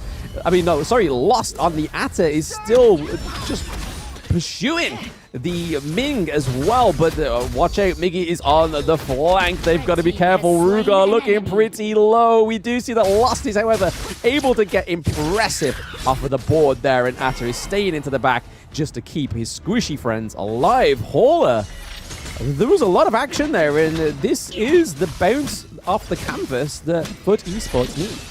Yeah, and Logistics, it was like they went in, but the tower was still up. They had so many, I would say, positioning issues going in, because Logistics got killed. Once you lost your tank, then it was a matter of a full-out retreat. Doshi got caught out. It was a really nice ghost ship, but three-man stun there. They're turning this around, and Void gets blown up. Snape is there. He shows himself with the scepter. He should have just hid in the bushes and cried in the corner like I would have, but Snape gets knocked up. Doesn't matter about your fate rewind. Optics is now here. He's going to try to fight Dragon. He pulls him back. He does get one kill in terms of Dragon, but now he's being chased 1 versus 3. No real way to survive as Doshi blows him up and says, "Thank you, friend, for that free food." If you could see my face for that entire interaction, it just seemed like I was disgusted. Just as if I'd just been given some really bad food and I've just thrown up. It seemed like that. It was just a complete outplay here by Boom Esports, taking the Crystal in game 1 with 60 kills to 5. Boom Esports getting the first game on the board against Foot Esports. There was a moment where Foot Esports could have come back, but Boom was just like, hey, we are so far ahead. We can take the right fights. We can get the right pickoffs. Because again, it's one of those things where if you have all the items, you have all the damage, then the squishier lineup for Foot Esports is going to have to rough. If you weren't really able to kind of stay up and be tanky enough to kind of deal with the Boom Esports onslaught, so just a tough situation for Foot Esports. I think they needed a little bit more of a bruiser, so to speak, to kind of just soak up some of the damage that Boom Esports was dishing out. Yeah, with the Atta towards the late part of the game, once he starts getting those tanky items on him, he's harder to kill, especially if you don't start buying like anti-heal onto the team of Boom Esports. It just makes this guy thicker and thicker and thicker, and that's kind of where I feel like Foot Esports managed to get their footing, forgive me for lack of better words, but then they also had the component which was the DRNG, which was able to get those items like the Sparkforge Dagger, the Doomsday as well. This means that he's basic attacks, and as long as you've got the positioning, like you did say, Hauler, he's a threat nonetheless. Yeah, definitely so. And I mean, this is what we were talking about in terms of just Boom Esports, right? We're seeing flashes of it. They're definitely, they're mistake prone. They did kind of let Foot Esports get a couple kills and kind of make this a little bit closer than they probably should have. But at the end of the day, they were to close it out. And that's what we kind of expected of Boom Esports. I had high hopes for this squad. Unfortunately, they're not going to move on to the knockout stage. But it's, again, one of those things where this is a team that has a lot of potential. They can grow, and they can be much, much better. But let's talk a little bit about the post-game items here. Blam, what kind of sticks out to you? Let's have a look. I mean, the HP regen item, both on the Mayeen and the Dun, clearly served them purpose because Mayeen not dying at all, and then Dune only dying once. So that was obviously a huge thing for them, is having that HP regen, making sure that any health on hit healing was going to be at the maximum peak. We don't see any of the anti-heal come through other than the burning cape on the side of Dune there. But other than that, they were pretty much just winging it because they just try, as you saw towards the end when we saw Atta like chasing the side of Boom Esports, they were just trying to dodge him. It was like, yo, just let him aggress you. We'll try to get to the back line like we saw that Mayeen tried to do. But it was by that point that DRNG and the Sunbin already fell off at that point. But yeah, again, just a lot of damage. We see some of the offense items come through. I mean, the defense items come through on DRNG as well. But other than that, not really much else pointed out to me. But over to you, Hall. Let's have a little dive into those damages. I mean, Doshi right here. I mean, he was my MVP of this game. He was like 7-1 in like 3 or something like that. He was just 131,000 damage, the most on the team. I mean, if you're looking at what else, was going on, the rest of the team was just kind of backing him up. Dragon did a decent amount of damage as well. Didn't have the greatest of games, and probably something that they want to be a little bit cleaner for Dragon, but nonetheless, still second place. That's a lot of damage. You do need that support damage dealer to kind of help you out. If we're looking on the other side, though, Foot Esports, Snape doing a lot of the damage. He's taken a decent amount as well. But again, I kind of felt like Snape didn't really have as much of an impact as I've seen with the Hinos of the other teams. I'm not going to name names at this point, but I felt like there could have been a little bit potential room to grow in this area, right? Dealing damage is great with Snape, and he has a lot of wave clear and a lot of potential for that. But it's one of those things where maybe it changed things up to be a little bit more tanky as they go in. But Blam, walk me through the gold graph here. I mean, we could walk up the hill if you want to, and then slide down that dip right at the end with like in a little wheel, and we can flick off at the end of the ramp right at the as we saw there. But like all gold graphs, they do paint a picture in our casters' minds, and those watching at home that do know what's going on within the game, you can kind of see where the peak was and where we saw Foot Esports activate and become a lot more deadlier than they were for the rest of the game. I mean, if you just see the little dip towards the yellow and then everything else is orange, that's where you've got to be careful. But to be fair, to Foot Esports, they were able to activate, they were able to come back a little bit. It just was a little bit too late, in my opinion, for when you decide to try and make a pushback when you've got 2 high ground turrets already gone. It's a very hard place to come back from. Yeah, it's tough. It's tough. And I mean, you might want to split push. You might have to play a little bit riskier to kind of potentially get yourself back in the game. I didn't see a lot of that, just kind of forcing that in. But again, if we're going to talk about the MVP, at least my MVP was Doshi. I want to see what everyone else thought who deserved this MVP. And again, it looks like Doshi. We're on the same page. 7-1-5, but that 131,000 damage, that's insane. Yeah, no, I think that ultimate shell to Derenji's face towards the mid lane and that high ground turret was just what. None of these stats secured it. Everybody in the crowd saw that and was like, that's a violation. Like, literally, that was just on point. That ultimate shell just couldn't go anywhere else other than Void on the Derenji. So, it was personal. That was a very personal ultimate from Toshi, but a well-played MVP. Let's talk a little bit about the highlights here. We saw some of the decent plays here. I mean, Lost getting run up on. He got chased down. Again, they were baited out. They ended up getting that kill. But again, this is where Boom Esports, they kind of took the advantage here. Logistics, not scared, takes them out. Ryuga just forcing this issue, and they just had such an early game that was just so good that it was difficult for Foot Esports to even come back into this game. There was almost very little chance for them.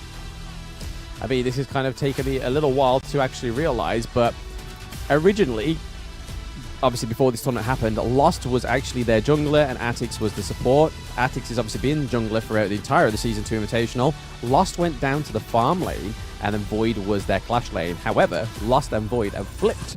So we see a little bit of a difference, and Honestly, I don't know whether it was just the Atta pick in the early game, whether that was just because how weak the Clash lane was, but I feel like Void did a better job on the farm lane than Lost did in the Clash lane. So a big props to Lost to switch in position there, but Void actually doing a lot better in that roles change, I believe, overall. But yeah, just look at the replay. We only start to see a bit of a vicious FUT Esports as we get to that 14-minute mark, and the final time where they're actually able to take a turret is just a little too late because the enemy team at that point has got 2 lanes where you have those empowered minions.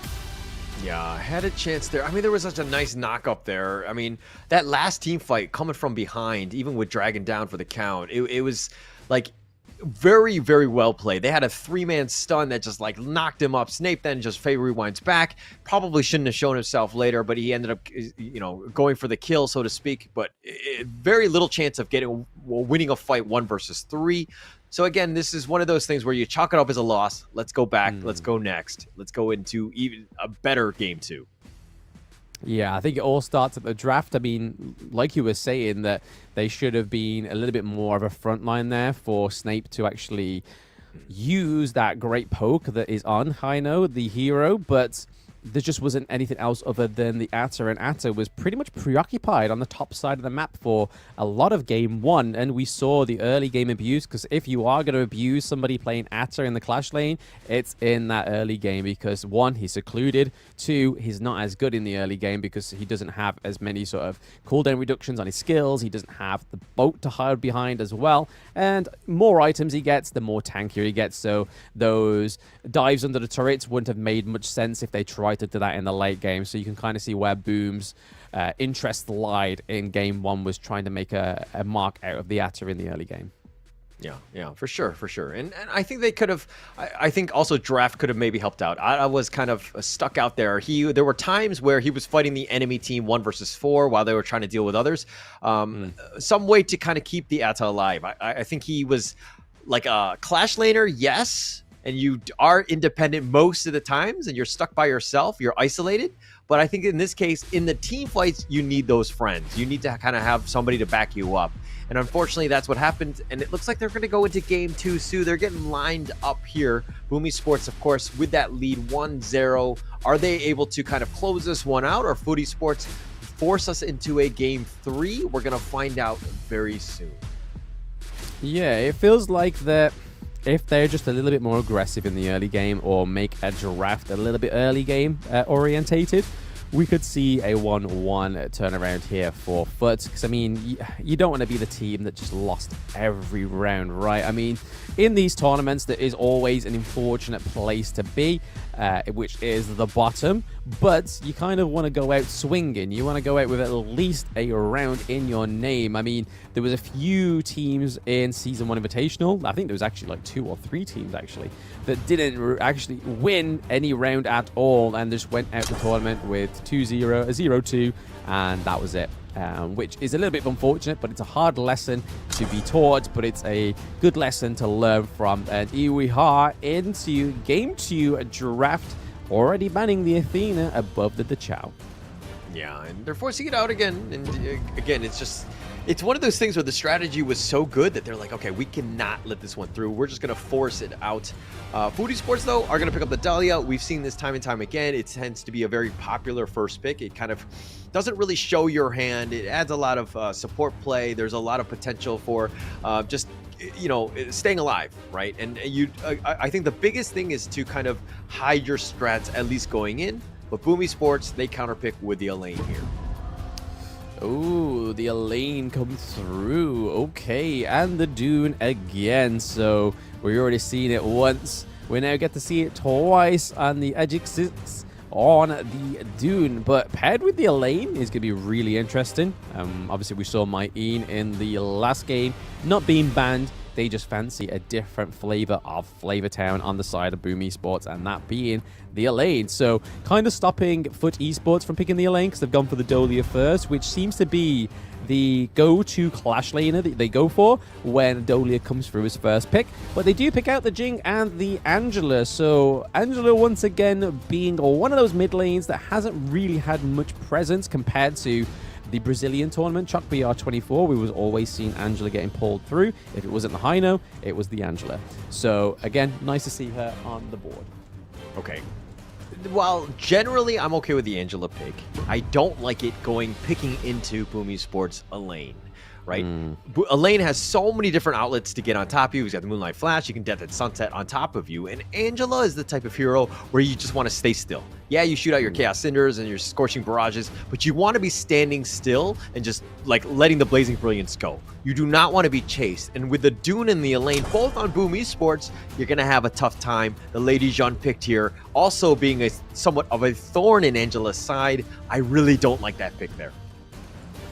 Yeah, you're right. To be honest, the Elaine coming through is definitely going to be a non-starter for the Angela, but it may be able to be good enough to catch out the Lady Shen in the early game, especially when you land the skills.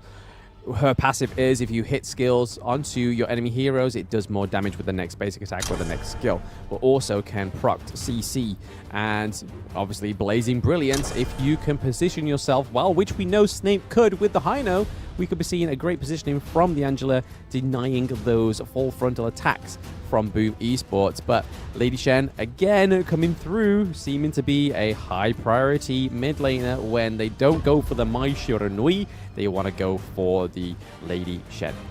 Yeah, and okay, Lady soon to also tandem with the Lady Jeanne. Both of these are a lot of damage, very meta picks. Again, Lady Soon, you'll close it out, late game monster, something that you want. And it just kind of, Boomy Sports right here, these 4 picks, definitely meta, definitely, well synergized. We know these guys. We've seen these guys time and time again. They seem to play well with one another. And Foodie Sports, a little bit of a different side. I think it's going to be interesting seeing how they play this one out. I think that there's a lot of pressure, at least thus far, for the Jing to kind of really make plays. I think that, it's a kind of just to dice them and kill them and kind of take out the damage dealers of Lady Jeanne. I think you're going to have an okay, but it's going to be a lot of pressure on Foodie Sports. Oh, okay. So Dolia getting paired with the Lubu. That's something very interesting that they go for the Dolia rather than, not the Dolia, they go for the Lubu in the Clash lane, which hasn't been a hero that we've seen pick in the whole of Season 2 Invitational, but it is a pairing that is a very, very common, because if you have such a strong backline on the side of Boom Esports, you get that double pounce from the Lubu. So I'm really excited to see the Foot Esports have gone for the Lubu pick paired with the Dolia and the Marco Polo as well. Okay, and I like the pick, the Lianpo, to kind of counteract some of this. There's going to be a potential fireworks. I mean, the Lubu pick is it's good and it has potential to kind of isolate. And when they want to fight in those big areas, but it's like those red X zones. You know what I mean? Like, is Boom Esports going to kind of navigate around that so that you're not always in the arena? It's going to come down to those big team fights, and just the positioning is going to be super important going in. You're going to make sure that Lubu is kept away from your backline, especially the Toshi, because if Toshi gets caught out by the Lubu, no matter what part of the game you're at, as long as it's not late game, you're more likely going to get destroyed, because Lubu has such great sustain and obviously a great accessibility to the backline. And if that opens up things for Jing, that's troublesome. But like you said, Hola, they do have the Lianpo, which can push people away. He has that ultimate that hits 3 times, and when it hits that final time, that is a huge knockup. So if he just tries to play off Lubu, trying to put where he's trying to take the fight himself, those Lianpo ultimates could be pretty banger most times out of 10. Yeah, and more times than not, I think the biggest strength on the Lianpo is the fact that it's picking into to counter the Marco Polo. You have so many different stunts to kind of just get in his way, make it uncomfortable. Plus, he's very tanky, so Marco Polo can't really just burst him down. It's something that you've got to respect. And so you got to understand where the Lianpo is at all points, so that you don't just accidentally or, just kind of use the Fevered Barrage in a bad spot. But in the bottom lane, a little bit of a rush.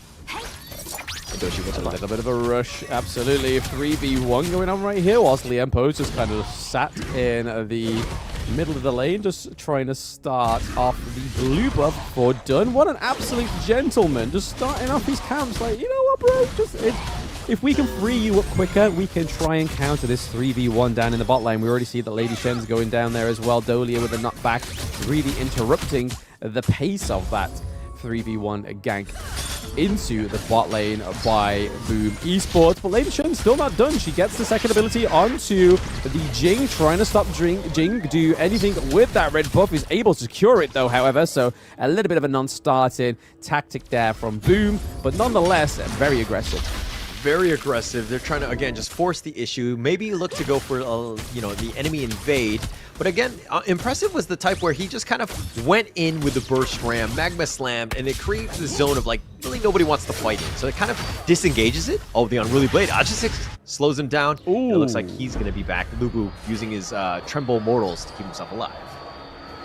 Yep, using that ult to jump out of there. It's one way to definitely use your Lubu ultimate is if it's not into the backline, it's to get out of there. It's kind of like a little bit of a soft-core version of Elaine's Death on Sunset. I just think the fact that you actually don't disappear, you just jump up and land back down, and they know where you're going. Whereas Elaine just gets to hover around for a little bit, have a little bit of a slice of heaven, it seems, in the Death on Sunset, and being completely untargetable is also a blessing. But yeah, we haven't seen any first blood yet. We could have potentially got one around the red buff there on the side of Foot Esports, but just a little bit more well calculated, I feel like, Foot are going into this early game. Yeah, play it safe, right? I think Foot Esports need to understand that, hey, we're here for the long run. We just got to make sure that we don't lose out on the early game. I mean, they were down, 0-8 in the last game. They do not want to be in that same situation, so they need to play safe. Just play, a conventional, Honor of Kings, right? Just get as much farm as possible. We'll take it to the late game. Let Void get his farm so that he can kind of control the late game and just take over at that point. So it's, again, just looking for the long term in mind. Yeah, long-term investment rather than short-term investment. That is definitely the economic status of Foot Esports. Almost getting caught out again is the Angela. So double knock-up from both the Liempo and the Lady Chen whilst still staying alive, which is more than what most could say in that situation. That 2v1 would not go in the favor of most players. Yeah, definitely not. But look at Impressive and Dragon. I mean, providing vision in the front, Impressive just like a scout, kind of just seeing what's out there. Just taking notes, I would say. He's going to want to walk into Ryuga here. And, when two roamers go at it, it's like a wet noodle fight. They'll just hit each other. And if anything, this is a better love story than Twilight. Yeah, just slap each other around and hope one of our farm lanes come through to deal enough damage. And there's a knockback from Dolia, just keeping everybody away. Rugar playing that pretty much poetically, because if that could have gone any other way, with the likes of Liempo, with a massive engage, could have been huge. And we saw that Snape had such high hopes to steal the Tyrant there, but was just not quick enough with the Blazing Brilliance, which again is another great function of that ultimate, is to steal those jungle objectives. Yeah, not able to do it. The Tyrant's going to be taken. That's going to be the first big one. Boom Esports turning this into a small lead as of now, but Foot Esports, they're just trying to play things safe. They're not doing anything unconventional. They're not invading the enemy jungle. They're just trying to get some vision and hopefully some smaller steals. Impressive thought about going in. He's going to just back off, but Toshi will take the spiked lizard here. I mean, if it's going to go over to anybody on the side of Boom, especially trying to deny it from the side of Foot Esports, it's Toshi that needs it, that late game hero. And looking at those stats so far, we see that Marco Polo is already ahead with the goal difference between Lady Sun and Marco Polo himself. Lady Sun buying the Axe of Torment. We're seeing the Burning Cape come through from the Dune as well. So plenty of boots being built, a little bit of a variety. It seems like a bit of a kick store going on right now with the boots. We got a bit of cooldown reduction. We have the slow cooldown on the CC, and then we have the physical and also the movement attack speed on the Lady Sun, but less about shoes, more about shooting. There's a lot going on in that mid lane. We could be seeing the T1 going down in mid lane. So already 5 minutes in, mid lane is gone. That means there's a lot of opening up for Boom Esports. Yeah, a lot opening up. I mean, they just kind of went for this one, and Lost has to just back off here. They've lost the Azure Golem as well. And it looks like the Tremble Mortals is going to be committed on the back line, and Lian Po is impressive. He's just going in. He's got the Tremor Smash, and he's just going in. Lost actually has to flash away. He's going to be basically scurried out of his own arena. It looks like he's been scared. Lost. Looking like he's lost. Yep, I mean, lost by name, lost by nature, question mark?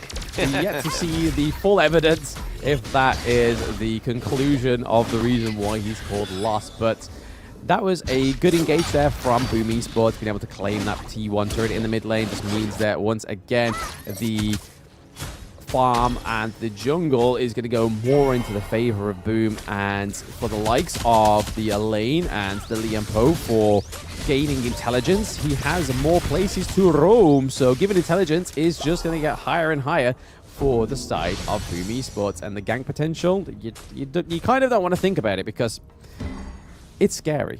Yeah, it's tough. It's tough. To be honest, I wonder how the initiations are going to actually go. I mean, Lost needs to kind of set things up. He doesn't always have, I mean, it's either him or Zing just kind of to force the issue, kind of let them group up so that Lost can then kind of throw out that arena. But as I say this, it looks like the burst ram. It looks like they're going to get first blood on the snake. Yes. Wow, 7 minutes and 20 blood. seconds. Yep, it's taken a while for them. It's been a little bit of a slow burner, but I suppose it is Liam Poe taking all that burn from them. Dune having to use his ultimate to get out alive, but Jing's going in, trying to hopefully pick up the Dune. You got to be careful. You don't want that mirror domain being wasted right now. Lu Bu was trying to jump onto Toshi, but it was not clear or even successful in that whole interaction, and not really anything came of that. There was no push other than the minions doing their thing down in the farm lane. But in the clash lane, there's still a turret waiting to be taken. Rugar looking pretty low. Oh, he gets taken down. And gets taken down. Just stuck around a little too much. And Lost again. Threw off the Tremble Mortals. Completely whiffed. It zoned more than anything else. He wasn't actually able to capitalize on that. So again, these ults need to be on point, especially if we're going to go for the kills. They're not able to do so.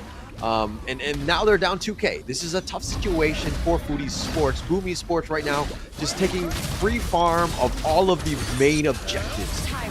Atix tried to go for the steal. He images back, and he's not going to get on. He's not going to get anything, but he does come out with his life. Ooh, another miss. A nice flash there from Dragon, almost getting caught out by Lubu's ultimate. So nobody getting caught in the Lubu ultimate, kind of feeling like a non-starting hero in this team comp. Lost actually not doing as well as I thought he would on that Lubu. Again, more of a potential in the mid to late game for that hero. We have Migi going on with Void. Void may be getting, there was a lot of poke, but just nothing concrete. There was no killing and no confirmation of death or gold going over to Void there. But we are seeing Atix looking to take one of the side lanes once again. So if there's anything that Foot Esports are doing, it's taking turrets, which they struggled to do in game one, especially this early. Yeah, and if you're looking at just 6 is a little bit on the lower side. Here we go. That's a Tremble Mortals. That's a decent one, but there's no follow-up. The rest of the team are just hidden in the back, not able to kind of take advantage of this one. And it looks like Lost on the run. They do end up getting Miggy. That's a big win for them. So Foodie Sports got the kill. They're still down about 3K, but what can they get? It looks like it's just going to be nothing but the smaller jungle camps. Yeah, using Angela there and Snape as a carrot on the stick for Migi, because we knew that the Death on Sunset was going to negate the whole experience of the Blazing Brilliance, but it was just used as a, yeah, you come over to us and we will come behind you as a 5v1, and there was no way that Boom could actually get in by the time that Migi was already gone. So I feel like that was a really good play by Foot Esports, getting them a kill onto the board finally, and a really good way of using Snape in a very certain situation that you knew that he was going to be safe, you knew he was going to be fine, and you knew you were going to come out with a positive outcome in that interaction. But we still see a little bit of a push here in the mid lane for Foot Esports. Are they going to be able to take some more from Boom? Boom are just going to back off. They're going to take the Tyrants. They're just going to kind of push. I mean, they're going to take what the enemy's giving them. And it seems to be a free one right here. If you look at Impressive, just kind of zoning out the Ethics, he's going to be scurried away. And Impressive, just very tanky at this point. But Impressive does need to be careful. His burst ramp over the wall. Now he's going to be chased. The Resplendent Revolver a little bit off the mark. And Lian Po is just styling, so to speak. He's going to be arena'd on top of it. And Tremble Mortals it is as he goes down. Shows a little bit of weakness. Dragon is down for the count as well. And a Tix with the flex and the images. And I don't know which one's the real one.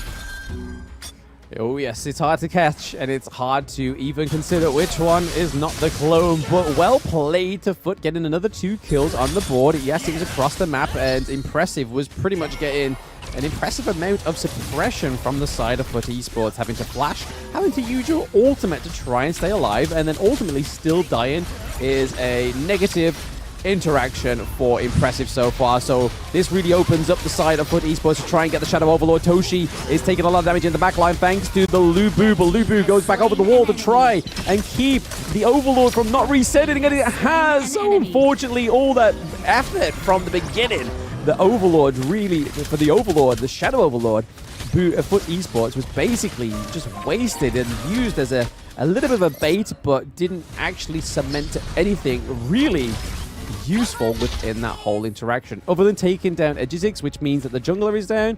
But are they going to go and try and take the Overlord again whilst they're all looking a little low? It doesn't look like they're going to go first for this one, but Void coming to life. He needs to really carry this team. He's second in terms of his net worth. He's been meteored, killed, and it looks like the death at sunset, but they're going to change targets, and they're going to try to force out Ryoga. He's been backed up and isolated. Optics, on the other hand, taking this 1 versus 4. He's trying to image away, but Toshi snipes him down the Resplendent Revolver, but the Fever Barrage is on point. It does get the kill. Toshi is finally down, but it looks like Void will die in return. Dragon says, I'll take that.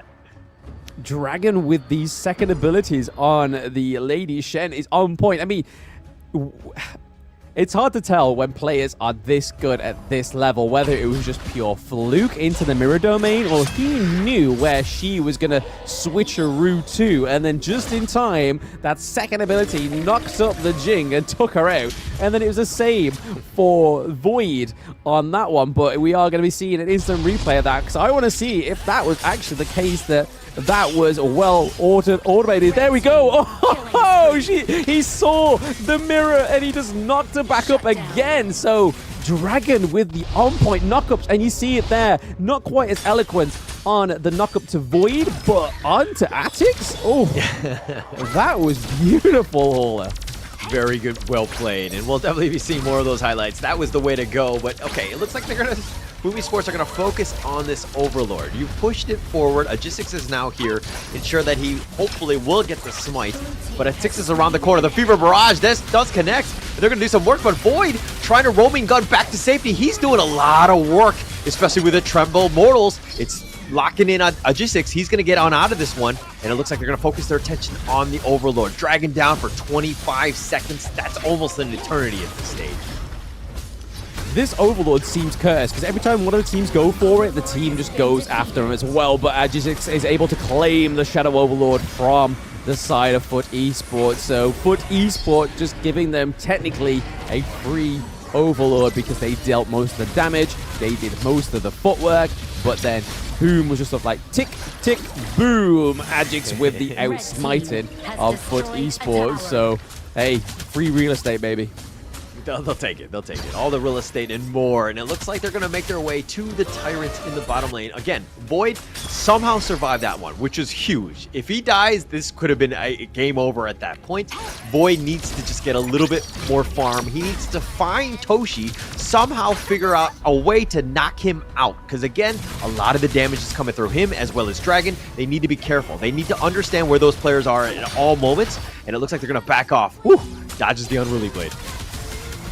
Dodging the Unruly Blade, we see that the Vanguards are down in the farm lane, but fortunately for Foot Esports, they're able to just counter that straight away, but that could have played into Boom's long-term plan, which was push that farm lane, but let's get the Shadow Tyrant, because again, if they get that for Lady Sun, that's going to be a huge damage increase for her, but then not only that, she gets the Chain Lightning as well, and if you pair that onto Dragon on the Lady Shen, it's going to be even more crucial, but it just helps overall when these team fights are seeming so close going into the 16-minute mark almost. It just seemed a little bit too close to call, Hauler. I'm not too sure what either of these teams can do to try and stop this force that is Boom Esports from pushing any more turrets, or to just completely become unruly on the side of Foot Esports. It's tough. And Foot Esports right now, I feel like they're just like a split second behind from being where they need to be. Like, that Tremble Mortals just a little too late. I think if it was like, 2 or 3 seconds earlier, they would have had a much better chance of maybe contesting that Tyrant. But not being able to do this, it's a game of inches or centimeters or whatever you use at this point. But it's one of those things where it's so close. And I don't know if it's just luck or what, but they're just not able to find the right moments that they need to be. And having that specific position is so important in this game. In the words of Paul, whatever metrics you use, take them. It doesn't matter. Is it inches? Is it millimeters? Is it is it liters? Is it milligrams? Just take it. Whatever you can get, take it right now. Is Hauler's influence to Boom Esports, and it looks like they are kind of taking your advice there. Try to take the higher ground turret. They got it pretty low, but still there is no closing of the higher ground turret. But again, like I said, it just seems to be, I think if either of these teams give an inch, they are going to take a mile, and they are going to try and turn it around for FUT Esports. But the gold has never been this close in the 17th minute, which is crazy to think that we are almost 17 minutes in, and they are only 2k gold behind. It's very much showing and telling of what this late game could be. The late game is going to be the Toshi show. Let's be honest here, right? He was behind. He was down almost, like, I want to say maybe 1,000 gold to the Void at one point. I think we're going to have to check that one. But he's completely overtaken him right now. He's 13,800 versus the 12,000 that is Void. So, finding Toshi is going to be the #1 target of FUT Esports. If they're able to kill Toshi, they're going to have a decent time. They can take those fights 5 versus 4 without the damage that Toshi brings to the table. But again, it's going to be hard. Toshi's positioning has been great. The rolling rates to safety also been great. So Toshi is the #1 target. FUT Esports need to figure it out. Yeah, even if they do find a footing onto the Toshi, he does now have Sage Sanctuary as well, so he gets that second wind of life. He's traded his boots for a second life, which I would say is a good trade if you saw somebody in the marketplace selling that. Hey, give me your shoes, I'll give you 2 lives. I'm like, yo, take my shoes, good sir. Give me a second life. As we see the Blazing Brilliance come through to stop the minion wave. That was beautifully played by FUT Snape in order to try and stop the higher ground turret. Unfortunately, it was a means to the end because the higher ground turret in the mid lane does fall. We're seeing the Shadow Vanguard rock around the corner as well in the farm lane. So once your higher ground turrets start taking a beating, it's going to be harder for you. But we do see that Lubu tries to go to the back of the line, trying to take out the Lady Sun, but she still has the Sage Sanctuary on top of her as well. There he goes. Lost is fallen for the Lady Sun. They have been smitten by the beauty of the hero and the late game damage that comes from Lady Sun. Yeah, and Lady Sun, impressive on all aspects of this game. I mean, just the amount of damage that she's been able to provide. Toshi just playing it to the limit, understanding the outskirts and the maximum range that you need to be in, almost kiting the enemy team to just kind of maybe force it out, and it forced it onto Lost. Toshi somehow still surviving. That's going to be life #1 for Otix. He's continuing to fight though, but he's going to get blown up. Toshi says, thank you for that free meal. I will take that as well. Toshi does go down. He's going to be back for life #2, and they did find a way. Impressive has been killed, and they're doing some work. The Chaos Cinder is doing a lot of damage onto Dragon, but now they need to deal with the base, which is wide open. The minions just assaulting the crystal at this point. And now Boom Esports back up. They're going to regroup and look to go in for that one last push. Yeah, we see that Lubu's trying to look for any sort of Strandlers on the side of Boom, but they have all got the fortunate capability and thinking that they need to go back and recall because, again, Tempest Dragon up in 4 seconds. If they were to go and take that fight at the damage that they had, they would have lost because, again, the Lady Sun has no Sage Sanctuary. It was pretty clutch for the side of for Snape on the side of FUT Esports, using the Splendor to be untargetable and unkillable for a brief moment. But we do see that Dune has now gotten his Sage Sanctuary back up, so that means he has got that second win. So going in for an engage is not necessarily going to be the be-all or end-all for taking down the Dune, and from what we know so far, FUT like to put the pressure onto the Dune, but we're seeing that Elaine is running down across the gorge just to make sure work of Snape. Snape looking pretty low. Is he going to get the knockups for the blade onto Dune? And it is. Dune takes down the Angela. Void is down as well. Down goes 2 of your crucial damage outputs, and down goes Jing as well. It seems to just be an across the board takedown, but Lost is just trying to make some ends meet out of all of of this. That is a 4-1 trade. That is the worst trade deal ever, as he gets a double kill towards the end, but he's going to lose that crystal, as it seems that they've got the minions there. They are stuck in. Toshi and Miji claiming 2-0 for Boom Esports. Yeah, Toshi was just like, okay, yeah, you can kill the rest of my team now. I'll just take the crystal. The minions are pushing. I know how to end this game. We'll just figure this one out. And they closed it up, right? This is what you needed to have done. They found it out. And again, I talk about the Angela in the draft phase. It's way too static. Elaine was able to just jump on Death at Sunset. There's no way you're getting away from this. And Angela has a tough time. Again, wants to be very static, not able to do so. And, you know, in that last team fight, it was very scattered throughout. Lost was really not in the fight. There's a lot to break down on this one. And I think that while Boom Esports came out the victors, there was a decent number of mistakes from Food Esports. But we're going to see what Choo Choo has to say and to ask Boom Esports coming up right now. Thank you so much, Carson. So back on the live stage here with me, Choo Choo, your host for the entirety of the event. Congratulations for Team Pilipinas! Boom! Okay, I'm gonna starting off the. Don't worry, line up. Don't be shy. It's okay. I won't eat you. I won't bite. Okay, we're gonna starting off the day with Toshi. I think Toshi had a really tough game here today. Toshi. Yeah, Toshi, can you hear me? How about you come next to me? There you go. It's easier that way. Okay, Toshi, I noticed that 2 games in a row and you playing the marksman. It's such a tiring day for you because the game dragged all the way to its late game.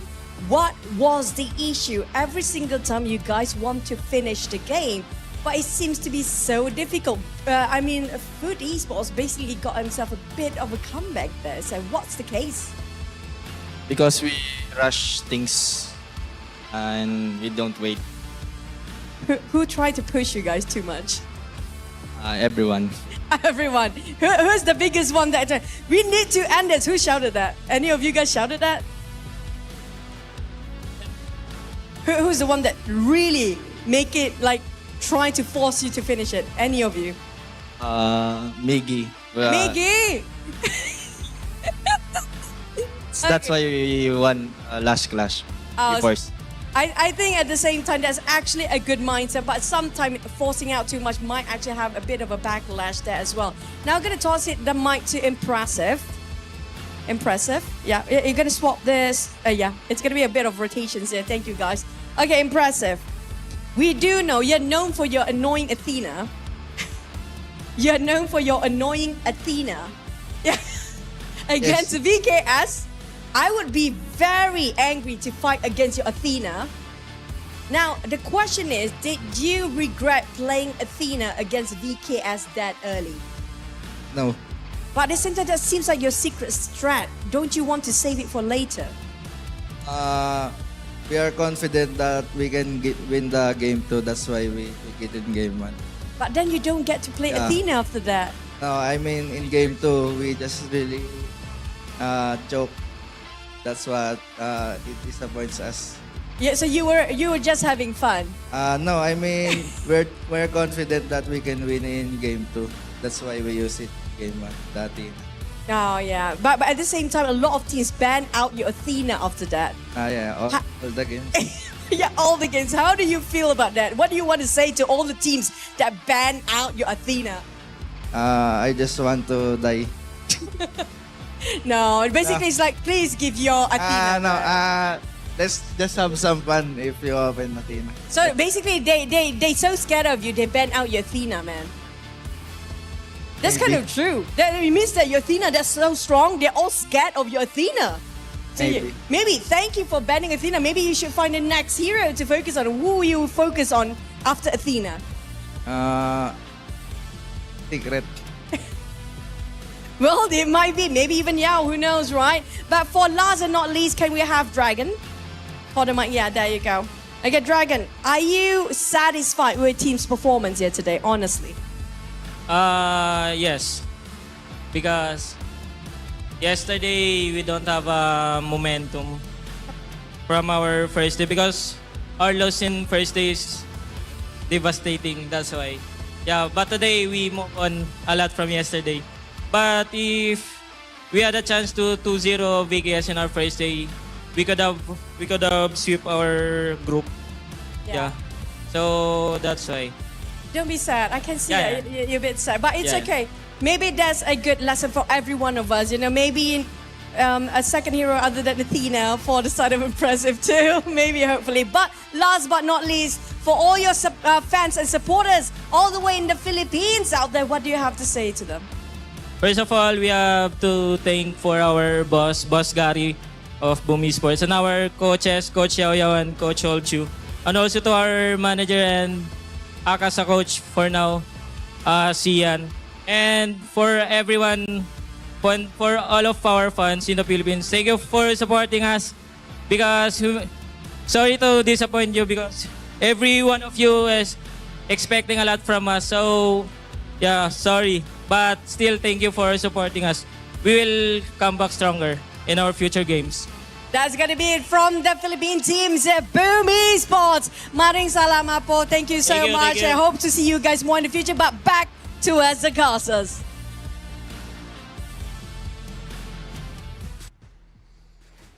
And there we had it all. Is the final words from Boom Esports, because obviously, even though they got a solid victory in that game, they unfortunately don't manage to get through to the top 8 and into the knockout stages. But like we were saying, this game is all about just pride and making sure you can get that final, just one win on the board. And they did. They managed to get that 2-0, even though Foot Esports in that second game definitely gave them a bit of a run for their money.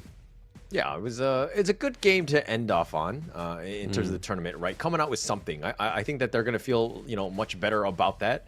Unfortunately, a little bit sadder for on the Foot Esports, we're not able to get a single win throughout. But it's one of those things where you either win or you learn, right? And I think that there's going to be a lot of learning on this one. I think that, from Boom Esports to Foot Esports, both of these teams, they're going to go back, to the drawing board. They're going to figure things out, and they're going to come back even stronger. So I'm excited to see what they do in the future, because I see a lot of potential from both of these squads. Yeah, definitely. I mean, Foot had a great season 1, not so great season 2. Not too sure what happened there, but I feel like it's probably because a lot of these teams had a lot more matches coming up to Season 2 Invitational, whereas I suppose Foot Esports was very heavily reliant on the scrims. But nonetheless, we do see that Boom Esports takes that 2-0 victory, and we are looking at the post-game scores now. So, again, we saw towards the end that Toshi sold his boots for the Sage's Sanctuary, but then towards the end, he actually sold his Sage's Sanctuary for more damage, and that clearly, I think it was the lifesteal item, actually, that he managed to secure towards the end to take a bit more of a solid fight to Foot Esports. Yeah, and look at this. Toshi, no boots. He's got, 17,000 net worth lead. Or 17,000 net worth. Just able to blow people up. 7-1-3. Again, he was my MVP in the last game. I think he's going to be the MVP of this game. He was just so phenomenal. Like, understanding where he was, he had kind of like that Michael Jordan effect of, like, you need to know where he is at all times on the court. So he definitely kind of showed up here. But, okay, what are the stats that kind of stick out to you, Blam? I mean, even though Foot didn't win, they've been close to 200k damage. I feel like that's the most damage that's been done in the entire Season 2 group stage, it seems. So shout out to Void picking up that Marco Polo. And I think it was beautifully played. There was a few moments where I was actually scared for Boom Esports when I saw Void coming into a late part of the team interactions as well.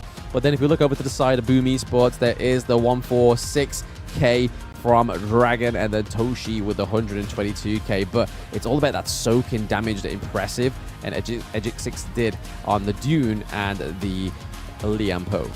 Yeah, and for me, it was kind of like Foot Esports. Yeah, Void had all that damage, but if we're going back to it, everything was kind of reactionary, right? Boom Esports took the fights that they wanted to have taken. Foot Esports was kind of reacting, and they were not always together. We didn't really see that one 5-man wombo combo, Foot Esports just kind of running at you and just kind of finding that right pickoff. And you're kind of seeing the tail of the tape in the sense of this graph, right? Boom Esports, they had control. Yeah, there were some dips, but like every game, in the end, they were able to just kind of close things out, and that's what you want as a good team. Boom Esports played it strong, and they finished it out in about 21 minutes. Yeah, like I said, like you were saying there, Hola, that's the gold graph definitely shows a picture of struggle on the side of Boom Esports. Just the amount of uneven, the kind of inverted view you would see looking at a mountain range or something like that. It just doesn't look quite as nice as what the last game looked like. But again, we'll be looking at who scored the MVP. Hauler thinks it's going to be Toshi back to back to back to back.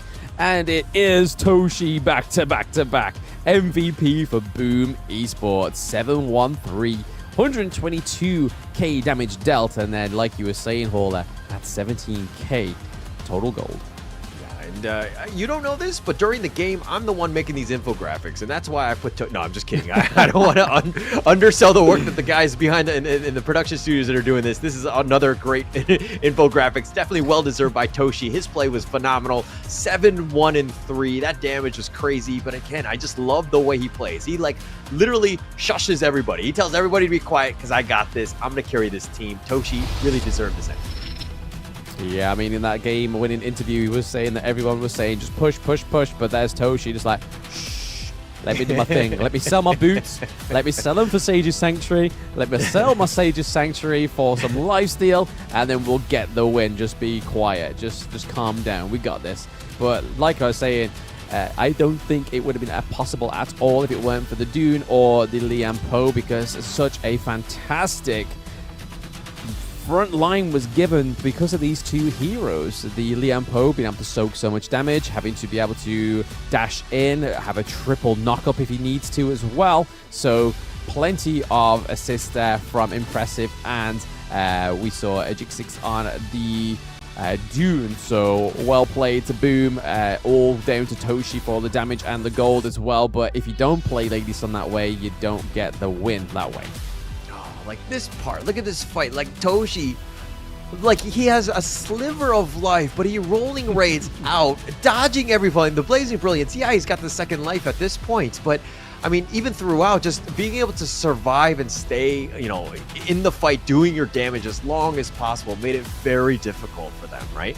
Like Foodie Sports were trying their best to kind of lock him down, but not able to do so. And here's the Death at Sunset, jumped on the Snape. Snape had no choice. Boyd was down for the count as well, and it was pretty much all she wrote at this point. Because, you know, Snape and Boyd were doing most of the damage, and now Lost, if anything, he was just looking to pad the KDA. Unfortunately, he does get the kill here, but, you know, they lose the game. And if we're looking at the groups here, Vivo Keat Stars, we saw them 3-0. Team Vitality in second place with 2-1. Group B with Loops in the top spot 2-0. And All Gamers Global with the 1-1. They're going to be in the second place. So it's going to be very interesting seeing how that knockout stage is going to go. Yeah, so for those watching at home, those are your top two teams in both of those groups. So both Brazilian teams going through, and then the EU counterpart as well as the All Gamers Global from Hong Kong go through onto the second seed as the Group B. But we'll be looking at Group C and Group D in a moment. But there's something a little bit weird seeing that the game difference is a -1 for the second place. I feel like it should be more, but again, there just wasn't enough matches between these teams in order for them to get onto a positive score in second place. But looking over to Group C and D, yeah, it's going to be, of course, Group C with Team Secret on top. Just the Titans. They just made their name known, right? They were just destroying teams left and right. Kagendra and Osiris were the unfortunate two, but Kagendra does survive. Will move on as the number 2 seed in Group C. If we're looking at Group D, LGD, again, this is another monster. Both of the Malaysian squads, very, very strong. 2-0, had the shortest game. Just really, to be honest, I'm more worried about the fact that they've had some time off, and are they going to be rusty going into the playoffs? We're going to have to see, because again, it's one of those things where they just close out the game so quickly that they're like, okay, now what do we do, right? But Impunity Esports came back strong. It was very impressive to see the Myanmar squad kind of come out with that second place game as they beat RRQ yesterday, and they're going to move on as well. So it's going to be very interesting seeing the knockout stage. Yeah, I'm not going to comment on that Impunity Esports one. I wanted RRQ to go through, but hey-ho, I can't get everything in life. But just for those watching at home, just make sure that you don't confuse LGD Gaming with the Chinese team. This is the Malaysian team, so that is why. But they are still just as impressive. But what is impressive is my first game on Yao, and he is now available to you guys onto the Gorge. So again, if you are fancying a new jungle main and you feel like your jungle mechanics and and jungle playstyle has become a little bit of a bland playstyle, you can now be the shining star Yao within the jungle and make everybody envious of your glitz and glamour. I think they call him the Shining Star to give you a lot of stars in your ranked games, right? That's the whole selling point? No? He's just going to dominate? You can pin that one on Kin. So if I get hate mail now, it's pass it over to Kin Dofu, not Blam. Kin said it. Okay. Not me. For sure. All right, but nonetheless, thank you so much, Blamova. I think we're going to end off the group stages with a bit of a banger. We had 3 good matches and going into this one. I think it's going to be super interesting seeing how the momentum of some of these teams really play out because, again, Vivo Keith Stars looked great. Are they going to continue that momentum going in? Are they going to be able to dominate like their usual selves? Or are they going to kind of falter? Well, I mean, we saw some chinks in the armor, so to speak, when they played against Boom Esports. They did lose a game there. So that will be an interesting matchup to see. How are these top teams going to fare as they move forward? I mean, all they need to do is just get onto Impress's level of that distraction Athena, and then maybe they will take a 3-0 from VKS, or at least a round from VKS going into the quarterfinals, because clearly that's what really upset VKS in that one. Imagine if VKS is able to take that approach from Impressive and just play that distraction Athena. I feel like it would be absolutely solid. But like you were saying, there is some very, very strong teams going through to the quarterfinals. One thing that the audience at home will know is that the top seeds won't play each other until potentially the quarterfinals. So it's not going to be top seed against top seed. It will be top seed placed first, and then the second seed will be placed afterwards. So again, and it won't be the same region, so you're not going to see Brazil in the quarterfinals. So I feel that's a really good mechanic as well that we've got going for it in the tournament, that one region may not be decimated in the first round. They could still go through to the semifinals. But again, we're going to be having obviously a day's break tomorrow, so you do get a rest from all this action packed. You can go and practice your games, practice what you saw on the Gorge in the competitive scene, and play onto ranked. But yes, how has the group stages been for you, Hauler? It's been great. It's been great. I mean, seeing some of these teams really grow from day to day. I mean, we had 4 grueling games, or 4 grueling days, where these teams kind of just showed up. Like, they got better. You could tell that they were kind of moving on, and playing at this international level is no easy feat, especially live. It's in KL right now. It's, it's in front of people, and trying to get to that next level is not easy. And having the top 8 move on into the EWC, it's going to be super exciting to see what these teams can do as they move on, because again, the potential is there. The potential to kind of make waves at the EWC is, going to be there. And now they need to kind of, study up, figure out what the other teams are doing, and to make sure that they have the best chance, not only for this tournament and the Invitational, of course, as well as the EWC moving forward. Yeah, I mean, they do also have to face a different kind of beast at the EWC as well, because they have that KPL Dream Team on the card. So that's the thing I'm super, super excited for to see, is it's the KPL Dream Team. Yes, they're all going to be Chinese players, but it's the ego part. So you're going to have so many big egos on this dream team. Is it going to clash? Is it going to gel? Are the teams going to be able to do things and take them apart in the EWC? But before that, we're going to be getting the quarterfinals starting not tomorrow, but on the 4th. So make sure you tune in for then. But I'm Blam. With me today has been Hauler. Hope you've enjoyed the games today. Take it easy. We'll see you then.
stranger to the fallout.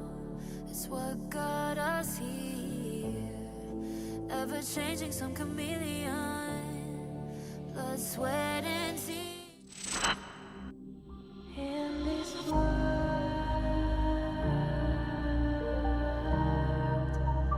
only ones in this